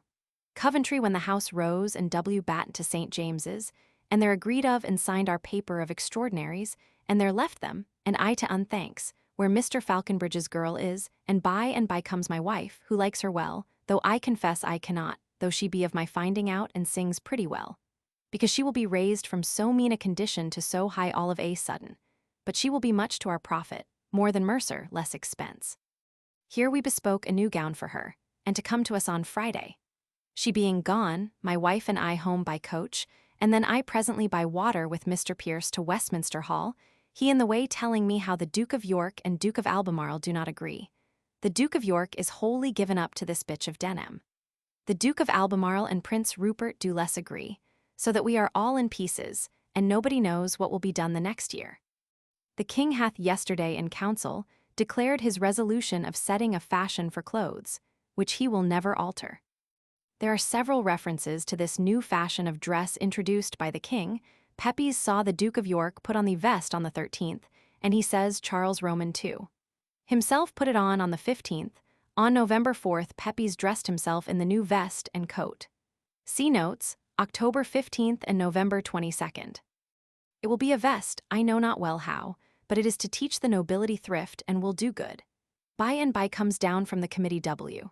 Coventry, and I find him troubled at several things happened this afternoon, which vexes me also, our business looking worse and worse, and our work growing on our hands. Time spending and no money to set anything in hand with, the end thereof must be speedy ruin. The Dutch insult and have taken off Bruant's head. Captain du Buet, a Frenchman in the Dutch service, plotted with 2 magistrates of Rotterdam to obtain a peace with England as the readiest means of pressing the elevation of the Prince of Orange to the office of Captain General. He was brought before the Supreme Court of Holland, condemned, and executed. He had been one of the household of the Prince of Orange who were dismissed by De Witt. Which they have not dared to do, though found guilty of the fault he did die for, of something of the Prince of Orange's faction, till just now, which speaks more confidence in our being worse than before. Alderman Meynell, I hear, is dead. Thence returned in the dark by coach all alone, full of thoughts of the consequences of this ill complexion of affairs, and how to save myself and the little I have, which if I can do, I have cause to bless God that I am so well, and shall be well contented to retreat to Brampton, and spend the rest of my days there. So to my office, and did some business, and finished my journal with resolutions, if God bless me, to apply myself soberly to settle all matters for myself, and expect the event of all with comfort. So home to supper and to bed. 9th, up into the office, where we sat the first day since the fire, I think. At noon home, and my Uncle Thomas was there, and dined with my brother and I, my father and I were gone abroad. And then to the office again in the afternoon, and there close all day long, and did much business. At night to Sir W. Batten, where Sir R. Ford did occasion some discourse of sending a convoy to the Madeiras, and this did put us upon some new thoughts of sending our privateer thither on merchants' accounts, which I have more mind to, the profit being certain and occasion honest withal. So home, and to supper with my father, and then to set my remainder of my book's gilt in order with much pleasure, and so late to bed. 10th fast day for the fire. Up with Sir W. Batten by water to Whitehall, and anon had a meeting before the Duke of York, where pretty to see how Sir W. Batten, that carried the surveys of all the fleet with him, to show their ill condition to the Duke of York, when he found the prince there, did not speak one word, though the meeting was of his asking for nothing else. And when I asked him, he told me he knew the prince too well to anger him, so that he was afeard to do it. Thence with him to Westminster, to the parish church, where the Parliament men and Stillingfleet in the pulpit. So full, no standing there, so he and I to eat herrings at the Dog Tavern, and then to church again, and there was Mr. Frampton in the pulpit, they cry up so much, a young man and of a mighty ready tongue. I heard a little of his sermon and liked it, but the crowd so great, I could not stay. So to the Swan, and bays left fill, and drank, and then home by coach, and took father, wife, brother, and W. Hewer to Islington, where I find mine host dead. Here eat and drank and merry, and so home, and to the office a while, and then to Sir W. Batten to talk a while, and with Captain Cock into the office to hear his news, who is mighty conversant with Garraway and those people, who tells me what they object as to the maladministration of things as to money. But that they mean well, and will do well, but their reckonings are very good, and show great faults, as I will insert here. They say the king hath had towards this war expressly thus much. Royal-eyed, L2, 450,000 more, 1, 250,000 3 months, tax given the king by a power of raising a month's tax of L70000 every year for 3 years. 0, 210,000 customs, out of which the king did promise to pay L240,000, which for 2 years comes to 0, 480,000 prizes, which they moderately reckon at. 0, 300,000 a debt declared by the Navy by us. 0, 900,000 590,000. The whole charge of the navy, as we stayed it for 2 years and a month, hath been but 3,200,000. So what is become of all this sum? 2,390,000. He and I did bemoan our public condition. He tells me the Duke of Albemarle is under a cloud, and they have a mind at court to lay him aside. This I know not, but all things are not right with him, and I am glad of it, but sorry for the time. So home to supper and to bed, it being my wedding night. See Life, Volume I, p. Roman 21, where the Register of St. Margaret's Parish, Westminster, is quoted to the effect that Pepys was married December 1st, 1655. It seems incomprehensible that both husband and wife should have been wrong as to the date of their wedding day, but Mrs. Pepys was unquestionably wrong as to the number of years, for they had been married nearly 11. But how many years I cannot tell, but my wife says 10. 7th, up and discoursed with my father of my sending some money for safety into the country, for I am in pain what to do with what I have. I did give him money, poor man, and he overjoyed. So left him, and to the office, where nothing but sad evidences of ruin coming on us for want of money. So home to dinner, which was a very good dinner, my father, brother, wife, and I, and then to the office again, where I was all the afternoon till very late busy, and then home to supper and to bed. Memorandum. I had taken my journal during the fire and the disorders following in loose papers until this very day, and could not get time to enter them in my book till January 18, in the morning, having made my eyes sore by frequent attempts this winter to do it.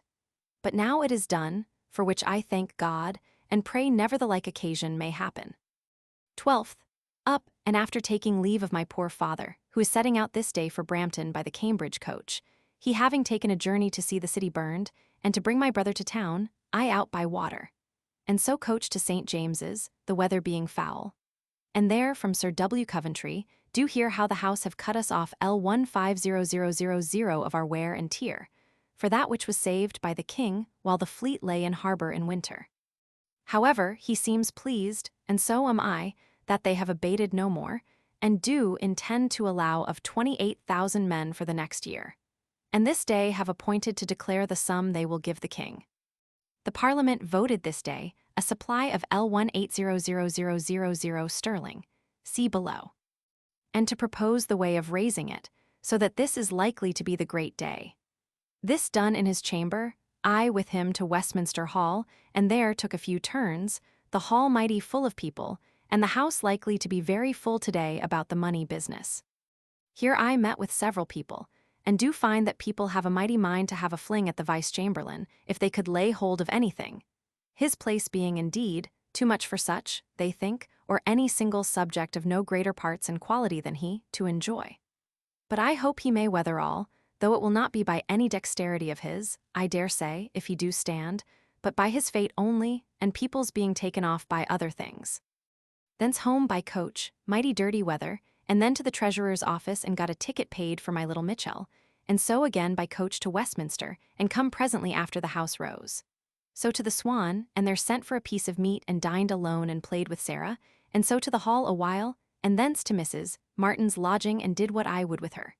She is very big, and resolves I must be godfather. Thence away by water with crop to Diptford. It was almost night before I got thither.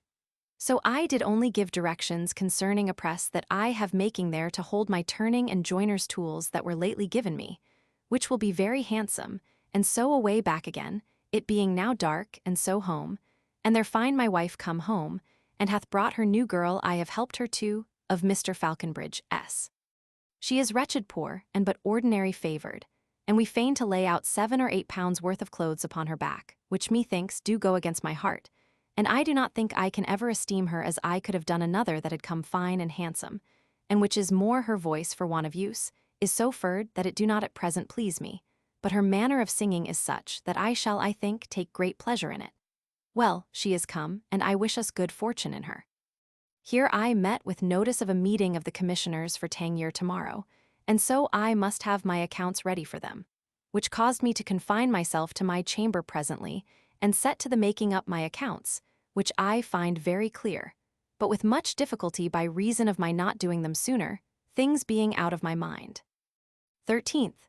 It cost me till 4 o'clock in the morning, and which was pretty to think, I was above an hour, after I had made all right, in casting up of about 20 sums, being dozed with much work, and had for 40 times together forgot to carry the 60 which I had in my mind, in one denomination which exceeded 60, and this did confound me for above an hour together. At last all even and done, and so to bed. Up at 7, and so to the office after looking over my last night's work. We sat all the morning.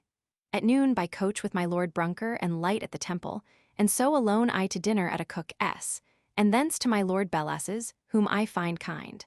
But he had drawn some new proposal to deliver to the Lord's Commissioners today, wherein one was, that the garrison would not be well paid without some goldsmiths undertaking the paying of the bills of exchange for tallies. He professing so much kindness to me, and saying that he would not be concerned in the garrison without me, and that if he continued in the employment, no man should have to do with the money but myself. I did ask his lordship's meaning of the proposition in his paper. He told me he had not much considered it, but that he meant no harm to me. I told him I thought it would render me useless, whereupon he did very frankly, after my seeming denials for a good while, cause it to be writ over again, and that clause left out, which did satisfy me abundantly.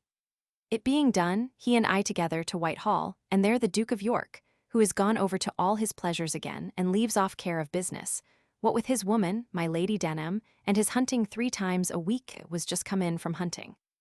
So I stood and saw him dress himself and try on his vest, which is the king's new fashion, and will be in it for good and all on Monday next, and the whole court.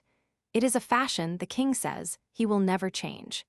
He being ready, he and my Lord Chancellor, and Duke of Albemarle and Prince Rupert, Lord Bellas's, Sir H. Comely, Povey, and myself met at a committee for Tangier.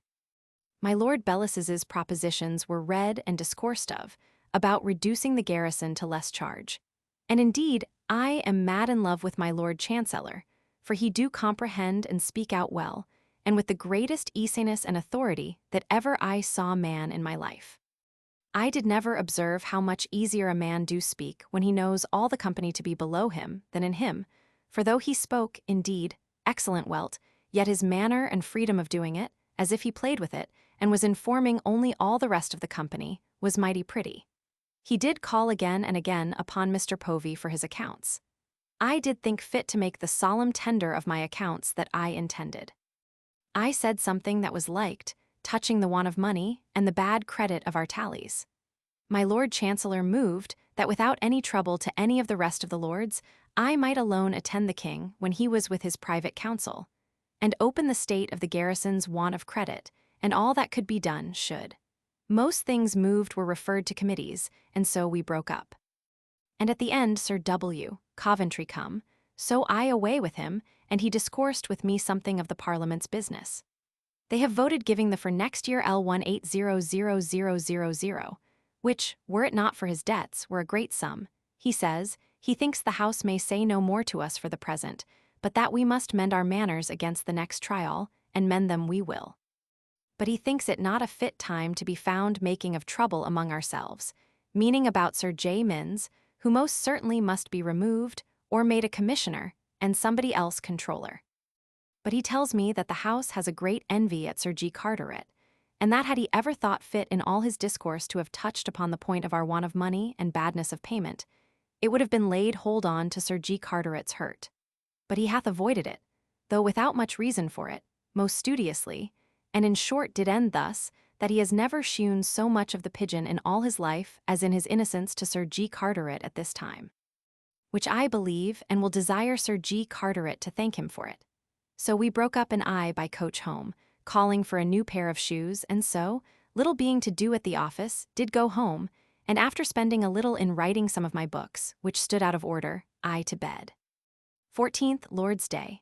Lay long in bed, among other things, talking of my wife's renewing her acquaintance with Mrs. Pierce, which by my wife's ill using her when she was here last, hath been interrupted.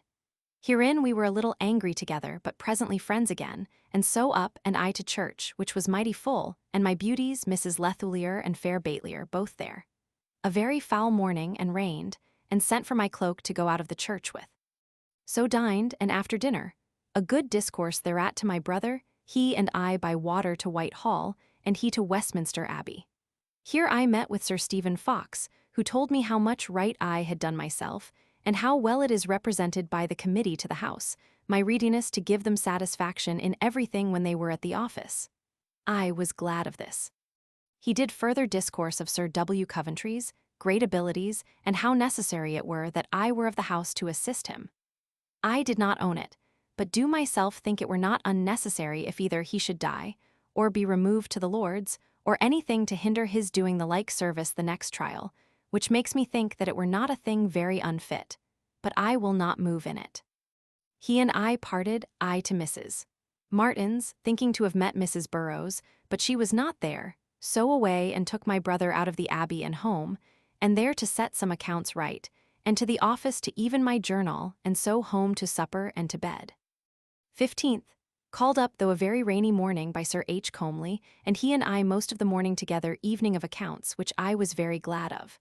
Then he and I out to Sir Robert Viner S. at the African House, where I had not been since he come thither, but he was not there, but I did some business with his people, and then to Colville S., who, I find, lives now in Lime Street, and with the same credit as ever, this fire having not done them any wrong that I hear of at all.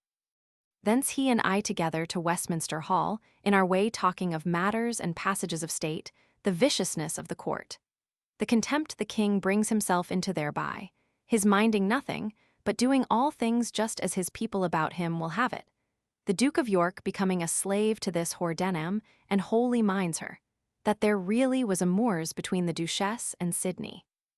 That there is reason to fear that, as soon as the Parliament have raised this money, the king will see that he hath got all that he can get, and then make up a peace.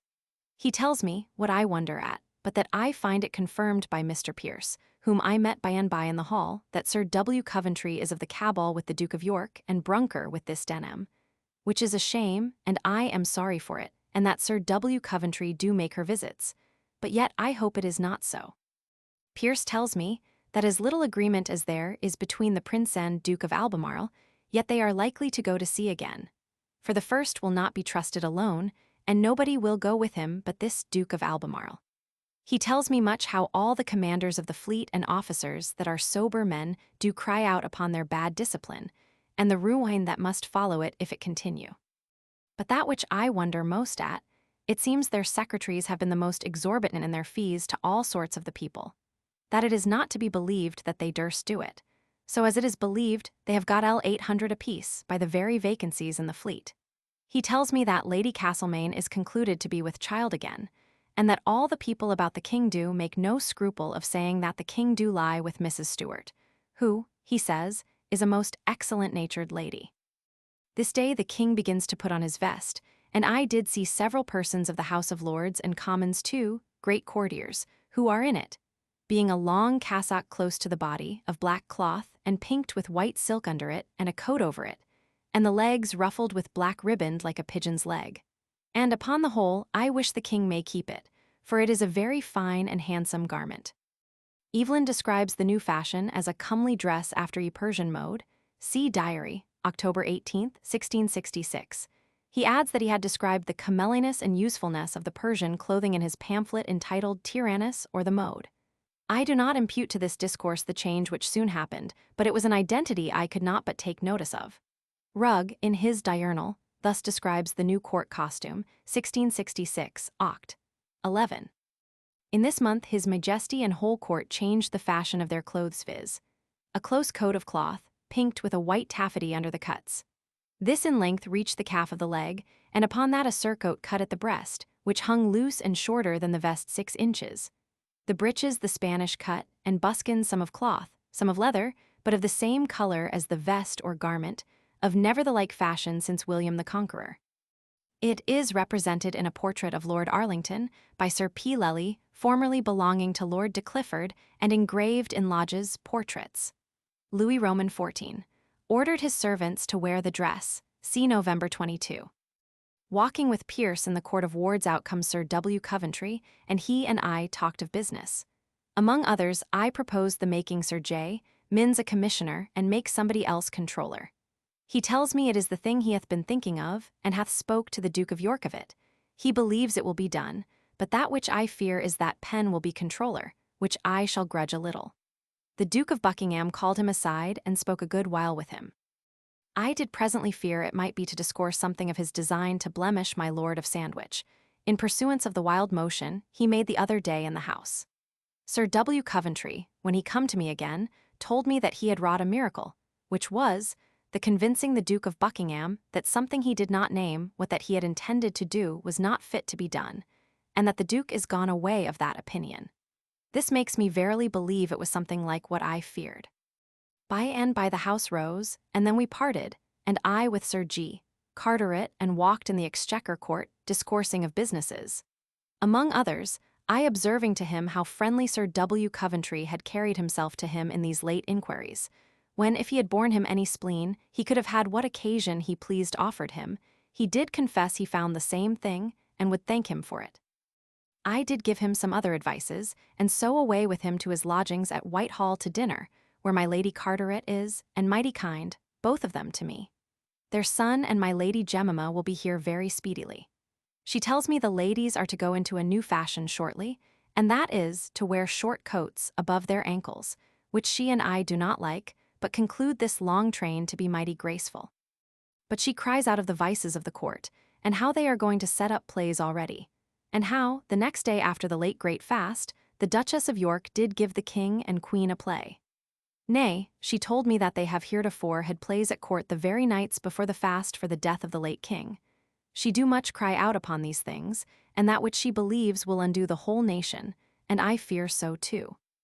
After dinner away home, Mr. Brisbane along with me as far as the Temple, and there looked upon a new book, set out by one Reichalt, secretary to my Lord Winchelsea, of the policy and customs of the Turks, which is, it seems, much cried up. But I could not stay, but home, where I find Balty come back, and with him some muster books, which I am glad of, and hope he will do me credit in his employment. By and by took coach again and carried him home, and my wife to her tailor, while I to Whitehall to have found out Povey, but miss him and so call in my wife and home again, where at Sir W. Batten's I met Sir W. Penn, lately come from the fleet at the Nore, and here were many good fellows, among others Sir R. Holmes, who is exceeding kind to me more than usual, which makes me afeard of him, though I do much wish his friendship.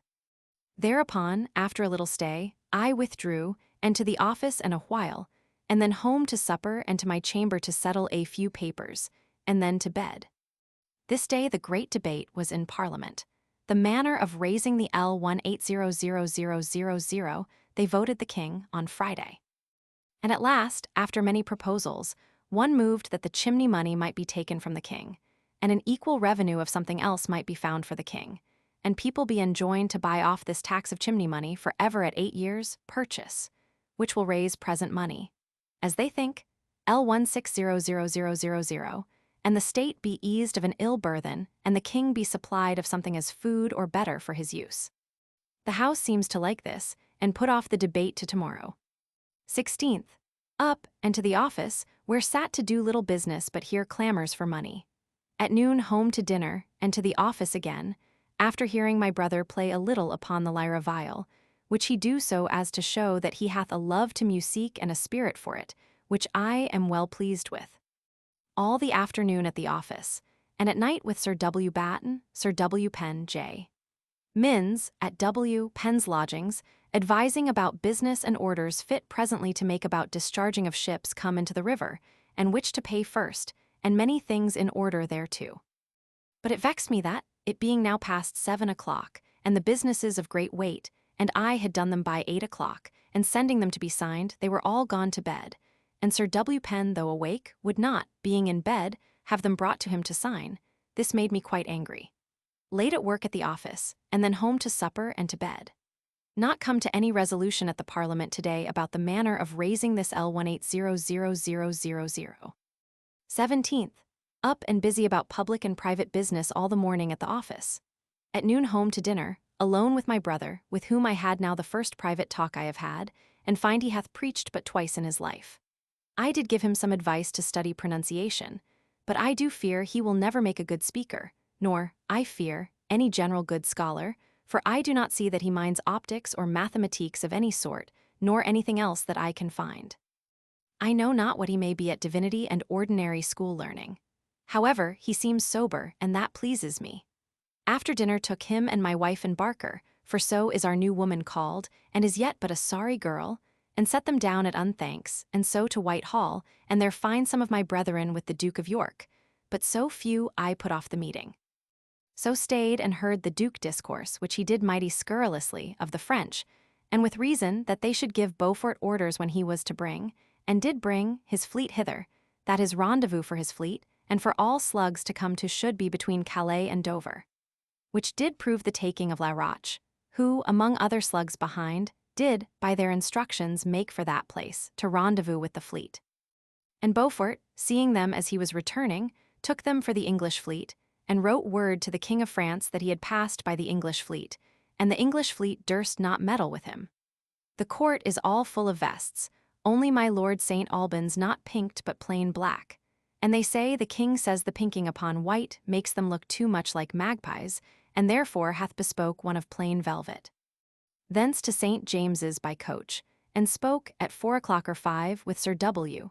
Coventry, newly come from the house, where they have sat all this day and not come to an end of the debate how the money shall be raised. He tells me that what I proposed to him the other day was what he had himself thought on and determined, and that he believes it will speedily be done them making Sir J. Minns a commissioner, and bringing somebody else to be controller, and that, which do not please me, I confess, for my own particulars, so well as Sir J. Minns, will, I fear, be Sir W. Penn, for he is the only fit man for it. Away from him and took up my wife, and left her at Temple Bar to buy some lace for a petticoat, and I took coach and away to Sir R. Viner, about a little business, and then home, and by to my chamber, and there late upon making up an account for the board to pass tomorrow, if I can get them, for the clearing all my impressed bills, which if I can do, will be to my very good satisfaction. Having done this, then to supper and to bed. 18th, up and to the office where we sat all the morning.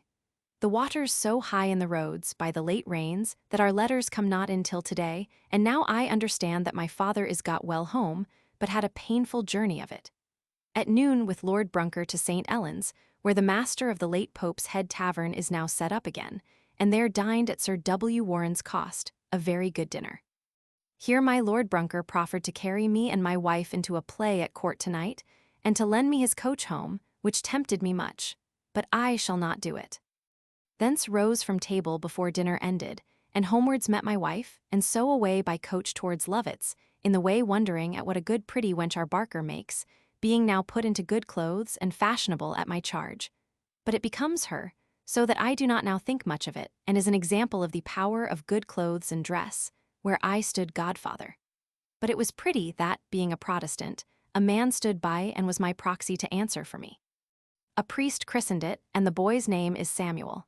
The ceremonies many and some foolish. The priest in a gentleman's dress, more than my own, but is a Capuchin, one of the Queen Mother's priests. He did give my proxy, and the woman proxy, my Lady Bill's absent, had a proxy also, good advice to bring up the child, and at the end that he ought never to marry the child nor the godmother the child or the godfather. But which is strange, they say that the mother of the child and the godfather may marry. By and by the Lady Bills come in, a well-bred but crooked woman. The poor people of the house had good wine, and a good cake, and she a pretty woman in her lying-in dress. It cost me near 40s.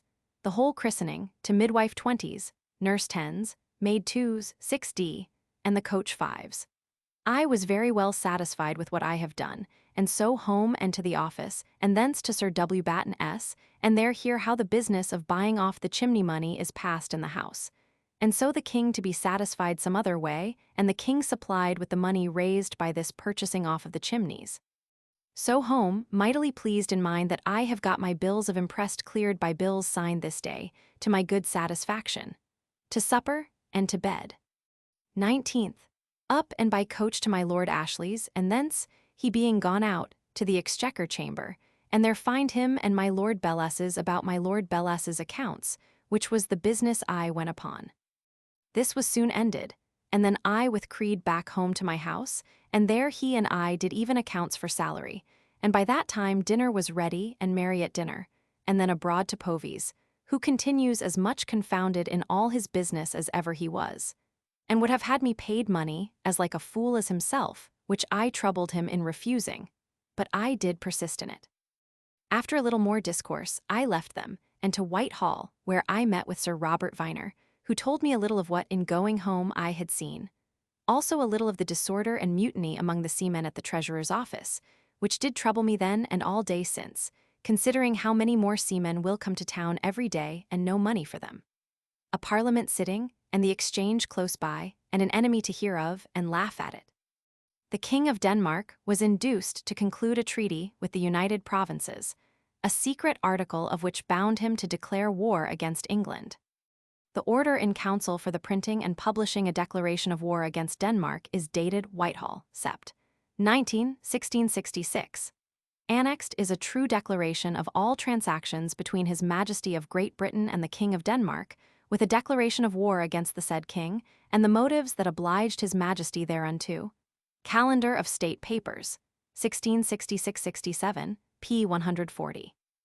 Viner too and Backwell were sent for this afternoon, and was before the king and his cabinet about money, they declaring they would advance no more, it being discoursed of in the House of Parliament for the king to issue out his privy seals to them to command them to trust him, which gives them reason to decline trusting.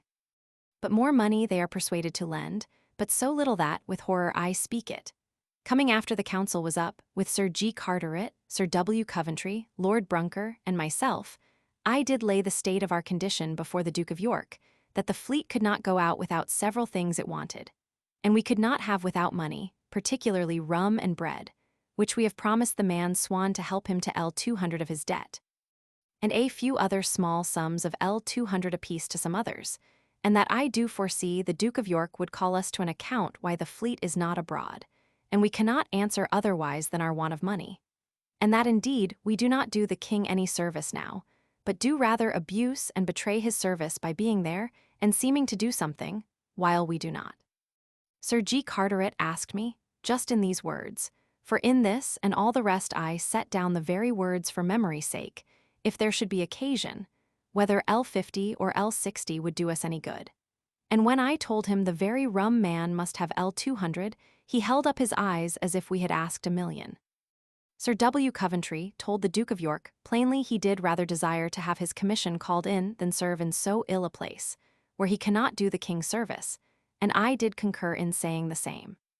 This was all very plain, and the Duke of York did confess that he did not see how we could do anything without a present supply of L20000, and that he would speak to the king next council day, and I promised to wait on him to put him in mind of it. This I set down for my future justification, if need be, and so we broke up and all parted, Sir W. Coventry being not very well, but I believe made much worse by this night's sad discourse. So I home by coach, considering what the consequence of all this must be in a little time. Nothing but distraction and confusion, which makes me wish with all my heart that I were well and quietly settled with what little I have got at Brampton, where I might live peaceably, and study, and pray for the good of the king and my country.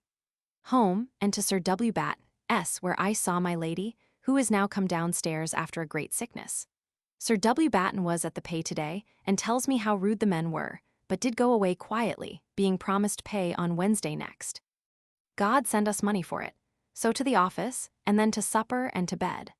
Among other things proposed in the house today, to give the king in lieu of chimneys, there was the bringing up of sealed paper, such as Sir J. Minns showed me tonight at Sir W. Batten, S. is used in Spain and brings the king a great revenue, but it shows what shifts we are put to too much. 20th, up and all the morning at the office, where none met but myself. So I walked a good while with Mr. Godden in the garden, who is lately come from the fleet at the buoy of the Nore, and he do tell me how all the sober commanders, and even Sir Thomas Allen himself, do complain of the ill government of the fleet.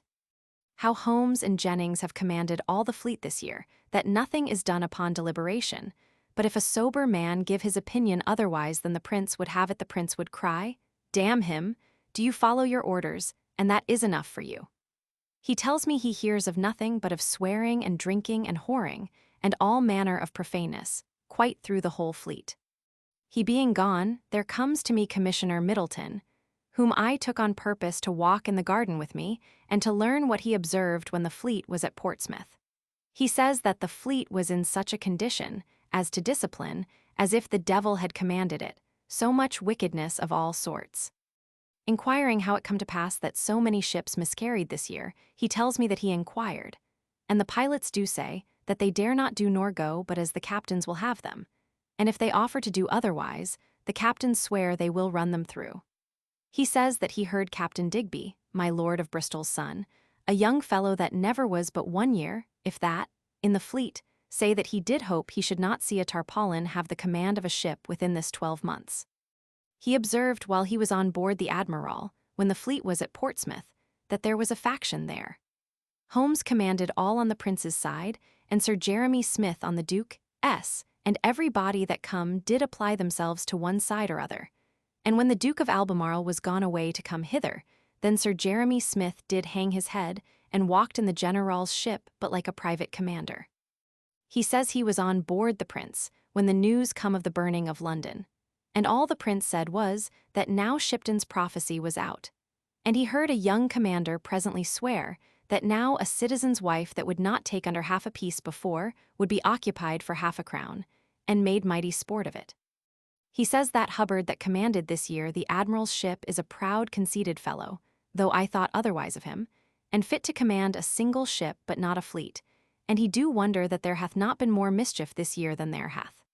He says the fleet come to anchor between the Horse and the island, so that when they came to weigh many of the ships could not turn, but run foul of the Horse, and they're stuck, but that the weather was good. He says that nothing can do the king more disservice, nor please the standing officers of the ship, better than these silly commanders that now we have, for they sign to anything that their officers desire of them, nor have judgment to contradict them if they would. He told me other good things, which made me bless God that we have received no greater disasters this year than we have, though they have been the greatest that ever was known in England before, put all their losses of the king's ships by want of skill and seamanship together from the beginning. He being gone, comes Sir G. Carteret, and he and I walked together a while, discoursing upon the sad condition of the times, what need we have, and how impossible it is to get money. He told me my Lord Chancellor the other day did ask him how it come to pass that his friend Pepys do so much magnify all things to worst, as I did on Sunday last, in the bad condition of the fleet. Sir G. Carteret tells me that he answered him that I was but the mouth of the rest, and spoke what they have dictated to me, which did, as he says, presently take off his displeasure. So that I am well at present with him, but I must have a care not to be over busy in the office again, and burn my fingers. He tells me he wishes he had sold his place at some good rate to somebody or other at the beginning of the war, and that he would do it now, but no body will deal with him for it. He tells me the Duke of Albemarle is very much discontented, and the Duke of York do not, it seems, please him.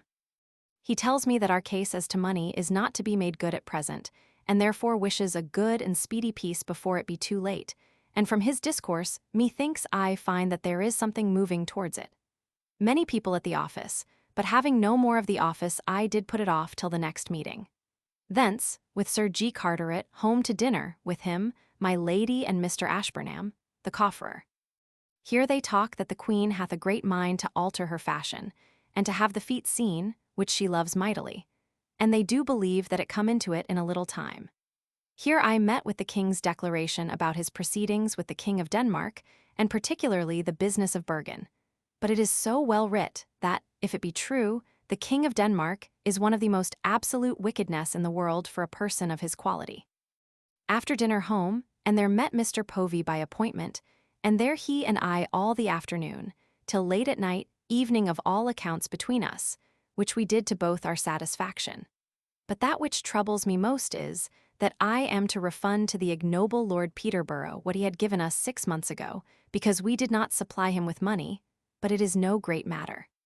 He gone I to the office, and there did some business, and so home, my mind in good ease by having done with Povey in order to the adjusting of all my accounts in a few days. So home to supper and to bed.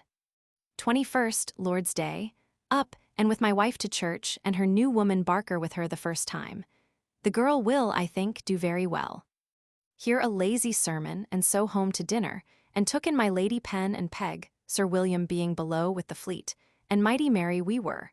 And then after dinner presently, it being a mighty cool day, I by coach to Whitehall, and there attended the cabinet, and was called in before the king and them to give an account of our want of money for tenure. Which troubles me that it should be my place so often, and so soon after one another to come to speak there of their wants the thing of the world that they love least to hear of.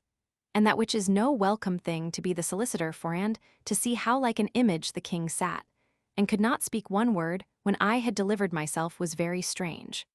Only my Lord Chancellor did ask me, whether I thought it was in nature at this time to help us to anything. So I was referred to another meeting of the Lords Commissioners for Tenure and my Lord Treasurer, and so went away, and by coach home, where I spent the evening in reading Stillingfleet's defense of the Archbishop. The part about purgatory, a point I had never considered before, what was said for it or against it. And though I do believe we are in the right, yet I do not see any great matter in this book. So to supper, and my people being gone, most of them, to bed, my boy and Jane and I did get 2 of my iron chests out of the cellar into my closet, and the money to my great satisfaction to see it there again, and the rather because the damp cellar spoils all my chests. This being done, and I weary, to bed. This afternoon walking with Sir H. Comely Long in the gallery, he told me, among many other things, how Harry Killigrew is banished the court lately, for saying that my Lady Castlemaine was a little lecherous girl when she was young. This she complained to the king of, and he sent to the Duke of York, whose servant he is, to turn him away. The Duke of York hath done it, but takes it ill of my lady that he was not complained to first. She attended him to execute it, but ill blood is made by it. He told me how Mr. Williamson stood in a little place to have come into the House of Commons, and they would not choose him, they said, no courtier.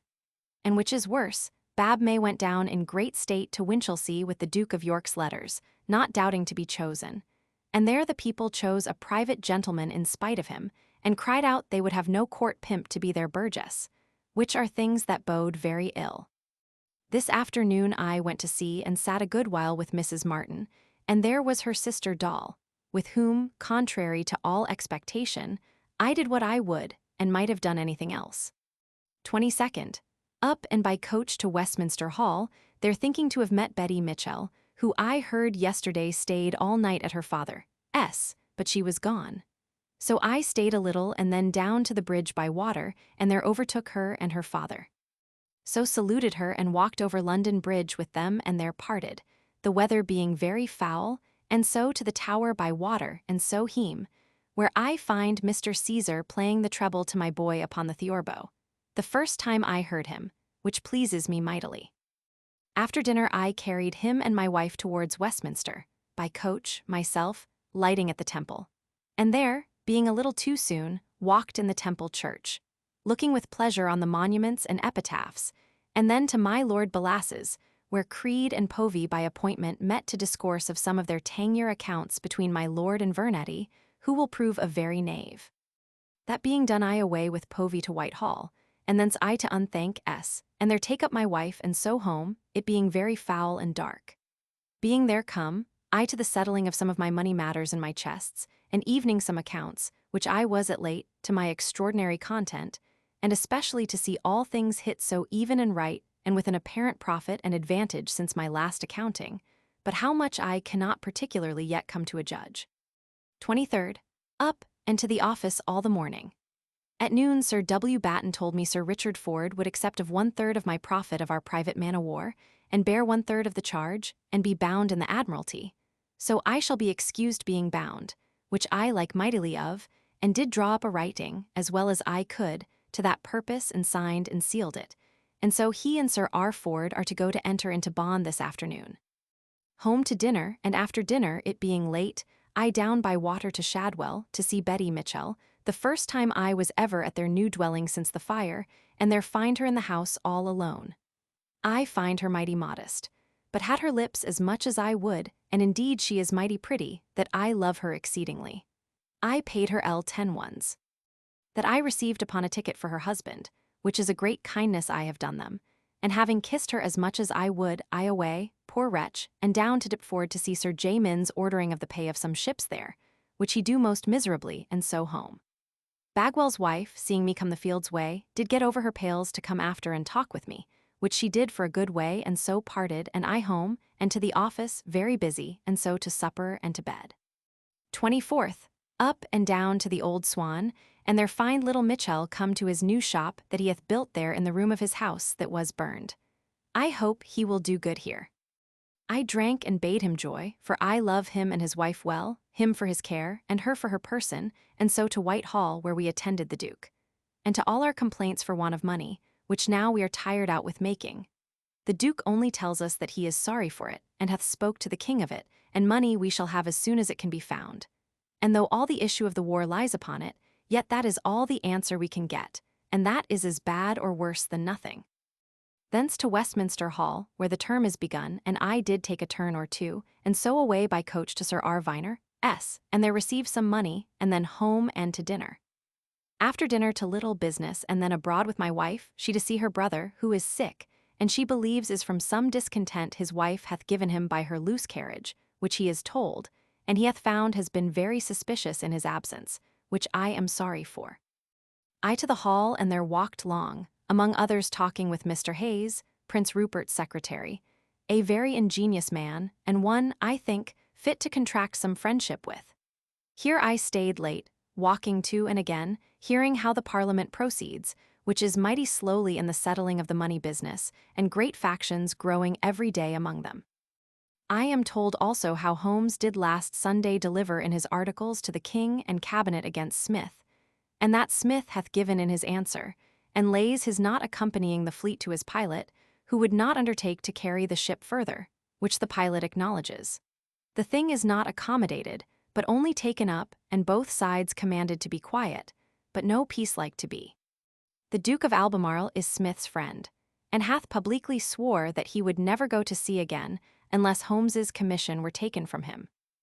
In the instructions given to Sir Thomas Clifford, August 5, 1666, to be communicated to Prince Rupert and the Duke of Albemarle, we read, to tell them that the complaint of Sir Jeremy Smith's misbehavior in the late engagement being so universal, unless he have fully satisfied the generals he should be brought to trial by court-martial, and there purged or condemned.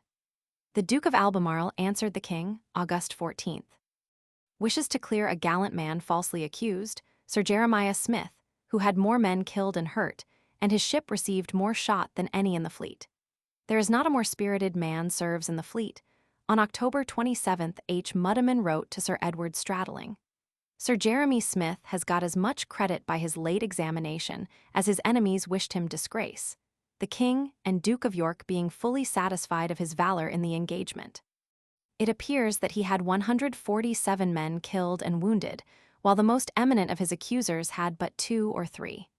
With regard to Sir Jeremy's countercharges, we read, Nov. 3. The King having maturely considered the charges brought against Sir Rob. Holmes by Sir Jeremy Smith finds no cause to suspect Sir Robert of cowardice in the fight with the Dutch of June 25 and 26, but thinks that on the night of the 26th he yielded too easily to the opinion of his pilot, without consulting those of the other ships, muzzled his ship, and thus obliged the squadron to do the same. And so the enemy, which might have been driven into the body of the king's fleet, then returning from the pursuit, was allowed to escape. Calendar of State Papers. 1666-67, pp. 14, 222, 236.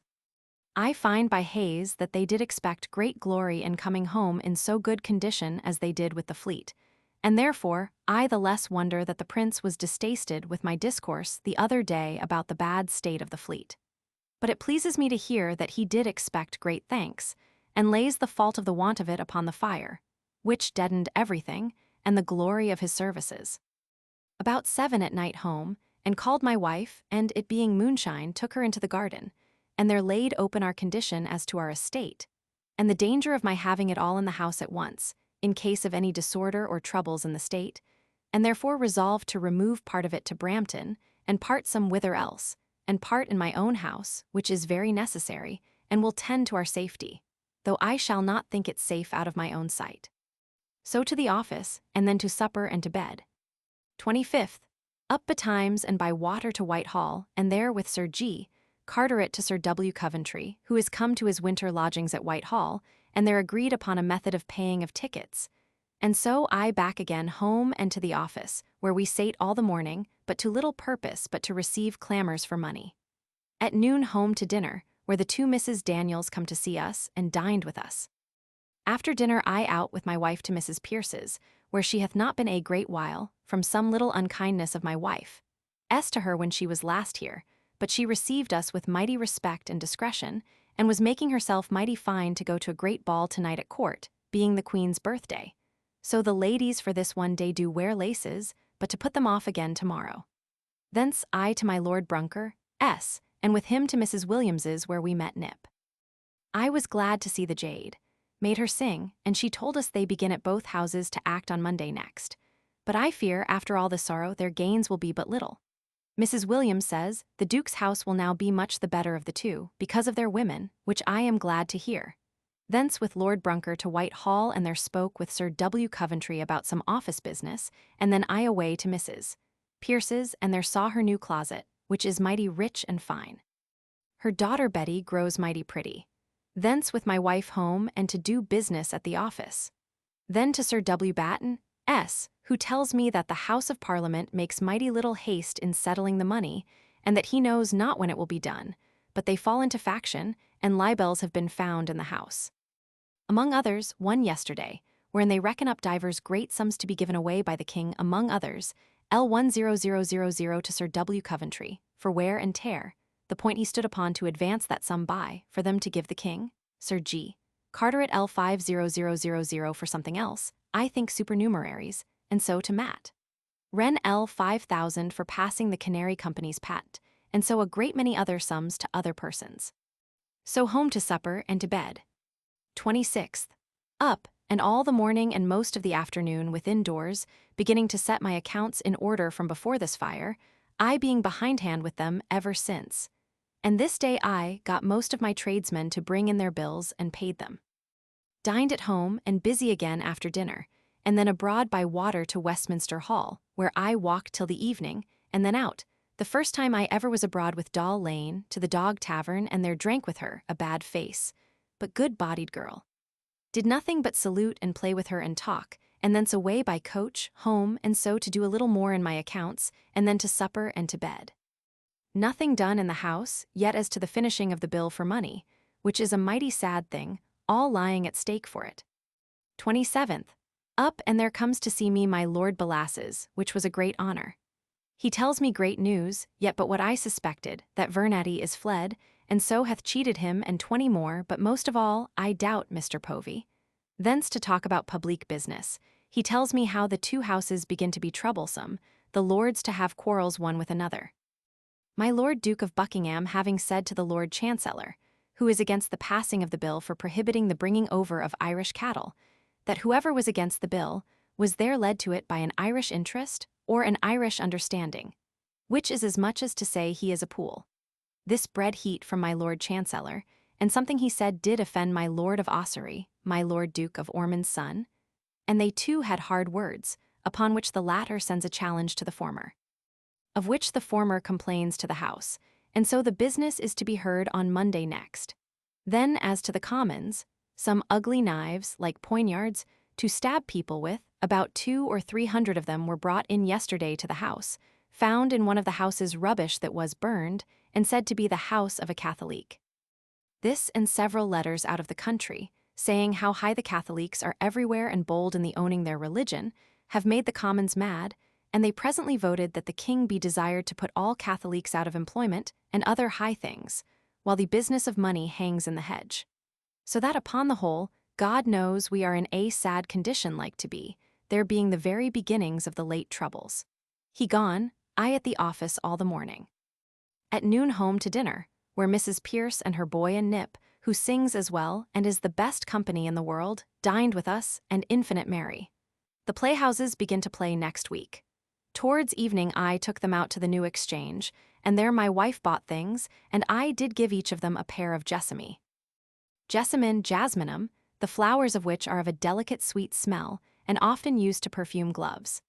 Edmund Howes, Stowe's continuator, informs us that sweet or perfumed gloves were first brought into England by the Earl of Oxford on his return from Italy, in the 15th year of Queen Elizabeth, during whose reign, and long afterwards, they were very fashionable. They are frequently mentioned by Shakespeare. Autolyctes in The Winter's Tale has among his wares gloves as sweet as damask roses. B. plain gloves, and another of white. Here Nip and I walked up and down to see handsome faces, and did see several. Then carried each of them home, and with great pleasure and content, home myself, where, having writ several letters, I home, and there, upon some serious discourse between my wife and I upon the business, I called to us my brother, and there broke to him our design to send him into the country with some part of our money, and so did seriously discourse the whole thing, and then away to supper and to bed. I pray God give a blessing to our resolution, for I do much fear we shall meet with speedy distractions for want of money. 28th Lord's Day. Up, and to church with my wife, and then home, and there is come little Mitchell and his wife. I sent for them, and also Tome's captain Guy to dine with me, and he and I much talked together.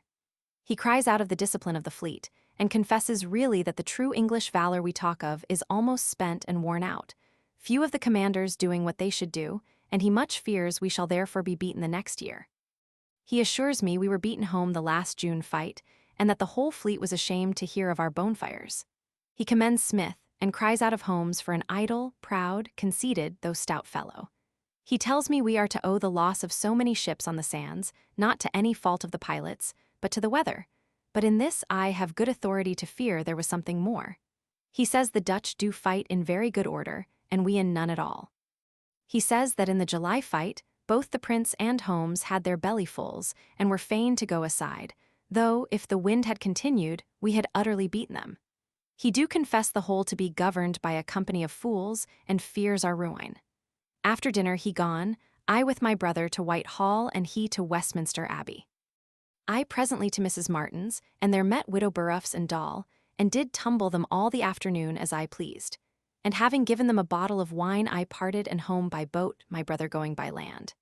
And thence with my wife to sit and sup with my uncle and Aunt White, and see Woolly's wife, who is a pretty woman, and after supper, being very merry in abusing my aunt with Dr. Venner, we home, and I to do something in my accounts, and so to bed.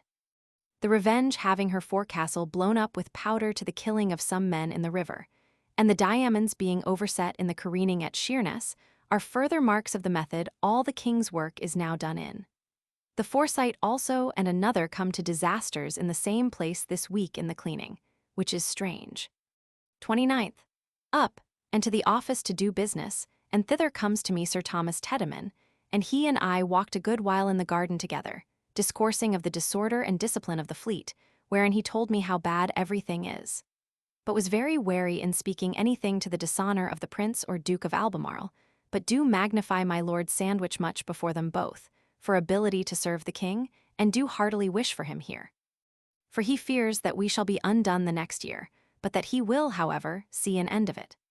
To prevent the necessity of his dining with me, I was forced to pretend occasion of going to Westminster, so away I went, and Mr. Barber, the clerk, having a request to make to me to get him into employment, did walk along with me, and by water to Westminster with me, he professing great love to me, and an able clerk he is. When I come thither I find the new Lord Mayor Bolton a-swearing at the Exchequer, with some of the aldermen and livery. But Lord, to see how meanly they now look, who upon this day used to be all little lords, is a sad sight and worthy consideration. And every body did reflect with pity upon the poor city, to which they are now coming to choose and swear their Lord Mayor, compared with what it heretofore was.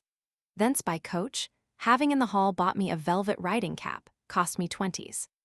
To my tailor S, and there bespoke a plain vest, and so to my goldsmith to bid him look out for some gold for me, and he tells me that guineas, which I bought 2,000 of not long ago, and cost me but 1812d. Change will now cost me 22d, and but very few to be had at any price. However, some more I will have, for they are very convenient and of easy disposal. So home to dinner, and to discourse with my brother upon his translation of my Lord Bacon's Faber Fortunae, which I gave him to do, and he has done it, but meanly. I am not pleased with it at all, having done it only literally, but without any life at all. About 5 o'clock I took my wife, who is mighty fine, and with a new fair pair of locks, which vex me, though like a fool I helped her the other night to buy them, and to Mrs. Pierce's, and their staying a little I away before to Whitehall, and into the new playhouse there, the first time I ever was there, and the first play I have seen since before the great plague. By and by Mr. Pierce comes, bringing my wife and his, and Nip. by and by the king and queen, duke and duchess, and all the great ladies of the court, which indeed was a fine sight. But the play being Love in a Tub, a silly play, and though done by the duke's people, yet having neither Betterton nor his wife, and the whole thing done ill, and being ill also, I had no manner of pleasure in the play. Besides, the house, though very fine, yet bad for the voice, for hearing. The sight of the ladies, indeed, was exceeding noble, and above all my Lady Castlemaine. The play done by 10 o'clock. I carried them all home, and then home myself, and well satisfied with the sight, but not the play, we with great content to bed. 30th, up and to the office, where sat all the morning, and at noon home to dinner, and then to the office again, where late, very busy, and dispatching much business. Mr. Hayter staying most of the afternoon abroad, he come to me, poor man, to make excuse, and it was that he had been looking out for a little house for his family.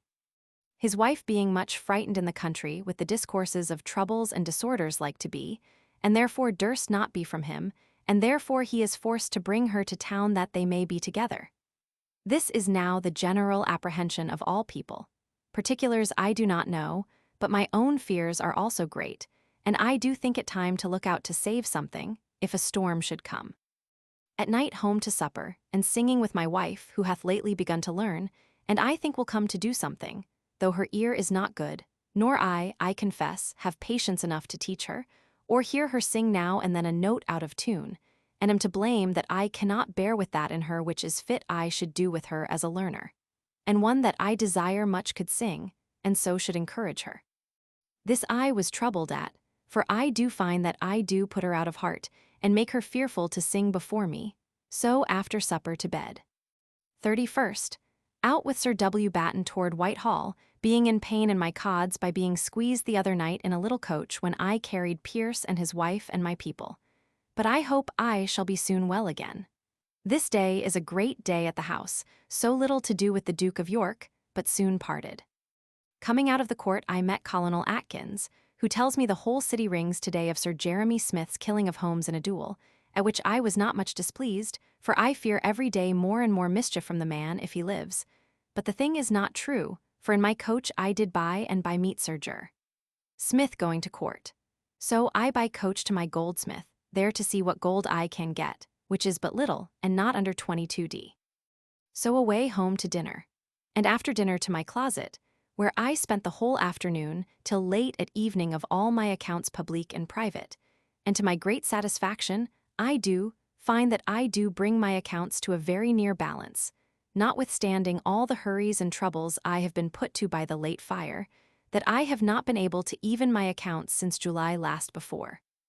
And I bless God I do find that I am worth more than ever I yet was, which is L6200, for which the holy name of God be praised. And my other accounts of Tangier in a very plain and clear condition, that I am not liable to any trouble from them. But in fear great I am, and I perceive the whole city is of some distractions and disorders among us, which God of his goodness prevent. Late to supper with my wife and brother, and then to bed. And thus ends the month with an ill aspect, the business of the navy standing wholly still. No credit, no goods sold us, nobody will trust. All we have to do at the office is to hear complaints for want of money. The Duke of York himself, for now 3 weeks, seems to rest satisfied that we can do nothing without money, and that all must stand still till the king gets money, which the Parliament have been a great while about, but are so dissatisfied with the king's management, and his giving himself up to pleasures, and not minding the calling to account any of his officers, and they observe so much the expense of the war, and yet that after we have made it the most we can, it do not amount to what they have given the king for the warn that they are backward of giving any more. However, L1800000 they have voted, but the way of gathering it has taken up more time than is fit to be now lost. The seamen grow very rude, and everything out of order, commanders having no power over their seamen, but the seamen do what they please. Few stay on board, but all coming running up hither to town, and nobody can with justice blame them, we owing them so much money, and their families must starve if we do not give them money, or they procure upon their tickets from some people that will trust them. A great folly is observed by all people in the king's giving leave to so many merchantmen to go abroad this winter, and some upon voyages where it is impossible they should be back again by the spring, and the rest will be doubtful, But yet we let them go. What the reason of state is nobody can tell, but all condemn it. The Prince and Duke of Albemarle have got no great credit by this year's service. Our losses both of reputation and ships having been greater than is thought have ever been suffered in all ages put together before, being beat home, and fleeing home the first fight, and then losing so many ships then and since upon the sands, and some falling into the enemy's hands, and not one taken this year, but the ruby, French prize, now at the end of the year, by the Frenchman's mistake in running upon us. Great folly in both Houses of Parliament, several persons falling together by the ears, among others in the House of Lords, the Duke of Buckingham and my Lord Ossory. Such is our case, that every body fears an invasion the next year. And for my part, I do methinks foresee great unhappiness coming upon us, and do provide for it by laying by something against a rainy day, dividing what I have, and laying it in several places, but with all faithfulness to the king in all respects. My grief only being that the king do not look after his business himself, and thereby will be undone both himself and his nation, it being not yet, I believe, too late if he would apply himself to it, to save all, and conquer the Dutch. But while he and the Duke of York mind their pleasure, as they do and nothing else, we must be beaten. So late with my mind in good condition of quiet after the settling all my accounts, and to bed.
November 1666.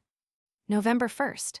Up and was presented by Burton, one of our smith's wives, with a very noble cake, which I presently resolved to have my wife go with today, and some wine, and housewarm my Betty Mitchell, which she readily resolved to do. So I to the office, and sat all the morning, where little to do but answer people about want of money, so that there is little service done the king by us, and great disquiet to ourselves. I am sure there is to me very much, for I do not enjoy myself as I would and should do in my employment if my pains could do the king better service, and with the peace that we used to do it. At noon to dinner, and from dinner my wife and my brother, and W. Hewer and Barker away to Betty Mitchell's, to Shadwell, and I to my office, where I took in Mrs. Bagwell and did what I would with her, and so she went away, and I all the afternoon till almost night there, and then my wife being come back, I took her and set her at her brother S., who is very sick, and I to Whitehall, and they're all alone a pretty while with Sir W. Coventry at his chamber. I find him very melancholy, under the same considerations of the king's service, that I am. He confesses with me he expects all will be undone, and all ruined. He complains and sees perfectly what I with grief do, and said at first himself to me that all discipline is lost in the fleet, no order nor no command, and concurs with me that it is necessary we do again and again represent all things more and more plainly to the Duke of York, for a guard to ourselves hereafter when things shall come to be worse.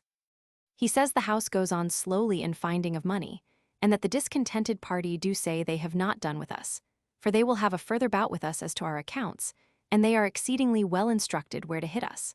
I left him with 1,000 sad reflections upon the times, and the state of the king's matters, and so away, and took up my wife and home, where a little at the office, and then home to supper, and talk with my wife, with whom I have much comfort, and my brother, and so to bed. Second, up betimes, and with Sir W. Batten to Woolwich, where first we went on board the Ruby, French prize, the only ship of war we have taken from any of our enemies this year. It seems a very good ship, but with galleries quite round the stern to walk in as a balcony, which will be taken down. She had also about 40 good brass guns, but will make little amends to our loss in the Prince. Thence to the rope yard and the other yards to do several businesses, he and I also did buy some apples and pork. By the same token the butcher commended it as the best in England for cloth and colour. And for his beef, says he, look how fat it is, the lean appears only here and there a speck, like beauty spots. Having done at Woolwich, we to dipped forward it being very cold upon the water, and there did also a little more business, and so home, I reading all the while to make end of the bondman, which the oftener I read the more I like, and begun the Duchess of Malfi, which seems a good play. At home to dinner, and there come Mr. Pierce, surgeon, to see me, and after I had eat something, he and I and my wife by coach to Westminster, she set us down at Whitehall, and she to her brother's. I up into the house, and among other things walked a good while with the sergeant trumpet, who tells me, as I wished, that the king's Italian here is about setting 3 parts for trumpets, and shall teach some to sound them, and believes they will be admirable musique.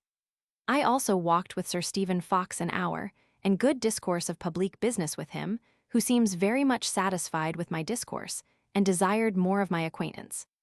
Then comes out the King and Duke of York from the council, and so I spoke a while to Sir W. Coventry about some office business, and so called my wife, her brother being now a little better than he was, and so home, and I to my chamber to do some business, and then to supper and to bed.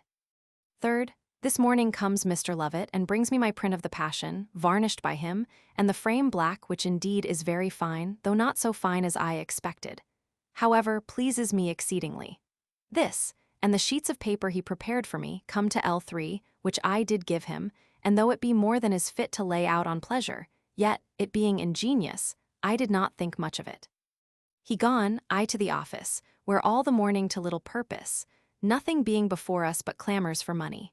So at noon home to dinner, and after dinner to hang up my new varnished picture and set my chamber in order to be made clean, and then to the office again, and there all the afternoon till late at night, and so to supper and to bed.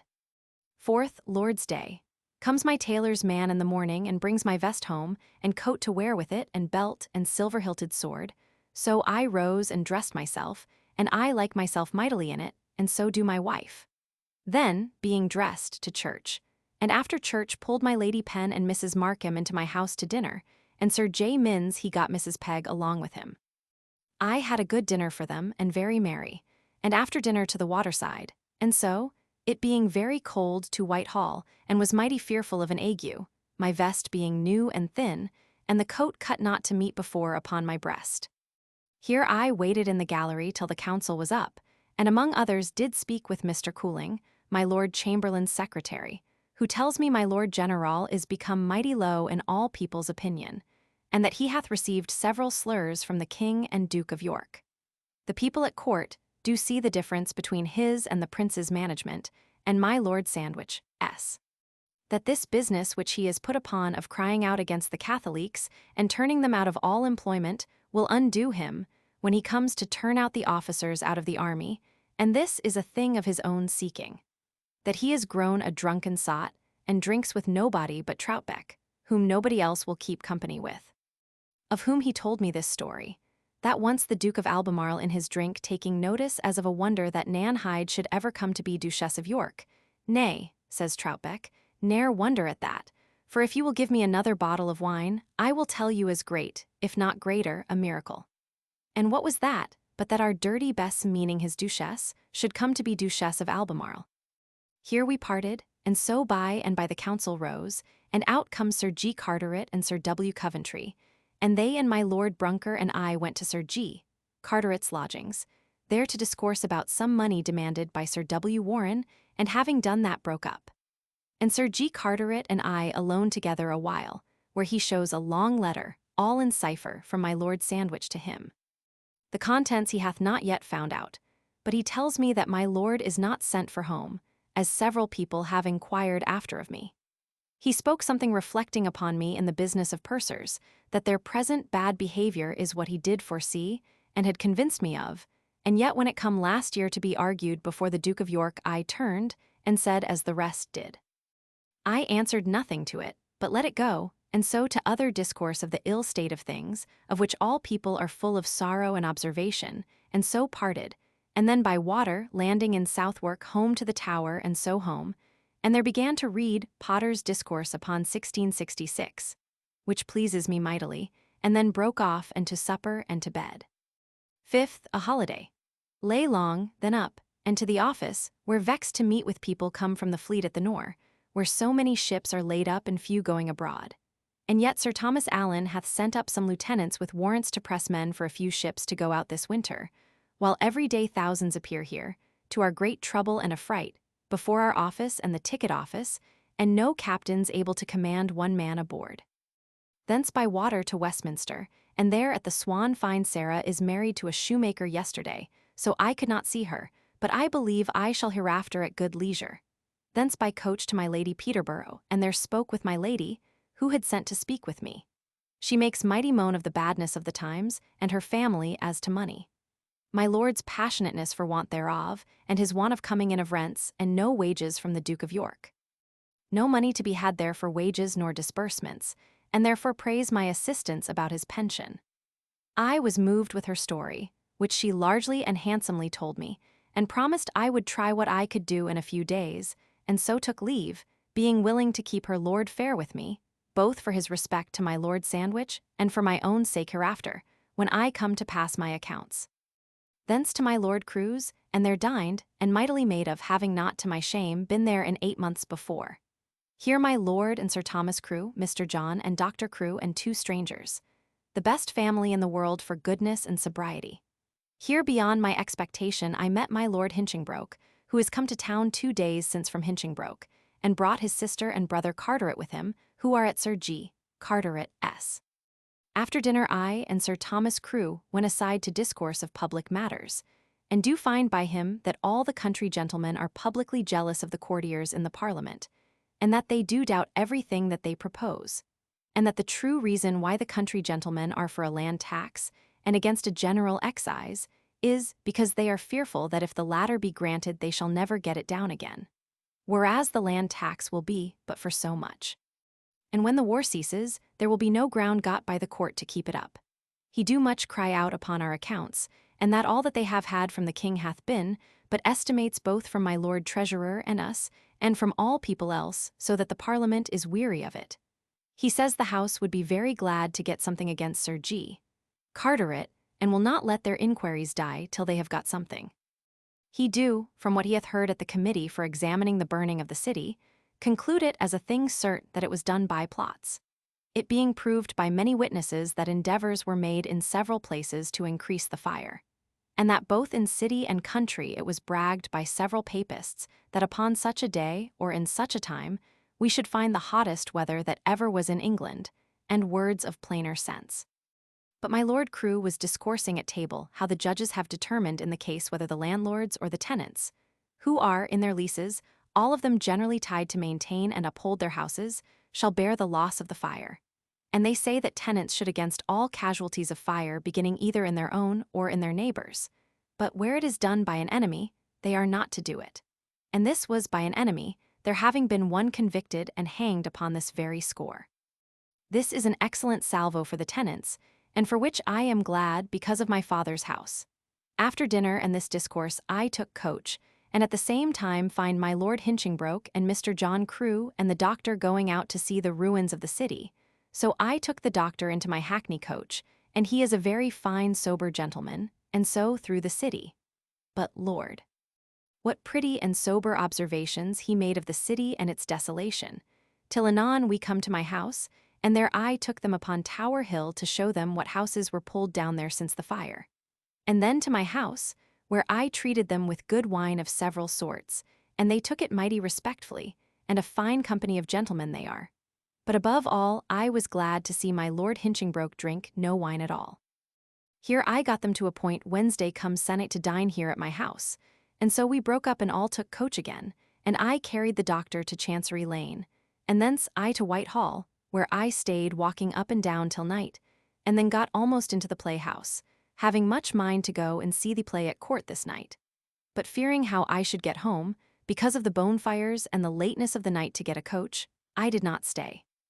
But having this evening seen my Lady Jemima, who is come to town, and looks very well and fat, and heard how Mr. John Pickering is to be married this week, and to a fortune with L5,000, and seen a rich necklace of pearl and 2 pendants of diamonds, which Sir G. Carteret hath presented her with since her coming to town, I home by coach, but met not one bonfire through the whole town in going round by the wall, which is strange, and speaks the melancholy disposition of the city at present. While never more was said of, and feared of, and done against the papists than just at this time. Home, and there find my wife and her people at cards, and I to my chamber, and there late, and so to supper and to bed. 6th, up and to the office where all the morning sitting. At noon home to dinner, and after dinner down alone by water to Diptford, reading Duchess of Malfi, the play, which is pretty good, and there did some business, and so up again, and all the evening at the office. At night home, and there find Mr. Batelier, who supped with us, and good company he is, and so after supper to bed. 7th, up and with Sir W. Batten to Whitehall, where we attended as usual the Duke of York, and there was by the folly of Sir W. Batten prevented in obtaining a bargain for Captain Cock, which would, I think, have at this time, during our great want of hemp, both profitable to the king and of good convenience to me. But I matter it not, it being done only by the folly, not any design, of Sir W. Batten S. Thence to Westminster Hall, and it being fast day, there was no shops open, but meeting with Doll Lane, did go with her to the Rose Tavern, and there drank and played with her a good while. She went away, and I stayed a good while after, and was seen going out by one of our neighbors near the office, and 2 of the hall people that I had no mind to have been seen by, but there was no hurt in it, nor can be alleged from it. Therefore I am not solicitous in it, but took coach and called at Faithorn S. to buy some prints for my wife to draw by this winter, and here did see my Lady Castlemaine's picture, done by him from Lily S. in red chalk and other colors, by which he hath cut it in copper to be printed. The picture in chalk is the finest thing I ever saw in my life, I think, and did desire to buy it. But he says he must keep it a while to correct his copperplate by, and when that is done, he will sell it me. Thence home, and find my wife gone out with my brother to see her brother. I to dinner, and thence to my chamber to read, and so to the office, it being a fast day and so a holiday, and then to Mrs. Turner S. at her request to speak and advise about Sir Thomas Harvey S. coming to lodge there, which I think must be submitted to, and better now than hereafter, when he gets more ground. For I perceive he intends to stay by it, and begins to crow mightily upon his late being at the payment of tickets. But a coxcomb he is, and will never be better in the business of the navy. Thence home, and there find Mr. Batelier come to bring my wife a very fine puppy of his mother's spaniel, a very fine one indeed, which my wife is mighty proud of. He stayed and supped with us, and they to cards. I to my chamber to do some business, and then out to them to play, and were a little merry, and then to bed. By the Duke of York his discourse today in his chamber, they have it at court, as well as we hear, that a fatal day is to be expected shortly, of some great mischief to the remainder of this day, whether by the papists or what they are not certain. But the day is disputed, some say next Friday, others a day sooner, others later, and I hope all will prove a foolery. But it is observable how everybody's fears are busy at this time. 8th, up, and before I went to the office I spoke with Mr. Martin for his advice about my proceeding in the business of the private man-of-war, he having heretofore served in one of them, and now I have it in my thoughts to send him purser in ours. After this discourse I to the office, where I sat all the morning, Sir W. Coventry with us, where he hath not been a great while, Sir W. Penn also, newly come from the Nore, where he hath been some time fitting of the ships out. At noon home to dinner, and then to the office a while, and so home for my sword, and there find Mercer come to see her mistress. I was glad to see her there, and my wife mighty kind also, and for my part, much vexed that the jade is not with us still.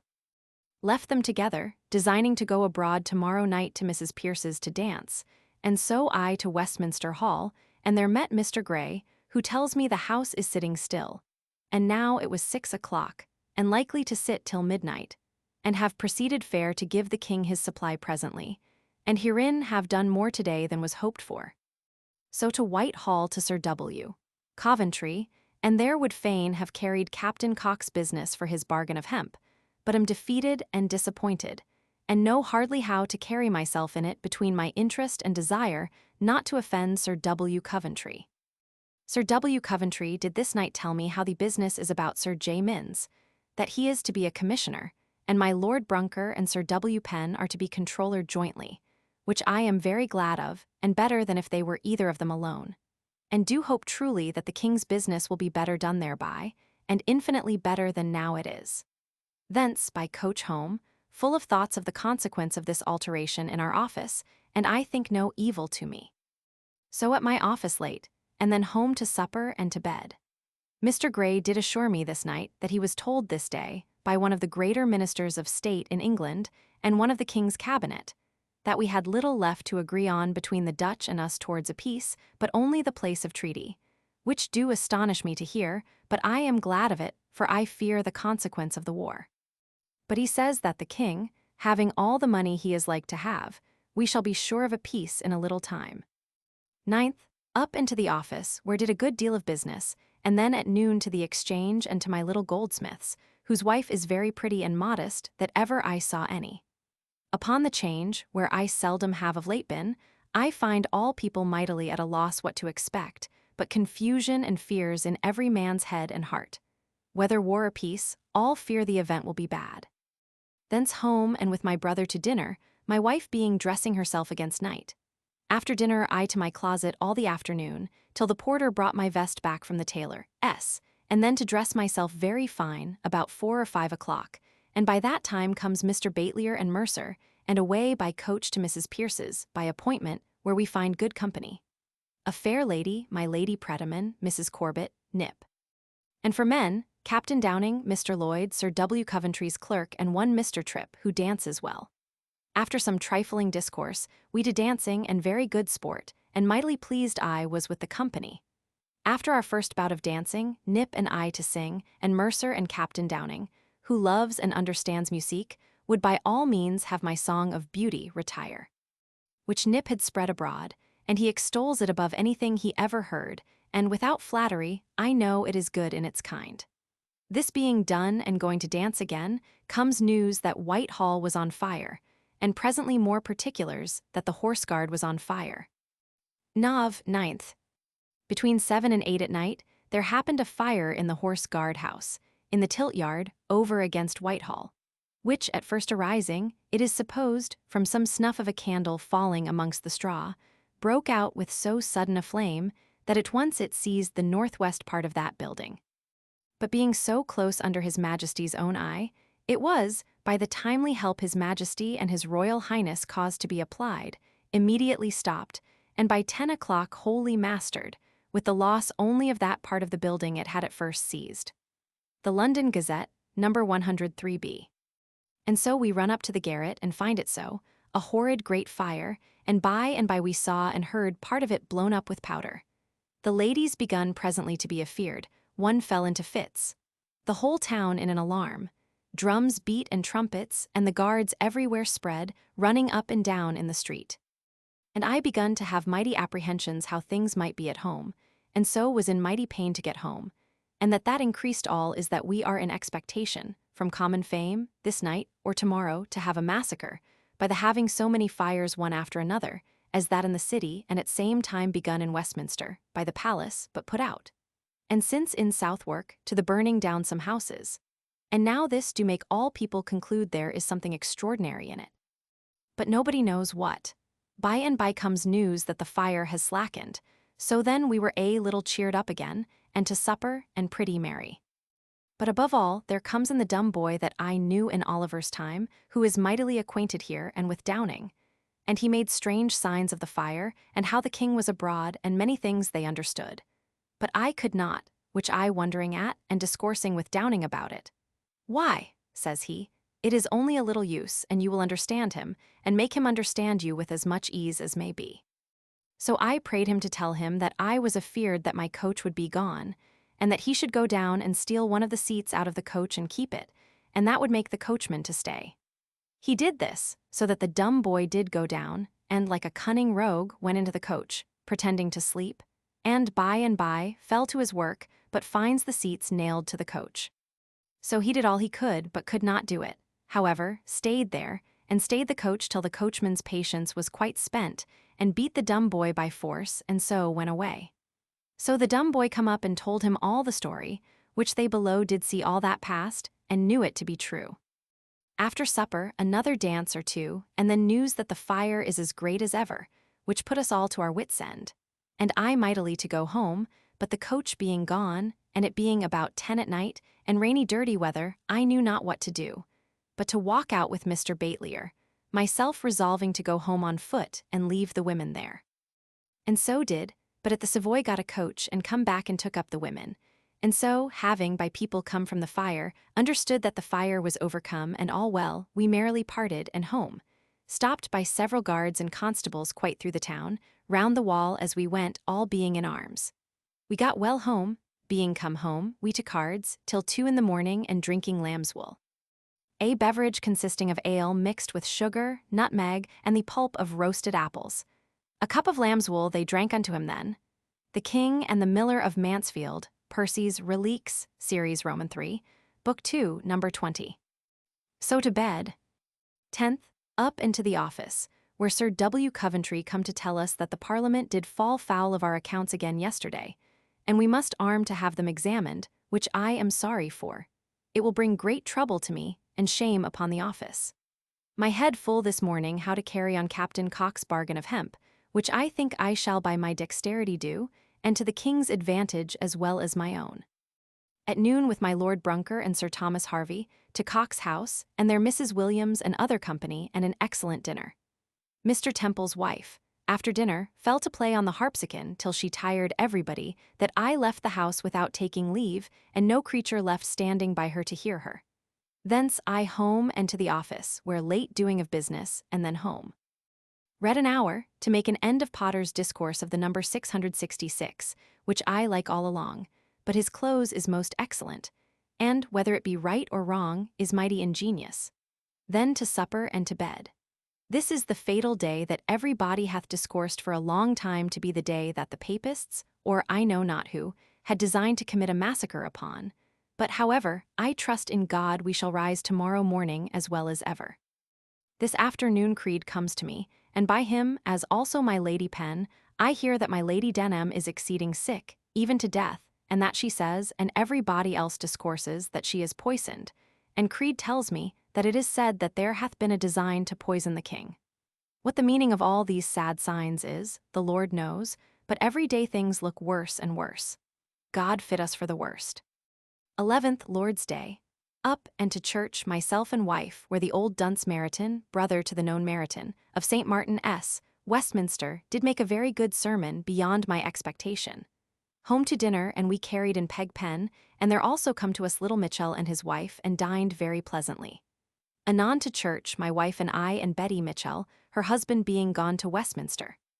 Altar church home, and I to my chamber, and there did finish the pudding time to my song of It Is Decreed. And do please myself at last, and think it will be thought a good song. By and by little Mitchell comes and takes away his wife home, and my wife and brother and I to my Uncle White, S., where my aunt is grown so ugly and their entertainment so bad that I am in pain to be there, nor will go thither again a good while, if sent for we were sent for tonight, we had not gone else. Woolly's wife, a silly woman, and not very handsome, but no spirit in her at all, and their discourse mean, and the fear of the troubles of the times hath made them not to bring their plate to town, since it was carried out upon the business of the fire, so that they drink in earth and a wooden can, which I do not like. So home, and my people to bed. I late to finish my song, and then to bed also, and the business of the firing of the city, and the fears we have of new troubles and violences, and the fear of fire among ourselves, did keep me awake a good while, considering the sad condition I and my family should be in. So at last to sleep. 12th. Lay long in bed and then up, and Mr. Carcass brought me near 500 tickets to sign, which I did, and by discourse find him a cunning, confident, shrewd man, but one that I do doubt hath by his discourse of the ill will he hath got with my Lord Marquess of Dorchester, with whom he lived. He hath had cunning practices in his time, and would not now spare to use the same to his profit. That done I to the office, whither by and by comes Creed to me, and he and I walked in the garden a little talking of the present ill condition of things, which is the common subject of all men's discourse and fears nowadays, and particularly of my Lady Denham, whom everybody says is poisoned, and he tells me she hath said it to the Duke of York, but is upon the mending hand, though the town says she is dead this morning. He and I to the change. There I had several little errands, and going to Sir R. Viner's, I did get such a splash and spots of dirt upon my new vest, that I was out of countenance to be seen in the street. This day, I received 450 pieces of gold more of Mr. Stokes, but cost me 2212d.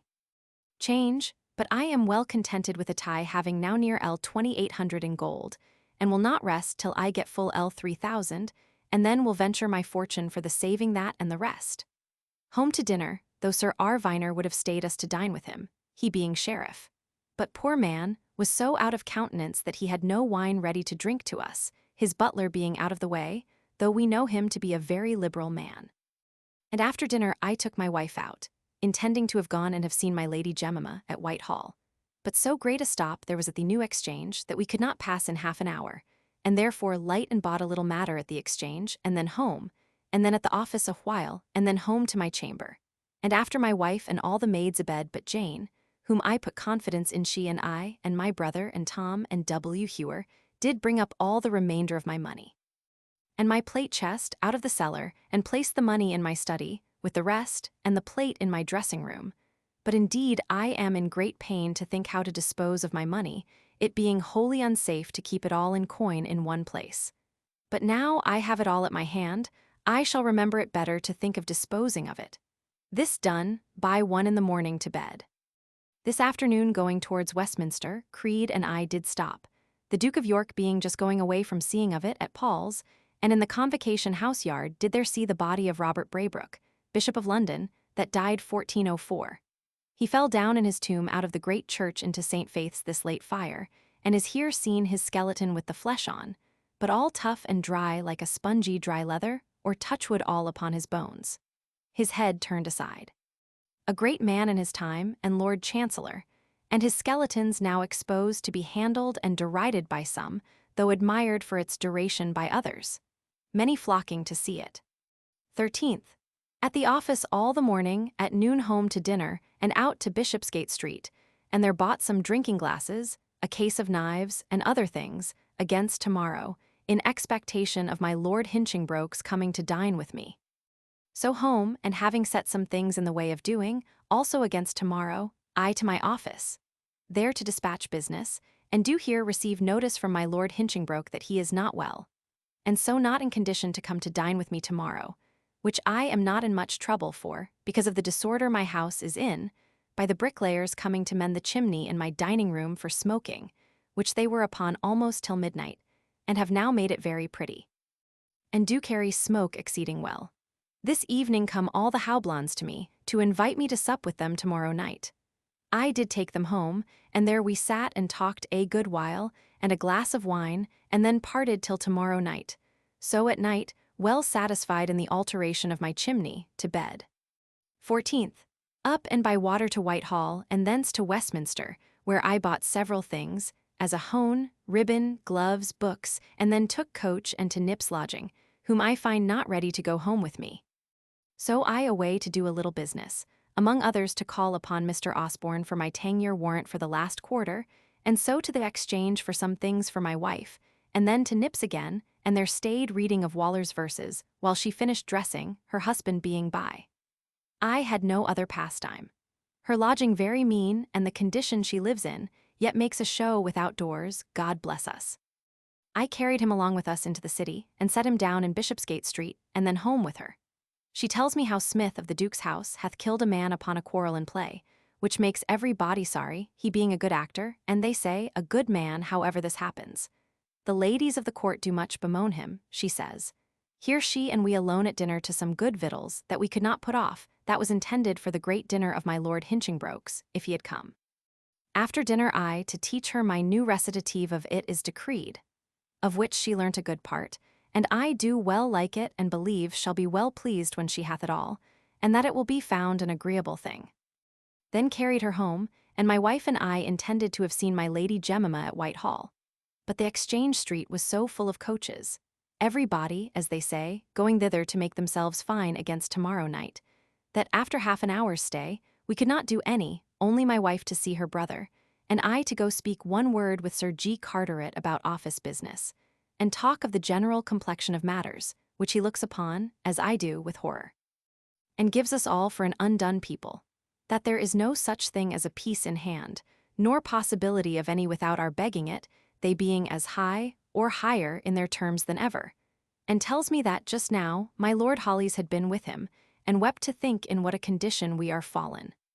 He showed me my Lord Sandwich's letter to him, complaining of the lack of money, which Sir G. Carteret is at a loss how in the world to get the king to supply him with, and wishes him, for that reason, here. For that he fears he will be brought to disgrace there, for want of supplies. He says the house is yet in a bad humor, and desiring to know whence it is that the king stirs not, he says he minds it not, nor will be brought to it, and that his servants of the house do, instead of making the parliament better, rather play the rogue one with another, and will put all in fire. So that, upon the whole, we are in a wretched condition, and I went from him in full apprehensions of it. So took up my wife, her brother being yet very bad, and doubtful whether he will recover or no, and so to St. Ellen, S., and there sent my wife home, and myself to the Pope's Head, where all the Howblons were, and Dr. Croone. William Crown, or Croone, of Emmanuel College, Cambridge, chosen rhetoric professor at Gresham College, 1659, FRS and MD, died October 12, 1684, and was interred at St. Mildred's in the Poultry. He was a prominent fellow of the Royal Society and First Registrar. In accordance with his wishes, his widow, who married Sir Edwin Sadler, Bart., left by will 1/5 of the clear rent of the King's Head Tavern in or near Old Fish Street, at the corner of Lambeth Hill, to the Royal Society for the support of a lecture and illustrative experiments for the advancement of natural knowledge on local motion. The Croonian lecture is still delivered before the Royal Society. And by to an exceeding pretty supper, excellent discourse of all sorts, and indeed are a set of the finest gentlemen that ever I met withal in my life. Here Dr. Croone told me that at the meeting at Gresham College tonight, which, it seems, they now have every Wednesday again, there was a pretty experiment of the blood of one dog let out, till he died, into the body of another on one side, while all his own run out on the other side. At the meeting on November 14th, the experiment of transfusing the blood of one dog into another was made before the Society by Mr. King and Mr. Thomas Cox upon a little mastiff, and a spaniel with very good success, the former bleeding to death, and the latter receiving the blood of the other, and emitting so much of his own as to make him capable of receiving that of the other. On November's the spaniel was produced and found very well. Birch's History of the Royal Society, Volume Roman II, pp. 123, 125. The experiment of transfusion of blood, which occupied much of the attention of the Royal Society in its early days, was revived within the last few years. The first died upon the place, and the other very well, and likely to do well. This did give occasion to many pretty wishes, as of the blood of a Quaker to be let into an archbishop, and such like. But, as Dr. Croone says, may, if it takes, be of mighty use to man's health, for the amending of bad blood by borrowing from a better body. After supper, James Howblon and another brother took me aside, and to talk of some businesses of their own, where I am to serve them and will, and then to talk of publique matters. And I do find that they and all merchants else do give over trade and the nation for lost, nothing being done with care or foresight, no convoys granted, nor anything done to satisfaction. But do think that the Dutch and French will master us the next year, do what we can. And so do I, unless necessity makes the king to mind his business, which might yet save all. Here we sat talking till past 1 in the morning, and then home, where my people sat up for me, my wife and all, and so to bed. 15th. This come Mr. Shepley, newly out of the country, to see me. After a little discourse with him, I to the office, where we sat all the morning, and at noon home, and there dined Shepley with me, and after dinner I did pay him L70, which he had paid my father for my use in the country.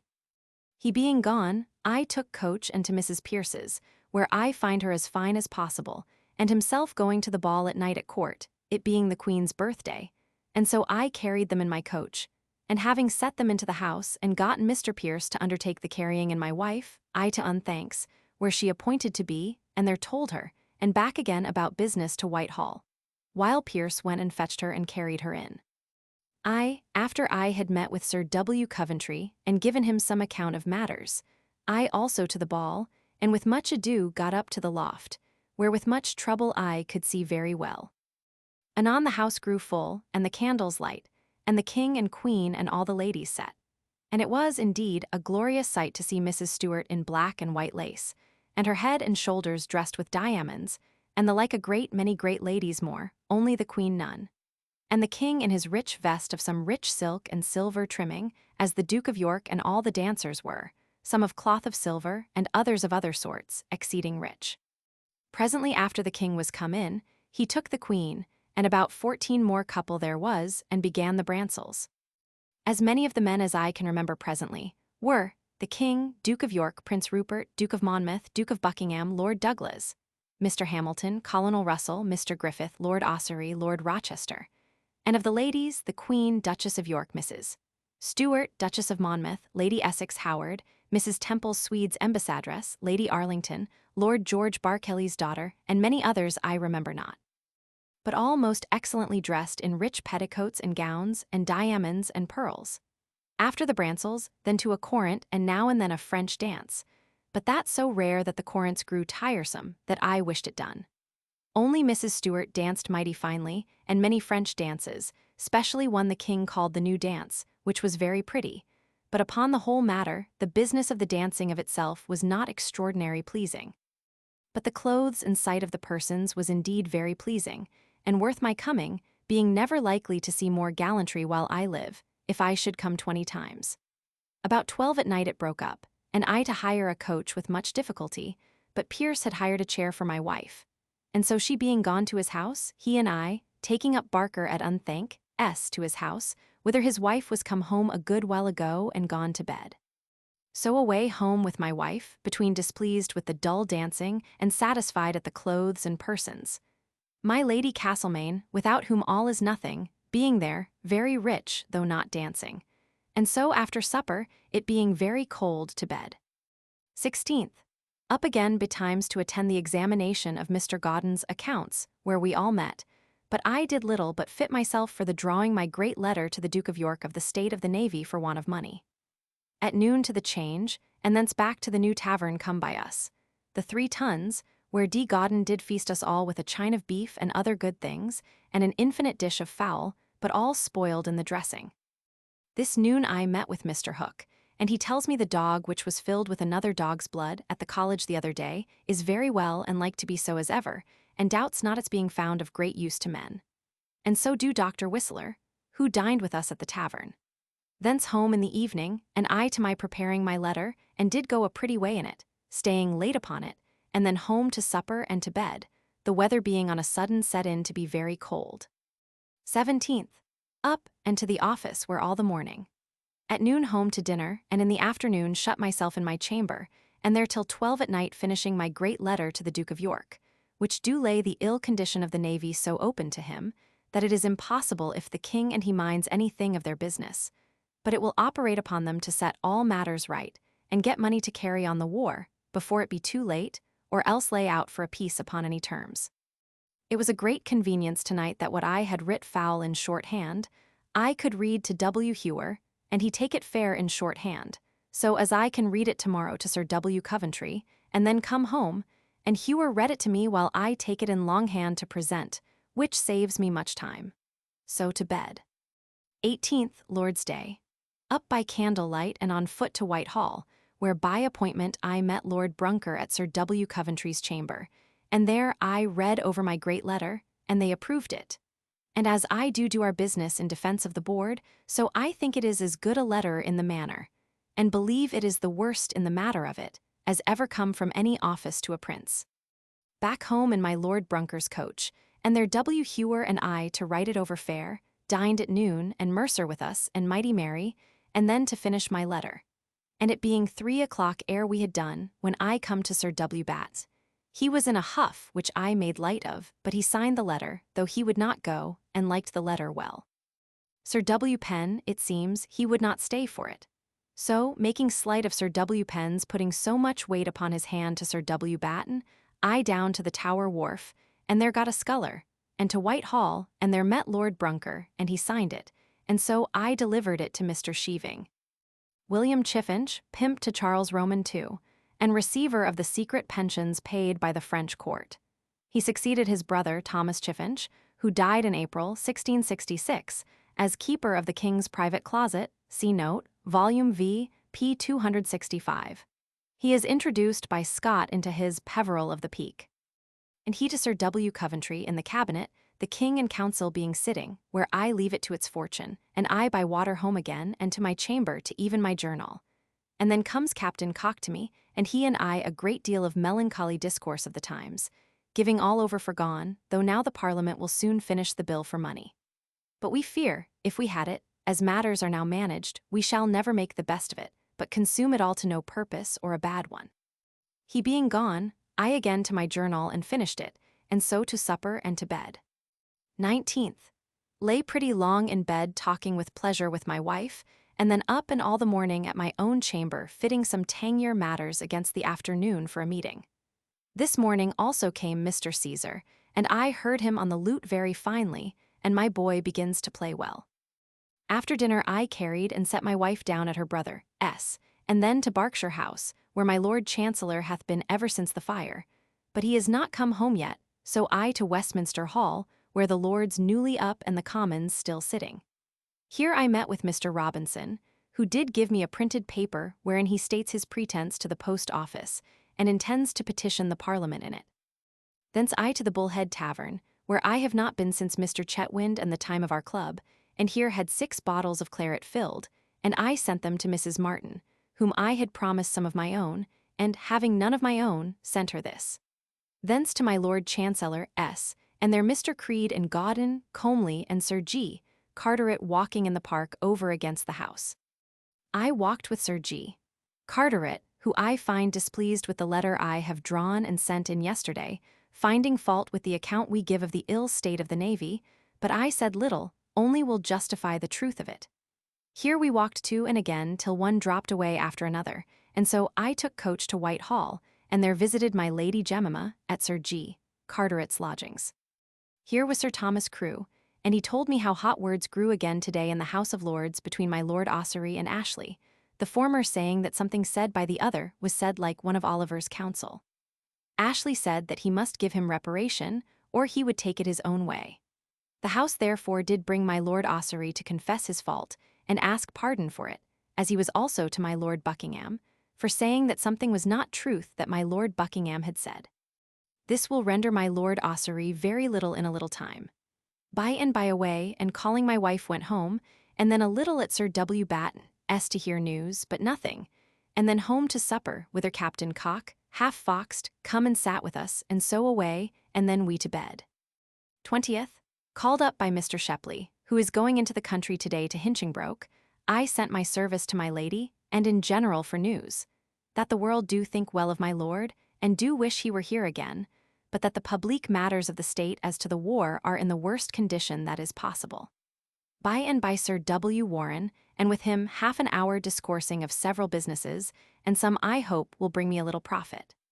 He gone, and Shepley, I to the office a little, and then to church, it being Thanksgiving Day for the cessation of the plague. But, Lord, how the town do say that it is hastened before the plague is quite over, there dying some people still. According to the bills of mortality, 7 persons died in London of the plague during the week November 20th to 27th, and for some weeks after deaths continued from this cause. But only to get ground for plays to be publicly acted, which the bishops would not suffer till the plague was over, and one would think so, by the suddenness of the notice given of the day, which was last Sunday, and the little ceremony.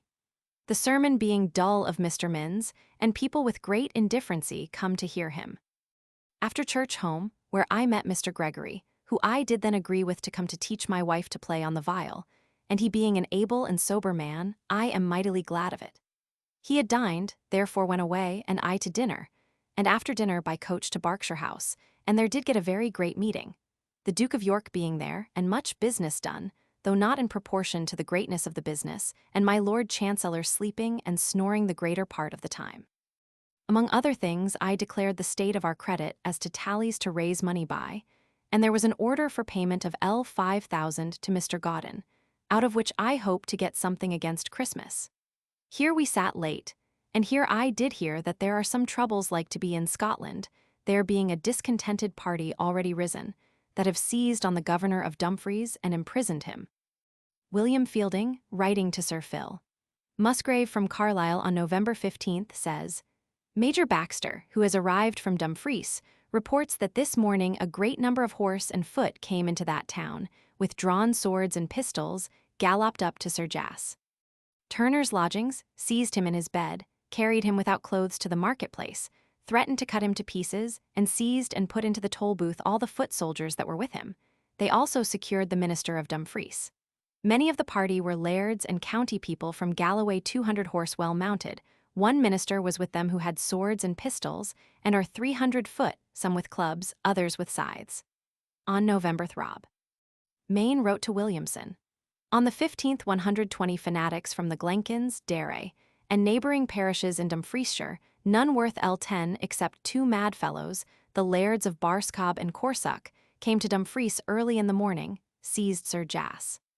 Turner, commander of a company of men in Dumfriesshire, and carried him, without violence to others, to a strong house in Maxwell Town, Galloway, declaring they sought only revenge against the tyrant who had been severe with them for not keeping to church, and had laid their families waste. Calendar of State Papers, 1666-67, pp. 262. But the story is yet very uncertain, and therefore I set no great weight on it. I home by Mr. Godden in his coach, and so with great pleasure to spend the evening at home upon my lyra viol, and then to supper and to bed. With mighty peace of mind and a hearty desire that I had but what I have quietly in the country, but, I fear, I do at this day see the best that either I or the rest of our nation will ever see. 21st. Up with Sir W. Batten to Charing Cross, and thence I to wait on Sir Philip Howard, whom I find dressing himself in his nightgown and turban like a Turk, but one of the finest persons that ever I saw in my life. He had several gentlemen of his own waiting on him, and one playing finely on the gitter. He discourses as well as ever I heard man in few words and handsome. He expressed all kindness to Balty, when I told him how sick he is. He says that, before he comes to be mustered again, he must bring a certificate of his swearing the oaths of allegiance and supremacy, and having taken the sacrament according to the rites of the Church of England. This, I perceive, is imposed on all, and he will be ready to do. I pray God he may have his health again to be able to do it. Being mightily satisfied with his civility, I away to Westminster Hall, and there walked with several people, and all the discourse is about some trouble in Scotland I heard of yesterday, but nobody can tell the truth of it. Here was Betty Mitchell with her mother. I would have carried her home, but her father intends to go with her, so I lost my hopes.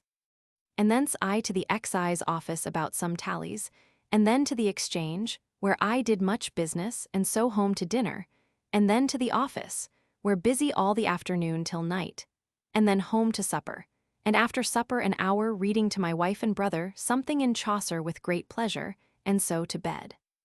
22nd. Up and to the office, where we sat all the morning, and my Lord Brunker did show me Holler's new print of the city, with a pretty representation of that part which is burnt, very fine indeed, and tells me that he was yesterday sworn the king's servant, and that the king hath commanded him to go on with his great map of the city, which he was upon before the city was burned, like Gombaut of Paris, which I am glad of. At noon home to dinner, where my wife and I fell out, I being displeased with her cutting away a lace handkerchief sewed about the neck down to her breasts almost, out of a belief, but without reason that it is the fashion. Here we did give one another the lie too much, but were presently friends, and then I to my office, where very late and did much business, and then home, and there find Mr. Baitlier, and did sup and play at cards a while. But he tells me the news how the King of France hath, in defiance to the King of England, caused all his footmen to be put into vests, and that the noblemen of France will do the like. Which, if true, is the greatest indignity ever done by one prince to another, and would incite a stone to be revenged. And I hope our king will, if it be so, as he tells me it is. Planche throws some doubt on this story in his Cyclopedia of Costume, Volume Roman II, p. 240, and asks the question, was Mr. Batelier hoaxing the inquisitive secretary, or was it the idle gossip of the day, as untrustworthy as such gossip is in general? But the same statement was made by the author of The Character of a Trimmer, who wrote from actual knowledge of the court.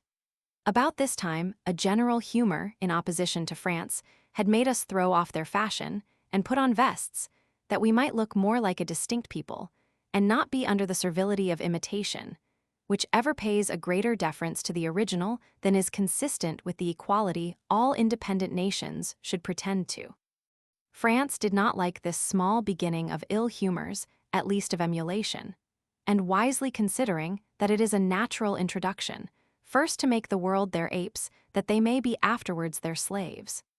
It was thought that one of the instructions Madame brought along with her was to laugh us out of these vests, which she performed so effectually that in a moment, like so many footmen who had quitted their master's livery, we all took it again and returned to our old service, so that the very time of doing it gave a very critical advantage to France, since it looked like an evidence of our returning to her interest, as well as to their fashion.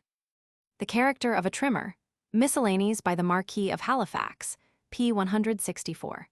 Evelyn reports that when the king expressed his intention never to alter this fashion, divers courtiers and gentlemen gave his majesty gold by way of wager that he would not persist in this resolution. Diary, October 18th, 1666. Being told by one that come over from Paris with my Lady Fanshawe, who is come over with the dead body of her husband, and that saw it before he come away.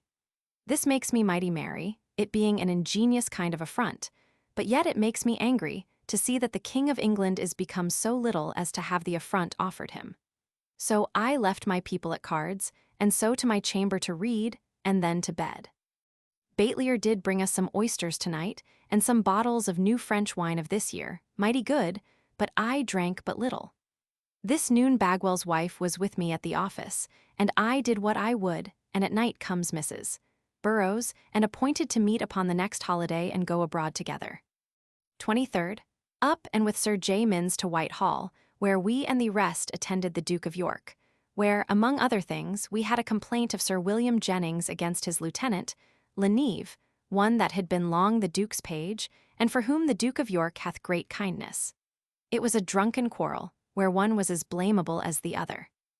It was referred to further examination, but the Duke of York declared that as he would not favor disobedience, so neither drunkenness, and therein he said very well. Thence with Sir W. Coventry to Westminster Hall, and there parted, he having told me how Sir J. Minns do disagree from the proposition of resigning his place, and that so the whole matter is again at a stand, at which I am sorry for the king's sake, but glad that Sir W. Penn is again defeated, for I would not have him come to be controller if I could help it, he will be so cruel proud. Here I spoke with Sir G. Downing about our prisoners in Holland, and their being released, which he is concerned in, and most of them are. Then, discoursing of matters of the House of Parliament, he tells me that it is not the fault of the House, but the King's own party, that have hindered the passing of the bill for money, by their popping in of new projects for raising it, which is a strange thing, and mighty confident he is that what money is raised will be raised and put into the same form that the last was, to come into the exchequer. And, for aught I see, I must confess I think it is the best way. Thence down to the hall, and there walked a while, and all the talk is about Scotland, what news thence? But there is nothing come since the first report, and so all is given over for nothing. Thence home, and after dinner to my chamber with Creed, who come and dined with me, and he and I to reckon for his salary, and by comes in Colonel Atkins, and I did the like with him, and it was Creed's design to bring him only for his own ends, to seem to do him a courtesy, and it is no great matter. The fellow I hate, and so I think all the world else do. Then to talk of my report I am to make of the state of our wants of money to the Lord Treasurer, but our discourse come to little. However, in the evening, to be rid of him, I took coach and saw him to the Temple, and there, light, and he being gone, with all the haste back again, and to my chamber late to enter all this day's matters of account, and to draw up my report to my Lord Treasurer, and so to bed. At the Temple I called at Playford's, and there find that his new impression of his catches. John Hilton's Catch That Catch Can, or a choice collection of catches, rounds, and cannons for 3 or 4 voices, was first published by Playford in 1651 or 1652. The book was republished, with large additions by John Playford, in 1658. The edition referred to in the text was published in 1667 with a second title of The Musical Companion. The book was republished in 1670–73. Are not yet out, the fire having hindered it, but his man tells me that it will be a very fine piece, many things new being added to it. 24th. Up and to the office, where we sat all the morning.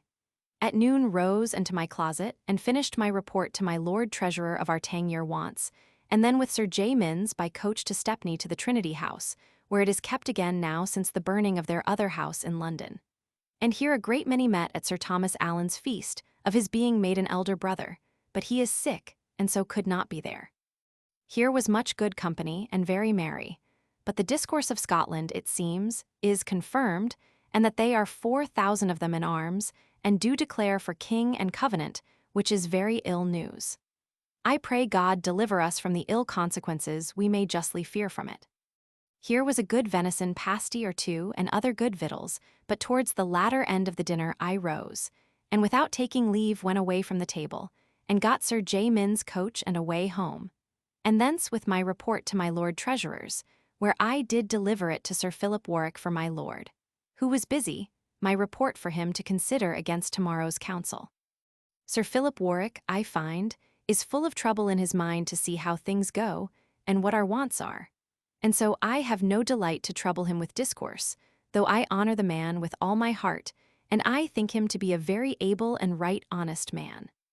So away home again, and there to my office to write my letters very late, and then home to supper, and then to read the late printed discourse of witches by a member of Gresham College, and then to bed, the discourse being well writ, in good style, but methinks not very convincing.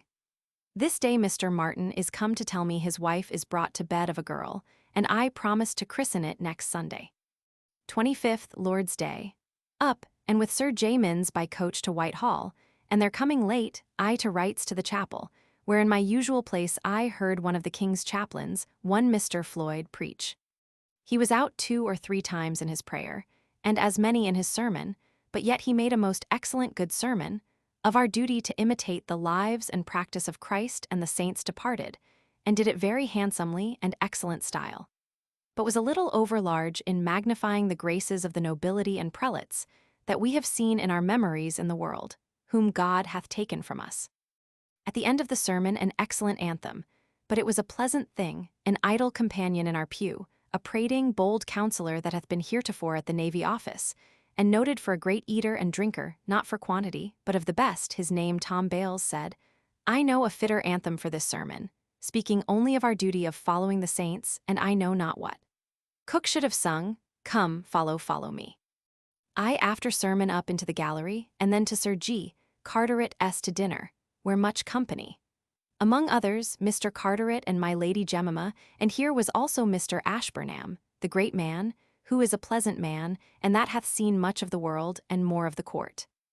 After dinner, Sir G. Carteret and I to another room, and he tells me more and more of our want of money, and in how ill condition we are likely to be soon in, and that he believes we shall not have a fleet at sea the next year. So do I believe, but he seems to speak it as a thing expected by the king, and as if their matters were laid accordingly.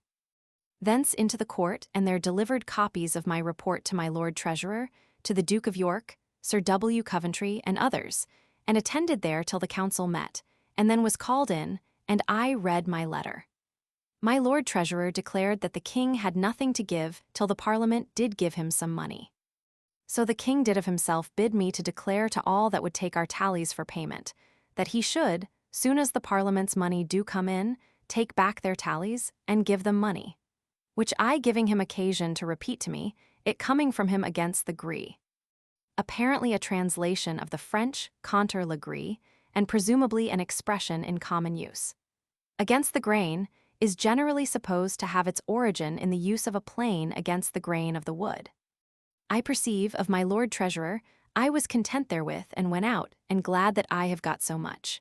Here stayed till the council rose, walking in the gallery. all the talk being of Scotland, where the highest report, I perceive, runs but upon 300 or 400 in arms, but they believe that it will grow more, and do seem to apprehend it much, as if the King of France had a hand in it. My Lord Lauderdale do make nothing of it, it seems, and people do censure him for it, he from the beginning saying that there was nothing in it, whereas it do appear to be a pure rebellion. But no persons of quality being in it, all do hope that it cannot amount to much. Here I saw Mrs. Stewart this afternoon, methought the beautifullest creature that ever I saw in my life, more than ever I thought her so, often as I have seen her, and I begin to think do exceed my Lady Castlemaine, at least now. This being St. Catherine's Day, the Queen was at Mass by 7 o'clock this morning, and Mr. Ashburnham do say that he never saw anyone of so much zeal in his life as she hath, and, the question being asked by my Lady Carteret, much beyond the bigotry that ever the old Queen Mother had. I spoke with Mr. Maya, who tells me that the design of building the city do go on apace, and by his description it will be mighty handsome, and to the satisfaction of the people. But I pray God it come not out too late. The council up, after speaking with Sir W. Coventry a little away home with Captain Cock in his coach, discourse about the forming of his contract he made with us lately for hemp, and so home, where we parted, and I find my Uncle White and Mrs. White and Woolly, who stayed and supped and mighty merry together. And then I to my chamber to even my journal, and then to bed.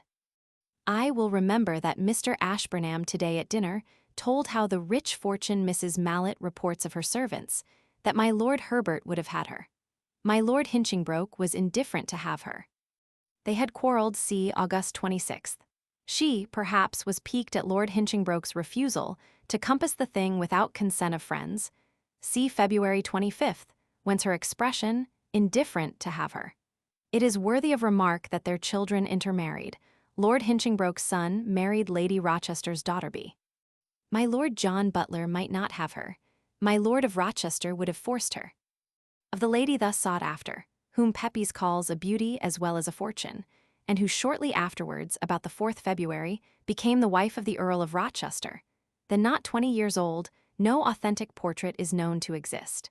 When Mr. Miller, of Albemarle Street, in 1811, proposed to publish an edition of the Memoirs de Grammont, he sent an artist to Windsor to copy there the portraits which he could find of those who figure in that work. In the list given to him for this purpose was the name of Lady Rochester, not finding amongst the beauties, or elsewhere, any genuine portrait of her, but seeing that by Hamilton she is absurdly styled une triste héritière. The artist made a drawing from some unknown portrait at Windsor of a lady of a sorrowful countenance, and palmed it off upon the bookseller. In the edition of Grammont, it is not actually called Lady Rochester, but La Triste Héritière. A similar falsification had been practiced in Edwards's edition of 1793, but a different portrait had been copied. It is needless, almost, to remark how ill applied is Hamilton's epithet, B. And Sir Popham, who nevertheless is likely to have her, would kiss her breech to have her. 26th. Up, and to my chamber to do some business. Then to speak with several people, among others with Mrs. Burrows, whom I appointed to meet me at the New Exchange in the afternoon. I by water to Westminster, and there to inquire after my tallies, which I shall get this week. Thence to the Swan, having sent for some burnt claret, and there by and by comes Doll Lane, and she and I sat and drank and talked a great while, among other things about her sisters being brought to bed, and I to be godfather to the girl. I did tumble Doll, and do almost what I would with her, and so parted, and I took coach, and to the New Exchange, buying a neat tongue by the way, thinking to eat it out of town, but there I find Burrows in company of an old woman, an aunt of hers, whom she could not leave for half an hour. So after buying a few baubles to while away time, I down to Westminster, and there into the House of Parliament, where, at a great committee, I did hear, as long as I would, the great case against my Lord Mordaunt, for some arbitrary proceedings of his against one Taylor, whom he imprisoned, and did all the violence to imaginable, only to get him to give way to his abusing his daughter. Here was Mr. Sawyer, my old chamber fellow, a counsel against my lord, and I am glad to see him in so good play. Here I met, before the committee sat, with my cousin Roger Pepys, the first time I have spoke with him this Parliament. He hath promised to come, and bring Madam Turner with him, who is come to town to see the city, but hath lost all her goods of all kinds in Salisbury Court, Sir William Turner having not endeavoured, in her absence, to save 1 penny, to dine with me on Friday next, of which I am glad. Roger bids me to help him to some good rich widow, for he is resolved to go and retire wholly into the country. For he says he is confident we shall be all ruined very speedily, by what he sees in the state, and I am much in his mind. Having stayed as long as I thought fit for meeting of boroughs, I away and to the Change again, but there I do not find her now, I having stayed too long at the house, and therefore very hungry, having eat nothing today. Home, and there to eat presently, and then to the office a little, and to Sir W. Batten, where Sir J. Minns and Captain Cock was, but no news from the north at all today, and the newsbook makes the business nothing, but that they are all dispersed. I pray God it may prove so. So home, and after a little to my chamber to bed. 27th. Up, and to the office, where we sat all the morning, and here I had a letter from Mr. Brisbane on another occasion, which, by the by, intimates my Lord Hinchingbroke's intention to come and dine with me tomorrow. This put me into a great surprise, and therefore endeavoured all I could to hasten over our business at the office, and so home at noon and to dinner, and then away by coach, it being a very foul day, to Whitehall, and there at Sir G. Carteret's find my Lord Hinchingbroke, who promises to dine with me tomorrow and bring Mr. Carteret along with him. Here I stayed a little while talking with him and the ladies, and then away to my Lord Crewe's, and then did by the by make a visit to my Lord Crewe, and had some good discourse with him, he doubting that all will break in pieces in the kingdom, and that the taxes now coming out, which will tax the same man in 3 or 4 several capacities, as for lands, office, profession, and money at interest, will be the hardest that ever come out. And do think that we owe it, and the lateness of its being given, wholly to the unpreparedness of the king's own party, to make their demand and choice. For they have obstructed the giving it by land tax, which had been done long since. Having ended my visit, I spoke to Sir Thomas Crewe, to invite him and his brother John to dinner tomorrow, at my house, to meet Lord Hinchingbroke, and so homewards calling at the cook, who is to dress it to bespeak him, and then home, and there set things in order for a very fine dinner, and then to the office, where late very busy and to good purpose as to dispatch of business, and then home. To bed, my people sitting up to get things in order against tomorrow. This evening was brought me what Griffin had, as he says, taken this evening off of the table in the office, a letter sealed, and directed to the principal officers and commissioners of the Navy. It is a serious and just libel against our disorder in paying of our money, making 10 times more people wait than we have money for, and complaining by name of Sir W. Batten for paying away great sums to particular people, which is true. I was sorry to see this way of reproach taken against us, but more sorry that there is true ground for it. 28th. Up, and with Sir W. Penn to Whitehall, setting his lady and daughter down by the way at a mercer's in the Strand, where they are going to lay out some money, where, though it blows hard and rains hard, yet the Duke of York is gone a-hunting. We therefore lost our labour, and so back again, and by hackney coach to secure places to get things ready against dinner, and then home, and did the like there, and to my great satisfaction. And at noon comes my Lord Hinchingbroke, Sir Thomas Crewe, Mr. John Crewe, Mr. Carteret, and Brisbane. I had 6 noble dishes for them, dressed by a man cook, and commended, as indeed they deserved, for exceeding well done.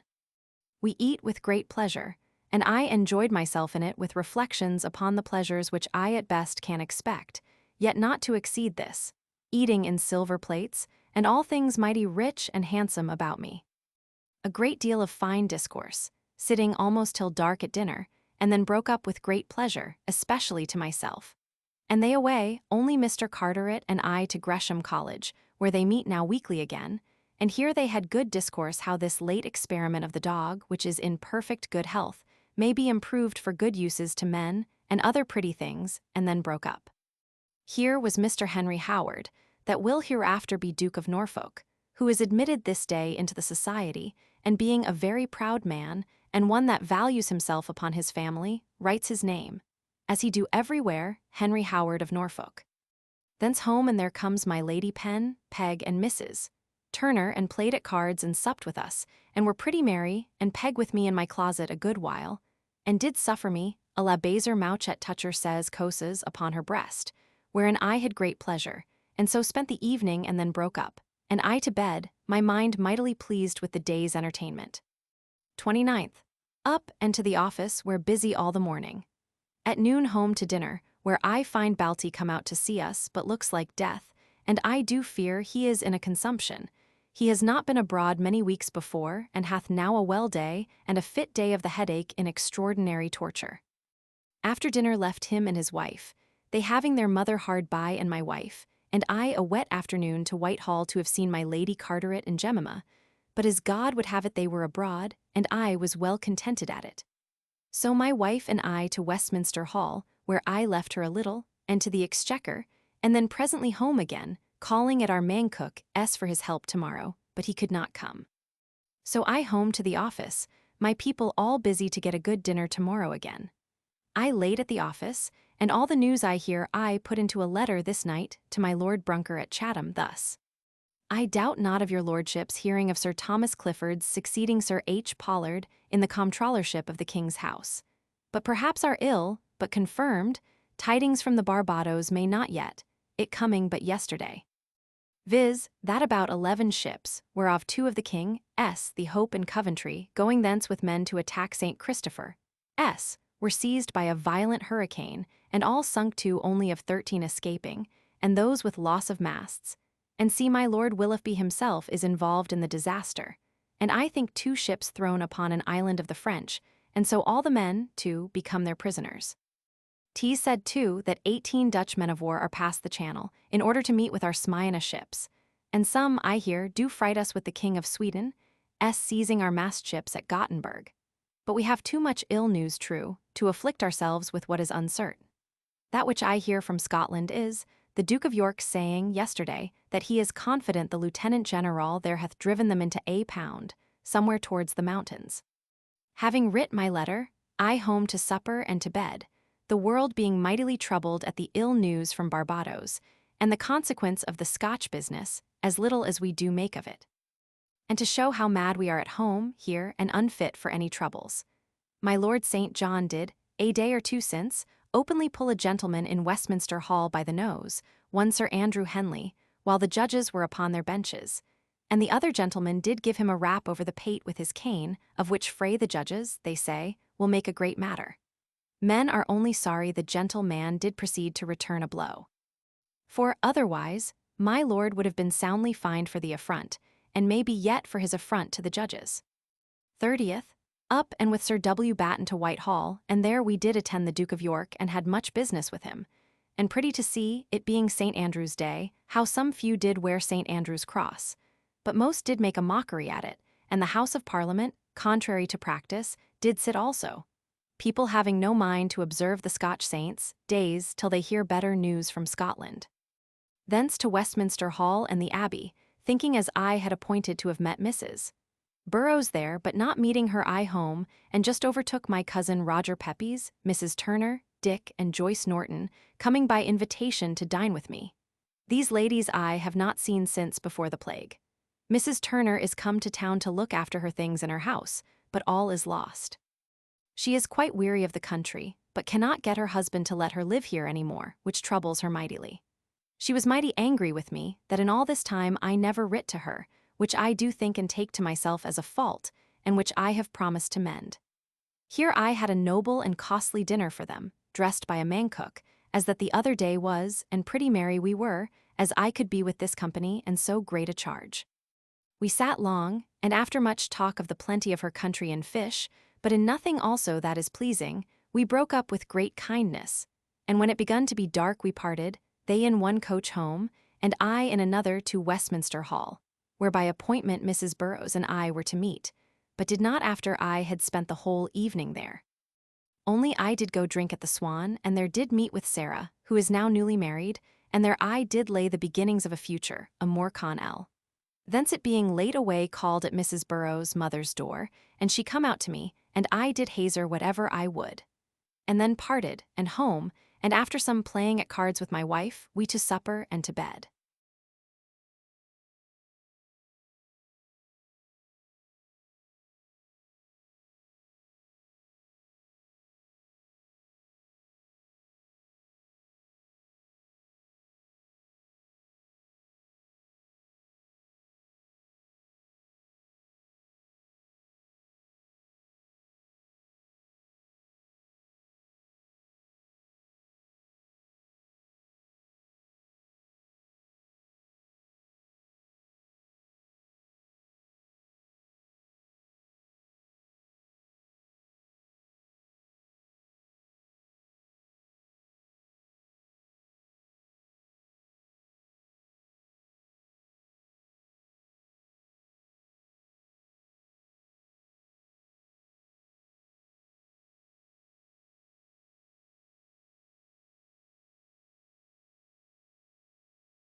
December 1666.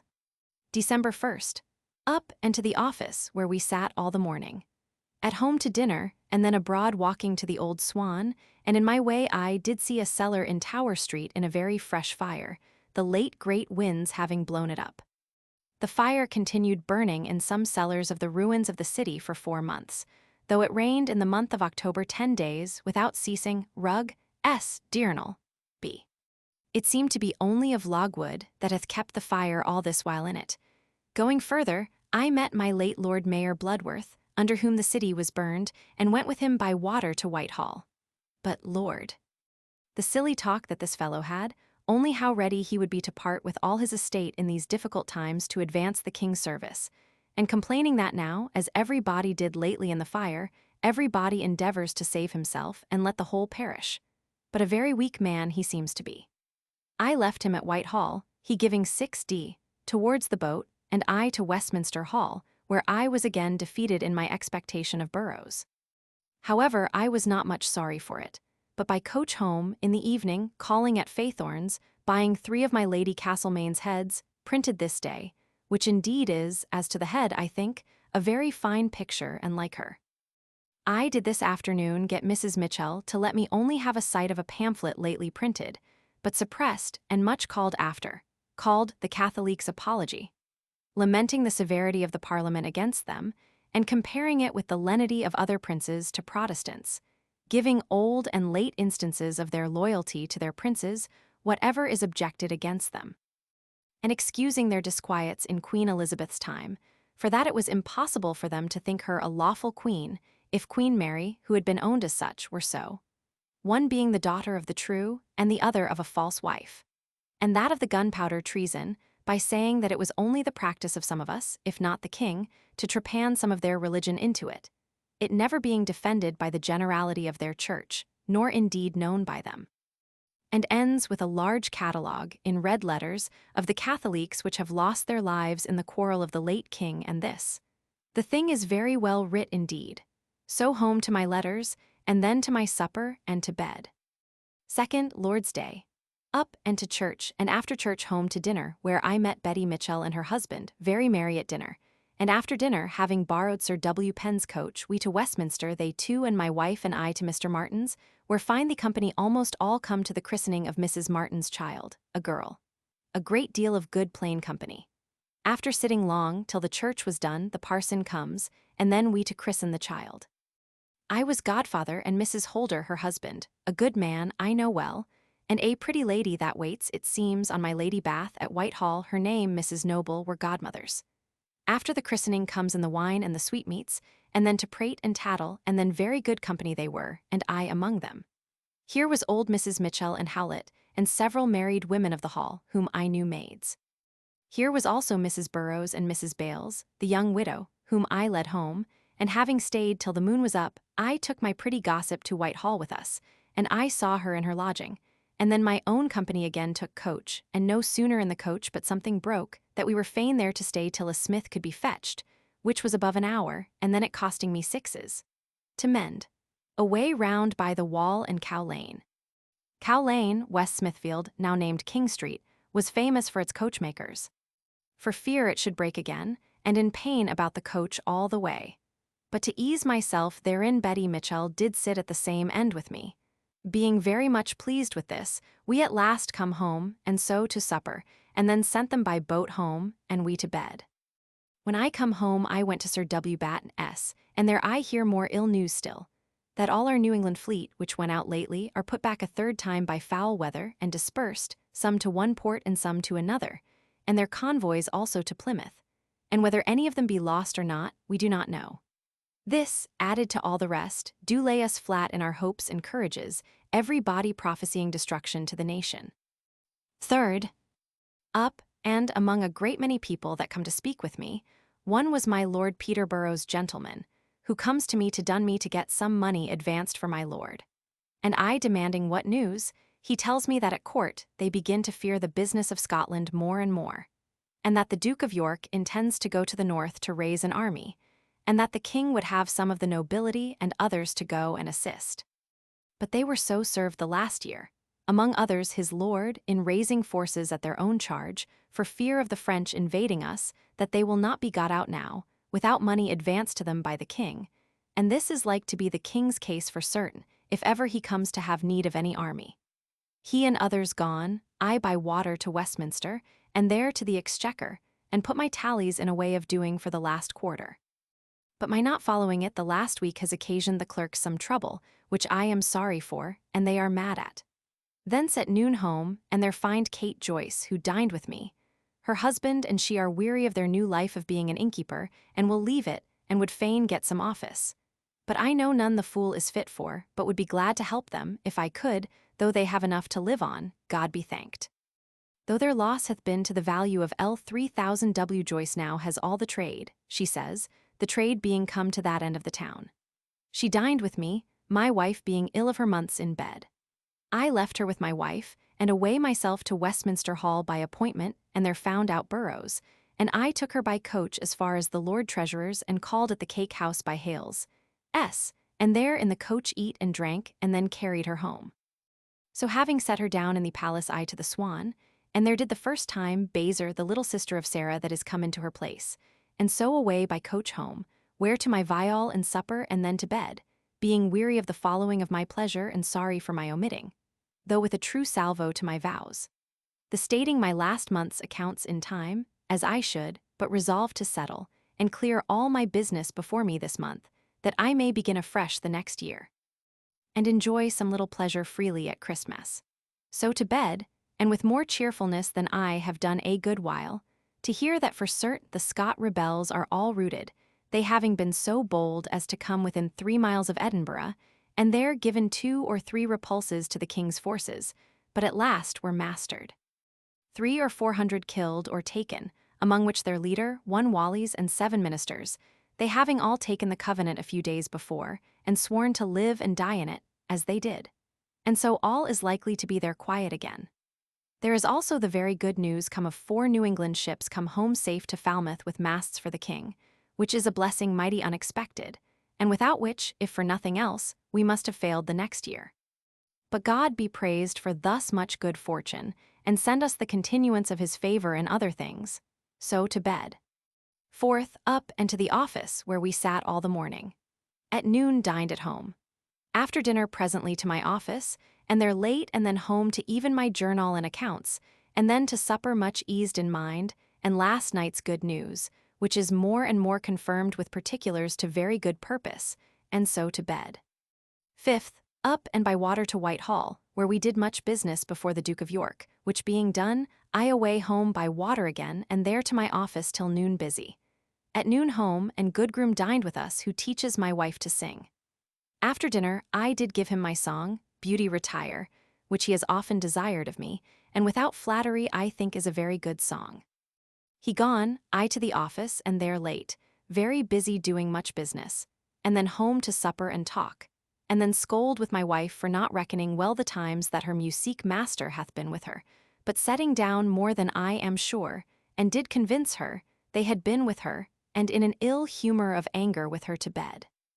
6th, up but very good friends with her before I rose, and so to the office, where we sat all the forenoon, and then home to dinner, where Harmon dined with us, and great sport to hear him tell how Will Joyce grows rich by the custom of the city coming to his end of the town, and how he rants over his brother and sister for their keeping in a knee, and goes thither and tears like a prince, calling him hosteller and his sister hostess. Then after dinner, my wife and brother in another habit go out to see a play, but I am not to take notice that I know of my brother S. going. So I to the office, where very busy till late at night, and then home. My wife not pleased with the play, but thinks that it is because she is grown more critical than she used to be, but my brother, she says, is mighty taken with it. So to supper and to bed. This day in the Gazette is the whole story of defeating the Scotch rebels, and of the creation of the Duke of Cambridge, Knight of the Garter. 7th, up and by water to the Exchequer, where I got my tallies finished for the last quarter for Tangier, and having paid all my fees I to the Swan, whither I sent for some oysters, and thither comes Mr. Falconbridge and Spicer, and many more clerks.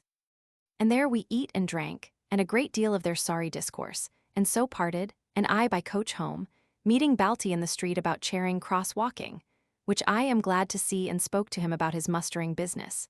I being now to give an account how the several muster masters have behaved themselves, and so home to dinner, where finding the cloth laid and much crumpled but clean, I grew angry and flung the trenchers about the room, and in a mighty heat I was. So a clean cloth was laid, and my poor wife very patient, and so to dinner, and in comes Mrs. Barbara Sheldon, now Mrs. Wood, and dined with us, she mighty fine, and lives, I perceive, mighty happily, which I am glad for her sake, but hate her husband for a blockhead in his choice. So away after dinner, leaving my wife and her, and by water to the Strand, and so to the King's Playhouse, where 2 acts were almost done when I come in, and there I sat with my cloak about my face, and saw the remainder of the Maid's Tragedy. A good play, and well acted, especially by the younger Marshal, who is become a pretty good actor, and is the first play I have seen in either of the houses since before the Great Plague, they having acted now about 14 days publicly. But I was in mighty pain lest I should be seen by any body to be at a play.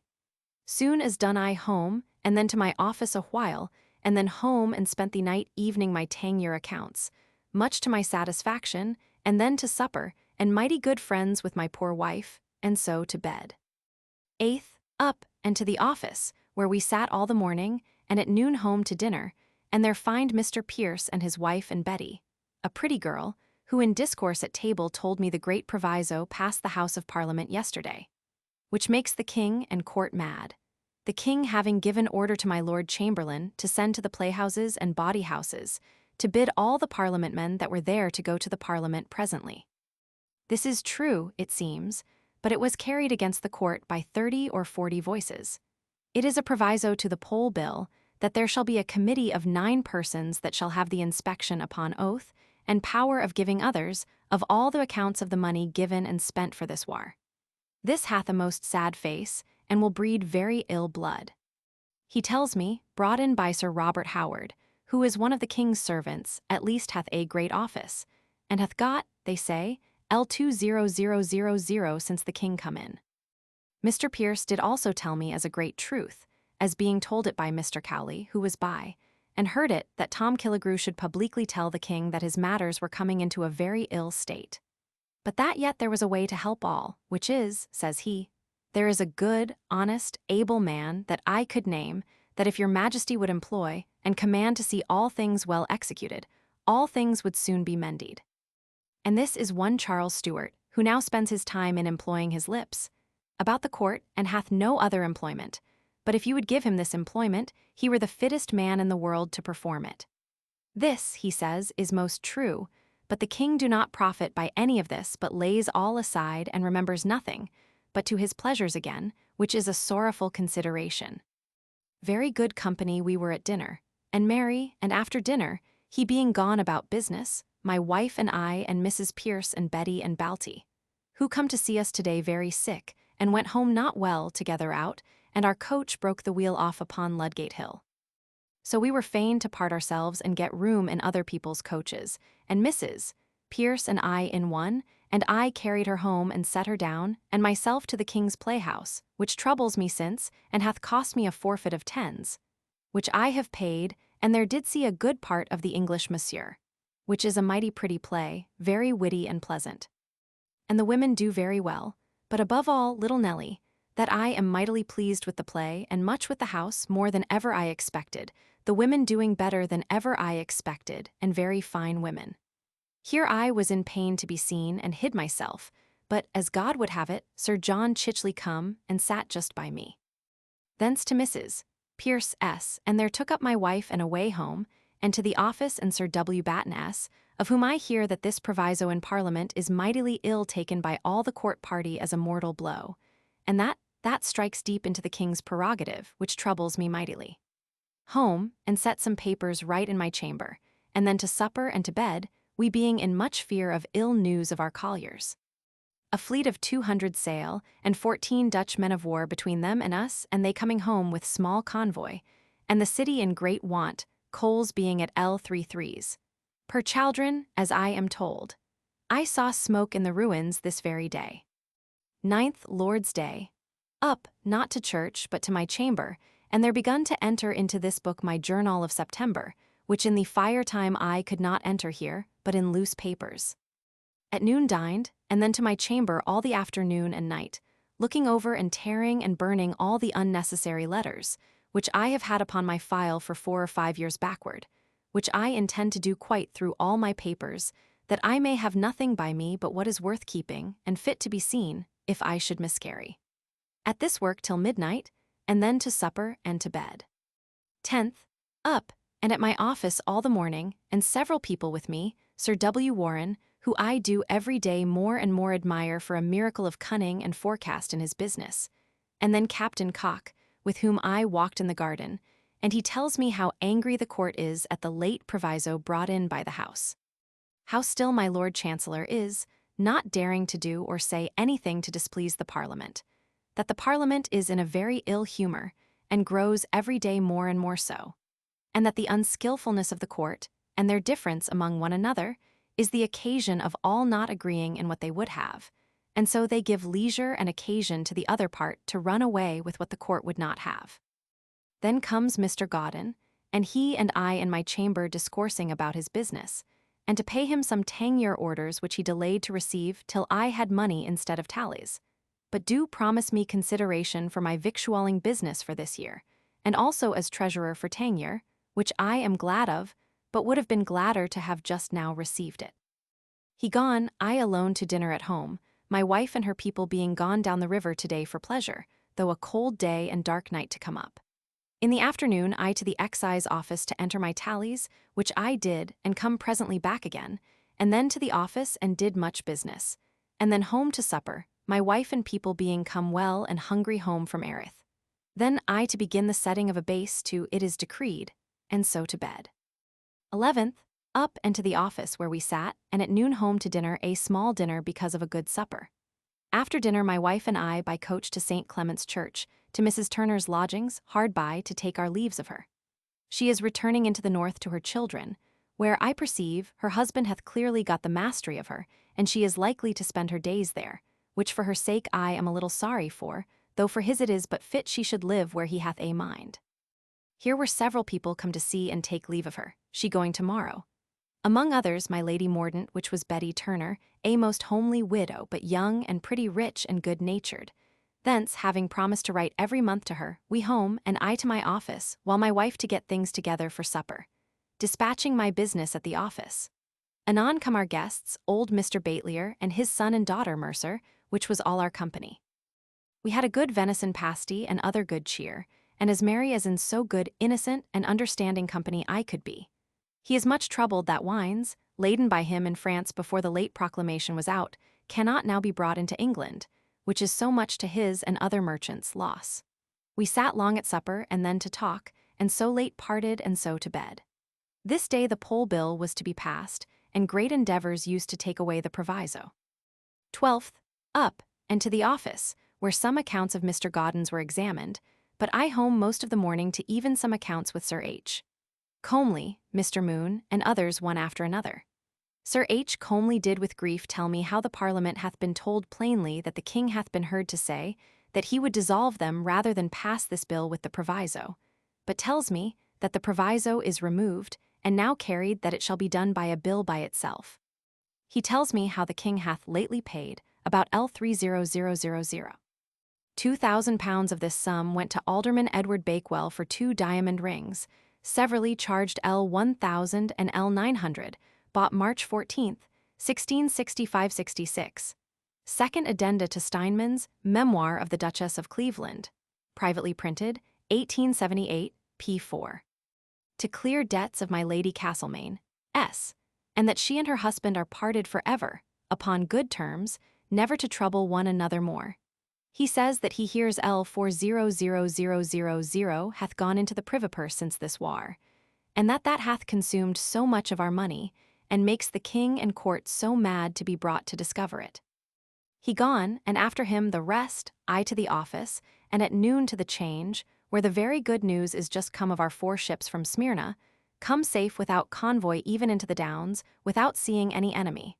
Which is the best, and indeed only considerable good news to our exchange, since the burning of the city, and it is strange to see how it do cheer up men's hearts.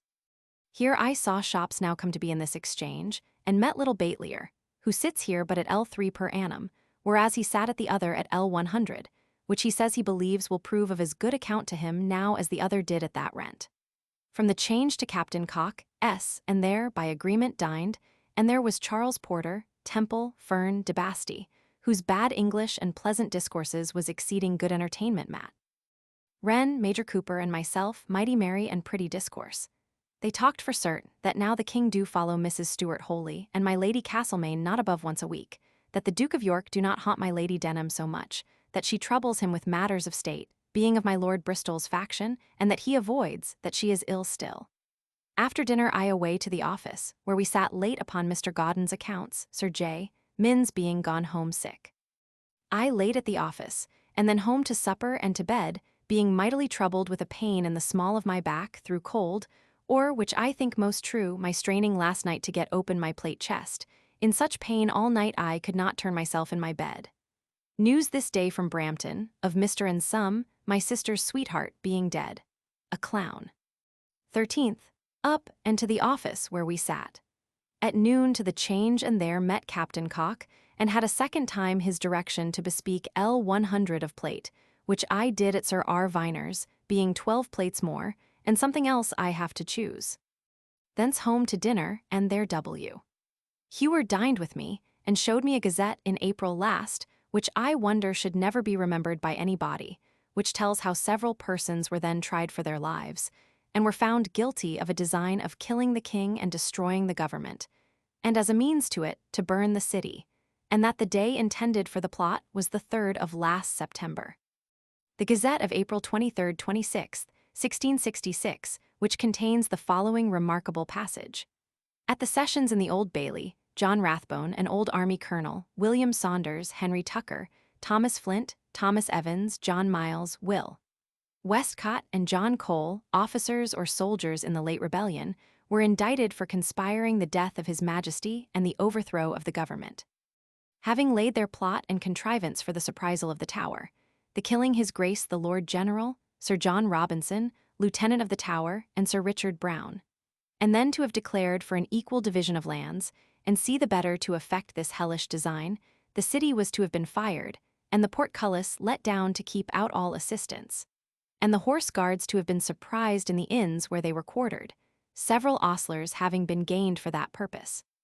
The Tower was accordingly viewed, and its surprise ordered by boats over the moat, and from thence to scale the wall.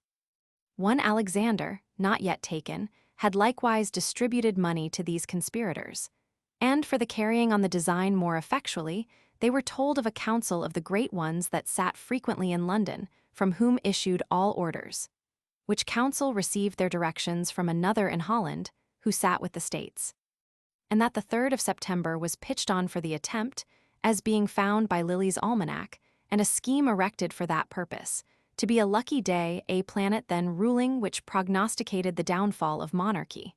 The evidence against these persons was very full and clear, and they were accordingly found guilty of high treason. See November 10th b.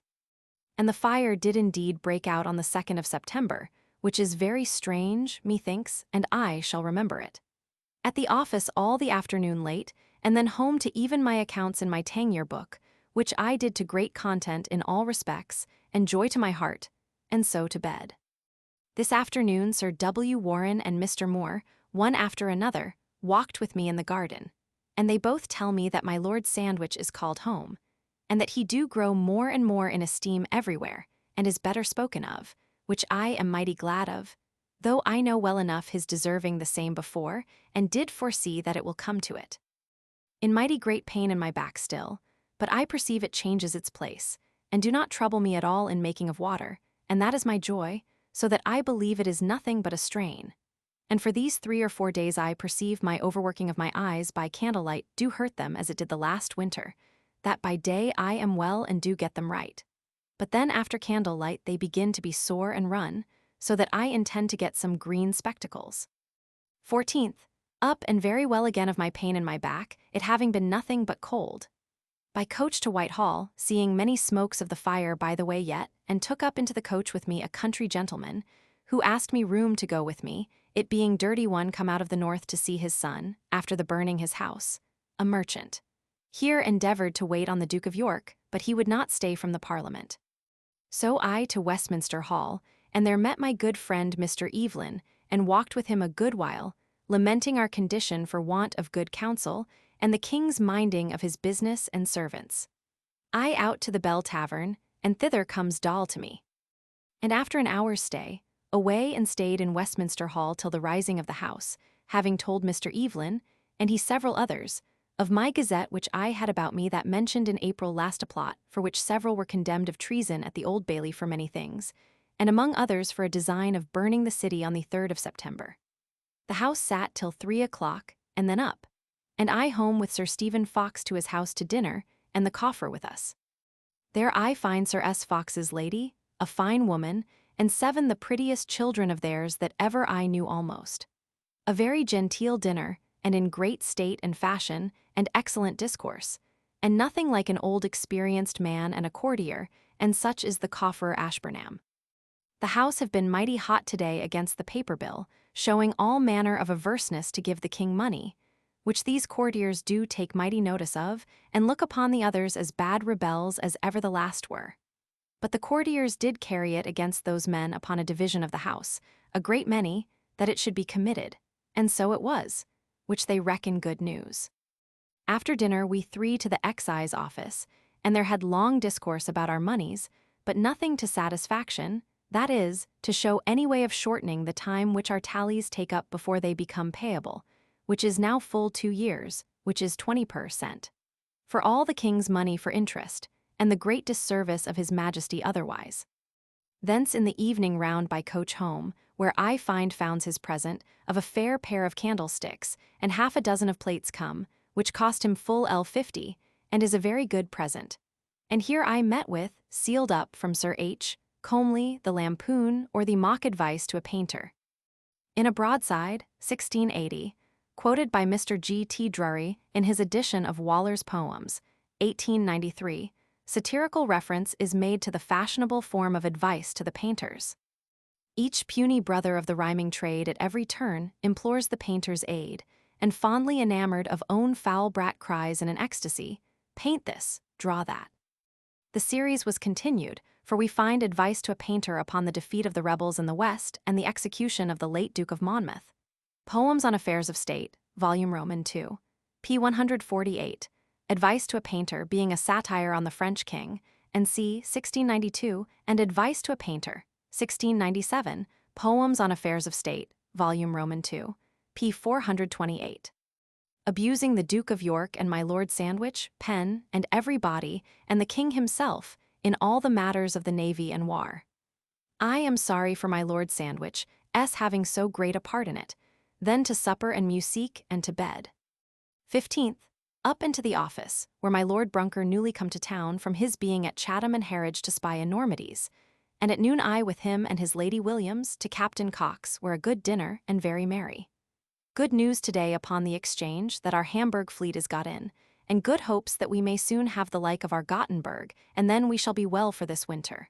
Very merry at dinner, and by comes in Matt Wren from the Parliament House, and tells us that he and all his party of the House, which is the court party, are fools, and have been made so this day by the wise men of the other side. For, after the court party had carried it yesterday so powerfully for the paper bill, it was called a bill for raising part of the supply for his majesty, by an imposition on sealed paper and parchment, b. Yet now it is laid aside wholly, and to be supplied by a land tax, which it is true will do well and will be the sooner finished, which was the great argument for the doing of it. But then it shows them fools that they would not permit this to have been done 6 weeks ago, which they might have had. And next they have parted with the paper bill, which, when once begun, might have proved a very good flower in the crown, as any there. So do really say that they are truly outwitted by the other side. Thence away to Sir R. Viner's, and there chose some plate besides 12 plates which I purpose to have with Captain Cox's gift of L100, and so home and their busy late, and then home and to bed. 16th Lord's Day. Lay long talking with my wife in bed, then up with great content, and to my chamber to set right a picture or two, Lovett having sent me yesterday Sancta Clara's head varnished, which is very fine, and now my closet is so full stored, and so fine, as I would never desire to have it better.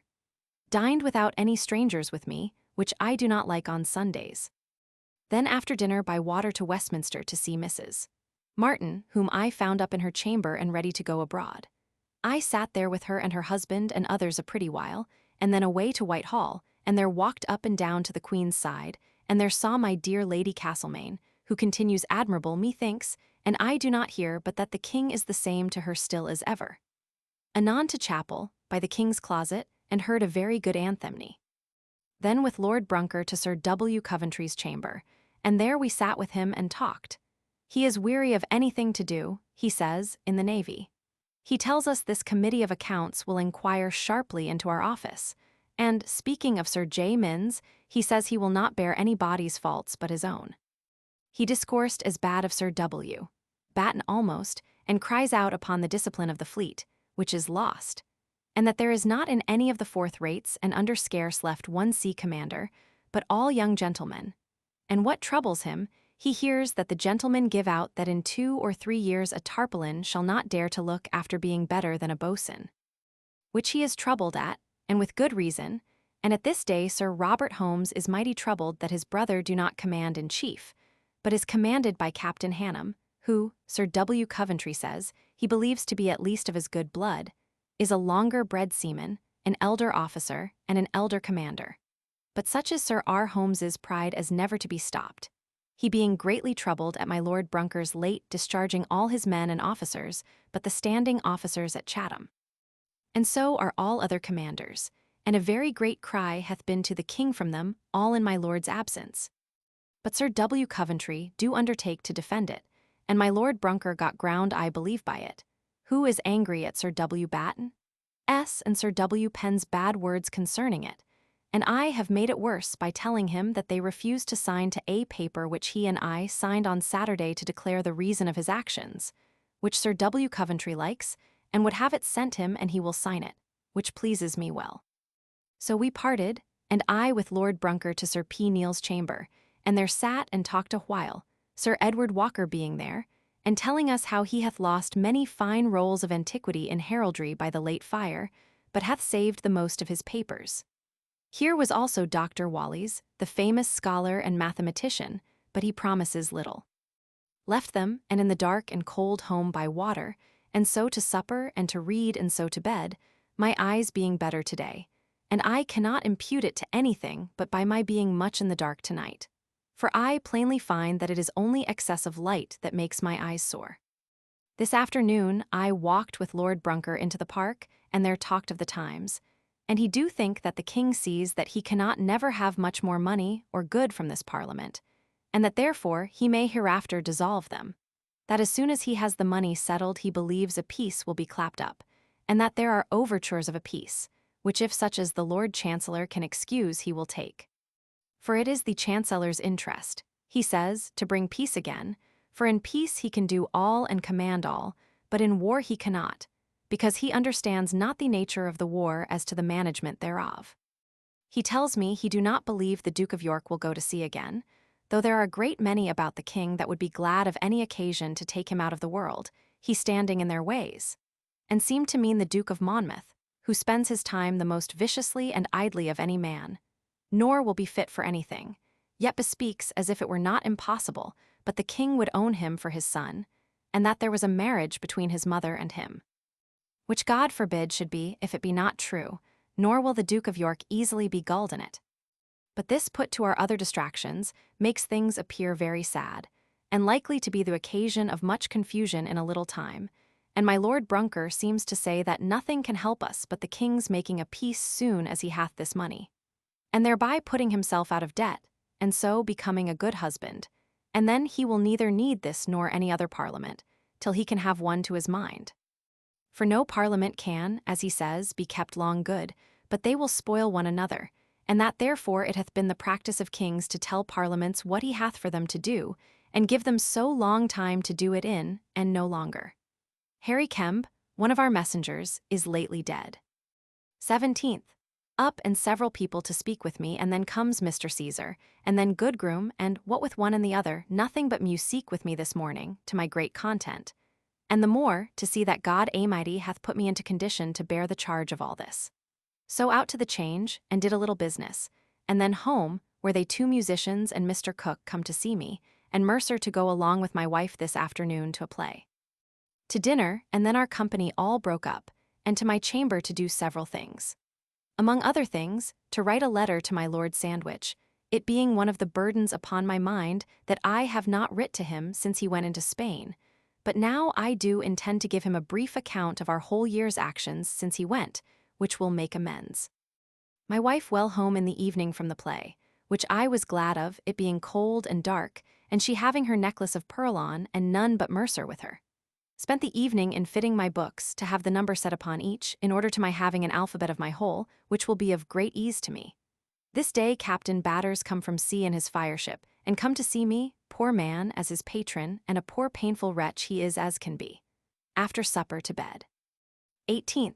Up and to the office, where I hear the ill news that poor Batters, that had been born and bred a seaman, and brought up his ship from sea but yesterday, was going down from me to his ship, drowned in the Thames, which is a sad fortune, and do make me afeard, and will do more than ever I was. At noon dined at home, and then by coach to my Lord Bellas's, but not at home.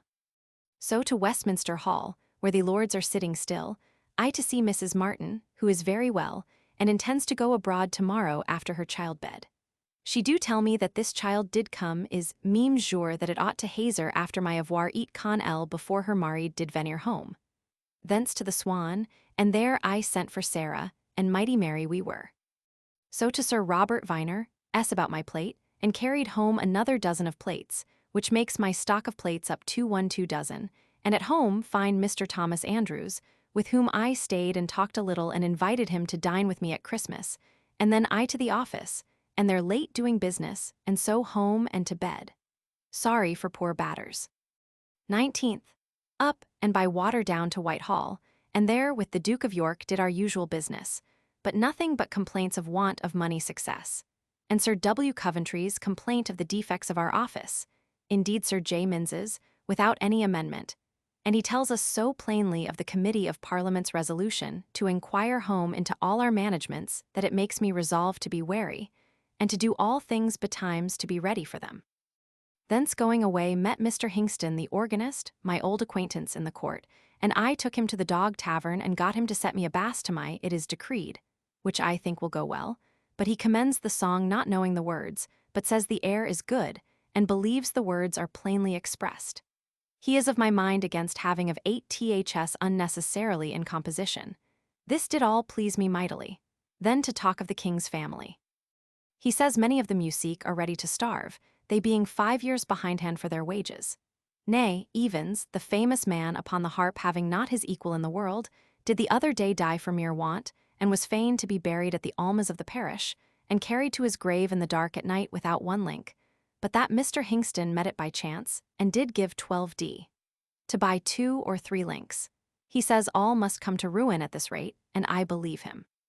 Thence I up to the Lord's house to inquire for Lord Bellas's, and there hear how at a conference this morning between the 2 houses about the business of the Canary Company, my Lord Buckingham leaning rudely over my Lord Marquis Dorchester. My Lord Dorchester removed his elbow. Duke of Buckingham asked him whether he was uneasy. Dorchester replied, yes, and that he durst not do this were he anywhere else. Buckingham replied, yes he would, and that he was a better man than himself. Dorchester answered that he lied. With this Buckingham struck off his hat and took him by his periwig and pulled it aside and held him. My Lord Chamberlain and others interposed, and upon coming into the house, the lords did order them both to the Tower, whither they are to go this afternoon. I down into the hall, and there the lieutenant of the Tower took me with him, and would have me to the Tower to dinner, where I dined at the head of his table next his lady, who is comely and seeming sober and stately, but very proud and very cunning, or I am mistaken, and wanton too. This day's work will bring the lieutenant of the Tower L350. But a strange, conceited, vain man he is that ever I met withal, in his own praise, as I have heretofore observed of him. Thence home, and upon Tower Hill saw about 300 or 400 seamen get together, and one, standing upon a pile of bricks, made his sign with his handkercher upon his stick, and called all the rest to him, and several shouts they gave. This made me afeard, so I got home as fast as I could, and hearing of no present hurt did go to Sir Robert Viner, about my plate again, and coming home do hear of 1,000 seamen set in the streets to be in arms. So in great fear home, expecting to find a tumult about my house, and was doubtful of my riches there. But I thank God I found all well. But by and by Sir W. Batten and Sir R. Ford do tell me that the seamen have been at some prisons to release some seamen, and the Duke of Albemarle is in arms, and all the guards at the other end of the town. And the Duke of Albemarle is gone with some forces to Wapping to quell the seamen, which is a thing of infinite disgrace to us.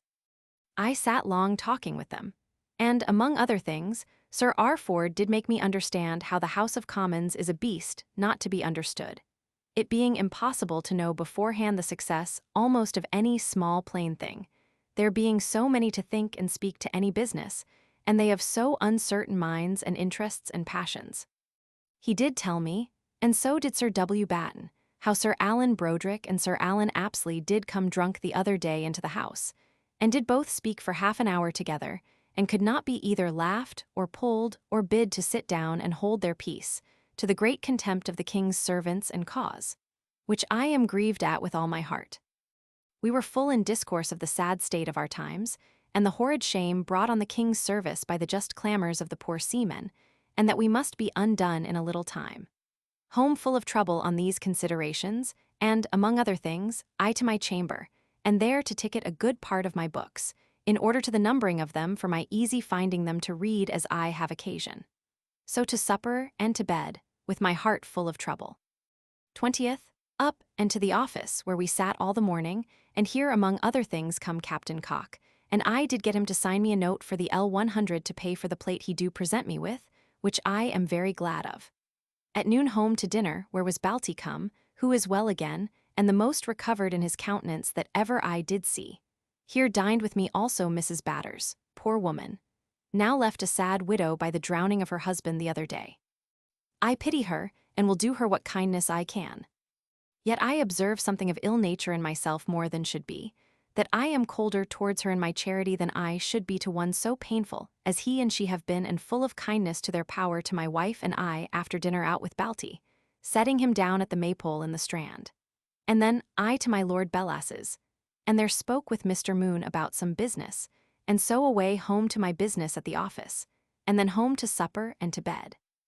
After having finished the putting of little papers upon my books, to be numbered hereafter. 21st. Lay long, and went up find Mrs. Clerk of Greenwich and her daughter Daniel. Their business, among other things, was a request her daughter was to make, so I took her into my chamber, and there it was to help her husband to the command of a little new pleasure boat building, which I promised to assist in. And here I had opportunity, para baser L, and toucher says mammals. Then to the office, and there did a little business, and then to the change and did the like. So home to dinner, and spent all the afternoon in putting some things, pictures especially, in order, and pasting my Lady Castlemaine's print on a frame, which I have made handsome, and is a fine piece. So to the office in the evening to marshal my papers of accounts presented to the Parliament, against any future occasion to recur to them, which I did do to my great content. So home and did some tangier work, and so to bed. 22nd. At the office all the morning, and there come news from Hogg that our ship hath brought in a Lubecker to Portsmouth, likely to prove prize of deals, which joys us. At noon home to dinner, and then Sir W. Penn, Sir R. Ford, and I met at Sir W. Batten, to examine our papers, and have great hopes to prove her prize, and Sir R. Ford I find a mighty quick or ready, a naval term frequently used by Shakespeare. Man in this business, making exceeding good observations from the papers on our behalf. Hereupon concluded what to write to Hogg and Middleton, which I did, and also with Mr. Oviatt, Sir R. Ford's son, who is to be our solicitor, to fee some counsel in the Admiralty, but none in town. So home again, and after writing letters by the post, I with all my clerks and Carcass and Whitfield to the ticket office, there to be informed in the method and disorder of the office, which I find infinite great, of infinite concernment to be mended, and did spend till 12 at night to my great satisfaction, it being a point of our office I was wholly unacquainted in. So with great content home and to bed. 23rd, Lord's Day. Up and alone to church, and meeting Nan right at the gate had opportunity to take 2 or 3 basers, and so to church, where a vain fellow with a periwig preached, chaplain, as by his prayer appeared to the Earl of Carlisle. Home, and there dined with us Betty Mitchell and her husband. After dinner to Whitehall by coach and took them with me. And in the way I would have taken Sue Main, as I did the last time, but she did in a manner withhold it. So set them down at Whitehall, and I to the chapel to find Dr. Gibbons, and from him to the harp and ball to transcribe the treble which I would have him to set a bass to. But this took me so much time, and it growing night, I was fearful of missing a coach, and therefore took a coach, and to Wright's to call Mitchell and his wife at their father Howlett's, and so home, it being cold, and the ground all snow. They gone I to my chamber, and with my brother and wife did number all my books in my closet, and took a list of their names, which pleases me mightily, and is a job I wanted much to have done. Then to supper and to bed. 24th, up and to the office where Lord Brunker J. Mimics W. Yen and myself met, and there I did use my notes I took on Saturday night about tickets, and did come to a good settlement in the business of that office, if it be kept to, this morning being a meeting on purpose. At noon to prevent my Lord Brunker's dining here I walked as if upon business with him, it being frost and dry as far as Paul S., and so back again through the city by Guildhall, observing the ruins thereabouts, till I did truly lose myself, and so home to dinner. I do truly find that I have overwrought my eyes, so that now they are become weak and apt to be tired, and all excessive light makes them sore, so that now to the candlelight I am forced to sit by, adding the snow upon the ground all day, my eyes are very bad, and will be worse if not helped, so my Lord Brunker do advise as a certain cure to use green spectacles, which I will do. So to dinner, where Mercer with us and very merry. After dinner she goes and fetches a little son of Mr. Backworth, S., the wittiest child and of the most spirit that ever I saw in my life for discourse of all kind, and so ready and to the purpose, not above 4 years old. Thence to Sir Robert Viner, S., and they're paid for the plate I have bought to the value of L94, with the L100 Captain Cock did give me to that purpose, and received the rest in money. I this evening did buy me a pair of green spectacles to see whether they will help my eyes or no. So to the Change, and went to the upper Change, which is almost as good as the old one, only shops are but on one side. Then home to the office, and did business till my eyes began to be bad, and so home to supper. My people busy making mince pies, and so to bed. No news yet of our Gothenburg fleet, which makes have some fears, it being of mighty concernment to have our supply of masts safe. I met with Mr. Cade tonight, my stationer, and he tells me that he hears for certain that the Queen Mother is about, and hath near finished a peace with France, which, as a Presbyterian, he do not like, but seems to fear it will be a means to introduce popery. 25th, Christmas Day. Lay pretty long in bed and then rose, leaving my wife desirous to sleep, having sat up till 4 this morning seeing her maids make mince pies. I to church, where our parson Mills made a good sermon. Then home, and dined well on some good ribs of beef roasted and mince pies, only my wife, brother, and Barker, and plenty of good wine of my own, and my heart full of true joy, and thanks to God Almighty for the goodness of my condition at this day. After dinner, I begun to teach my wife and Barker my song, It is Decreed, which pleases me mightily, as now I have Mr. Hinkston's bass. Then out and walked alone on foot to the temple, it being a fine frost, thinking to have seen a play all alone. But there, missing of any bills, concluded there was none, and so back home. And there with my brother reducing the names of all my books to an alphabet, which kept us till 7 or 8 at night. And then to supper, W. Hewer with us, and pretty merry, and then to my chamber to enter this day's journal only, and then to bed.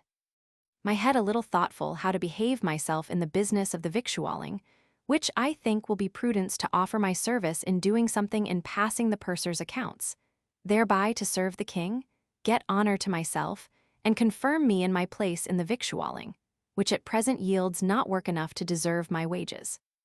26th. Up and walked all the way, it being a most fine frost, to Whitehall to Sir W. Coventry's chamber, and thence with him up to the Duke of York, where among other things at our meeting I did offer my assistance to Sir J. Minns to do the business of his office, relating to the purser's accounts, which was well accepted by the Duke of York. And I think I have and shall do myself good in it if it be taken, for it will confirm me in the business of the victualling office, which I do now very little for. Thence home, carrying a barrel of oysters with me. Anon comes Mr. John Andrews and his wife by invitation from Bow to dine with me, and young Baitlier and his wife with her great belly, which has spoiled her looks mightily already. Here was also Mercer and Creed, whom I met coming home, who tells me of a most bitter lampoon now out against the court, and the management of state from head to foot, mighty witty and mighty severe. By and by to dinner, a very good one and merry. After dinner I put the women into a coach, and they to the Duke's house to a play which was acted. It was indifferently done, but was not pleased with the song, Gasnell not singing, but a new wench that sings naughtily. Thence home, all by coach, and their Mr. Andrews to the viol, who plays most excellently on it, which I did not know before. Then to dance, here being Pembleton come, by my wife's direction, and a fiddler, and we got also the elder Baitlier tonight, and Nan Wright, and mighty merry we were, and I danced. And so till 12 at night, and to supper, and then to cross purposes, mighty merry, and then to bed, my eyes being sore. Creed lay here in Barker's bed. 27th. Up, and called up by the king's trumpets, which cost me tens. So to the office, where we sat all the morning. At noon, by invitation, my wife, who had not been there these 2 months, I think, and I, to meet all our families at Sir W. Batten's at dinner, whither neither a great dinner for so much company, nor anything good or handsome. In the middle of dinner I rose, and my wife, and by coach to the king's playhouse, and meeting Creed took him up, and there saw the scornful lady well acted. Doll Common doing Abigail most excellently, and Nip the widow very well, and will be an excellent actor, I think. In other parts the play not so well done as used to be, by the old actors. Anon to Whitehall by coach, thinking to have seen a play there tonight, but found it a mistake, so back again, and missed our coach, who was gone, thinking to come time enough 3 hours hence, and we could not blame him. So forced to get another coach, and all 3 home to my house, and there to Sir W. Batten's, and eat a bit of cold chine of beef, and then stayed and talked, and then home and sat and talked a little by the fireside with my wife and Creed, and so to bed, my left eye being very sore. No business public or private minded all these 2 days. This day a house or 2 was blown up with powder in the minories, and several people spoiled, and many dug out from under the rubbish. 28th. Up, and Creed and I walked, a very fine walk in the frost, to my Lord Belles's, but missing him did find him at Whitehall, and there spoke with him about some tangier business. That done, we to Creed's lodgings, which are very pretty, but he is going from them. So we to Lincoln's in Kneefields, he to Ned Pickering's, who it seems lives there keeping a good house, and I to my Lord Crewe's, where I dined, and hear the news how my lord's brother, Mr. Nathaniel Crewe, hath an estate of 6 or else 700 per annum, left him by the death of an old acquaintance of his, but not akin to him at all. And this man is dead without will, but had above 10 years since made over his estate to this Mr. Crewe, to him and his heirs forever, and given Mr. Crewe the keeping of the deeds in his own hand all this time, by which, if he would, he might have taken present possession of the estate, for he knew what they were. This is as great an act of confident friendship as this latter age, I believe, can show. From hence to the Duke's house, and there saw Macbeth most excellently acted, and a most excellent play for variety. I had sent for my wife to meet me there, who did come, and after the play was done, I out so soon to meet her at the other door that I left my cloak in the playhouse, and while I returned to get it, she was gone out and missed me, and with W. Hewer away home. I not sorry for it much did go to Whitehall, and got my Lord Belles's to get me into the playhouse. And there, after all staying above an hour for the players, the king and all waiting, which was absurd, saw Henry V well done by the Duke's people, and in most excellent habits, all new vests being put on but this night. But I sat so high and far off that I missed most of the words, and sat with a wind coming into my back and neck, which did much trouble me. The play continued till 12 at night, and then up, and a most horrid cold night it was, and frosty, and moonshine. But the worst was, I had left my cloak at Sir G. Carteret's, and they being abed I was forced to go home without it. So by chance got a coach, and to the Golden Lion Tavern in the Strand, and there drank some mulled sack, and so home, where find my poor wife staying for me, and then to bed mighty cold. 29th. Up, called up with news from Sir W. Batten that Hogg hath brought in 2 prizes more, and so I thither, and hear the particulars, which are good. one of them, if prize, being worth L4000, for which God be thanked. Then to the office, and have the news brought us of Captain Robinson's coming with his fleet from Gothenburg, dispersed, though, by foul weather. But he hath light of 5 Dutch men of war, and taken 3, whereof one is sunk, which is very good news to close up the year with, and most of our merchantmen already heard of to be safely come home, though after long lookings for, and now to several ports as they could make them. At noon home to dinner, where Balti is and now well recovered.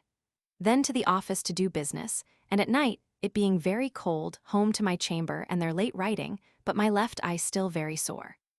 I write by spectacles all this night, then to supper and to bed. This day's good news making me very lively, only the arrears of much business on my hands and my accounts to be settled for the whole year past do lie as a weight on my mind. 30th, Lord's Day. Lay long, however, up and to church, where Mills made a good sermon. Here was a collection for the sexton, but it come into my head why we should be more bold in making the collection while the psalm is singing than in the sermon or prayer. Home, and without any strangers, to dinner, and then all the afternoon and evening in my chamber preparing all my accounts in good condition against tomorrow, to state them for the whole year past, to which God give me a good issue when I come to close them. So to supper and to bed. 31st. Rising this day with a full design to mind nothing else, but to make up my accounts for the year past, I did take money, and walk forth to several places in the town as far as the New Exchange, to pay all my debts, it being still a very great frost and good walking. I stayed at the Fleece Tavern in Covent Garden, while my boy Tom went to W. Joyce's to pay what I owed for candles there. Thence to the New Exchange to clear my wife's score, and so going back again I met Doll Lane, Mrs. Martin's sister, with another young woman of the hall, one Scot, and took them to the Half Moon Tavern, and there drank some burnt wine with them, without more pleasure, and so away home by coach, and there to dinner, and then to my accounts, wherein, at last, I find them clear and right. But to my great discontent, do find that my gettings this year have been L573 less than my last. It being this year in all but L2986, whereas, the last, I got L3560. And then again my spendings this year have exceeded my spendings the last by L644, my whole spendings last year being but L509, whereas this year, it appears, I have spent L1154, which is a sum not fit to be said that ever I should spend in one year, before I am master of a better estate than I am. Yet, blessed be God. And I pray God make me thankful for it, I do find myself worth in money, all good, above L6200, which is above L1800 more than I was the last year. This, I trust in God, will make me thankful for what I have, and careful to make up by care next year what by my negligence and prodigality I have lost and spent this year. The doing of this and entering of it fair, with the sorting of all my expenses, to see how and in what points I have exceeded, did make it late work, till my eyes become very sore and ill, and then did give over, and supper, and to bed. Thus ends this year of public wonder and mischief to this nation, and therefore generally wished by all people to have an end. Myself and family well, having 4 maids and 1 clerk, Tom in my house and my brother now with me, to spend time in order to his preferment, our healths all well, only my eyes with overworking them are sore as candlelight comes to them and not else. Public matters in a most sad condition, seamen discouraged for want of pay, and are become not to be governed. Nor, as matters are now, can any fleet go out next year, our enemies, French and Dutch, great and grow more by our poverty. The Parliament backward in raising, because jealous of the spending of the money, the city less and less likely to be built again, every body settling elsewhere, and nobody encouraged to trade. A sad, vicious, negligent court, and all sober men there fearful of the ruin of the whole kingdom this next year, from which, good God deliver us. One thing I reckon remarkable in my own condition is that I am come to abound in good plate, so as at all entertainments to be served wholly with silver plates, having 2 dozen and a half.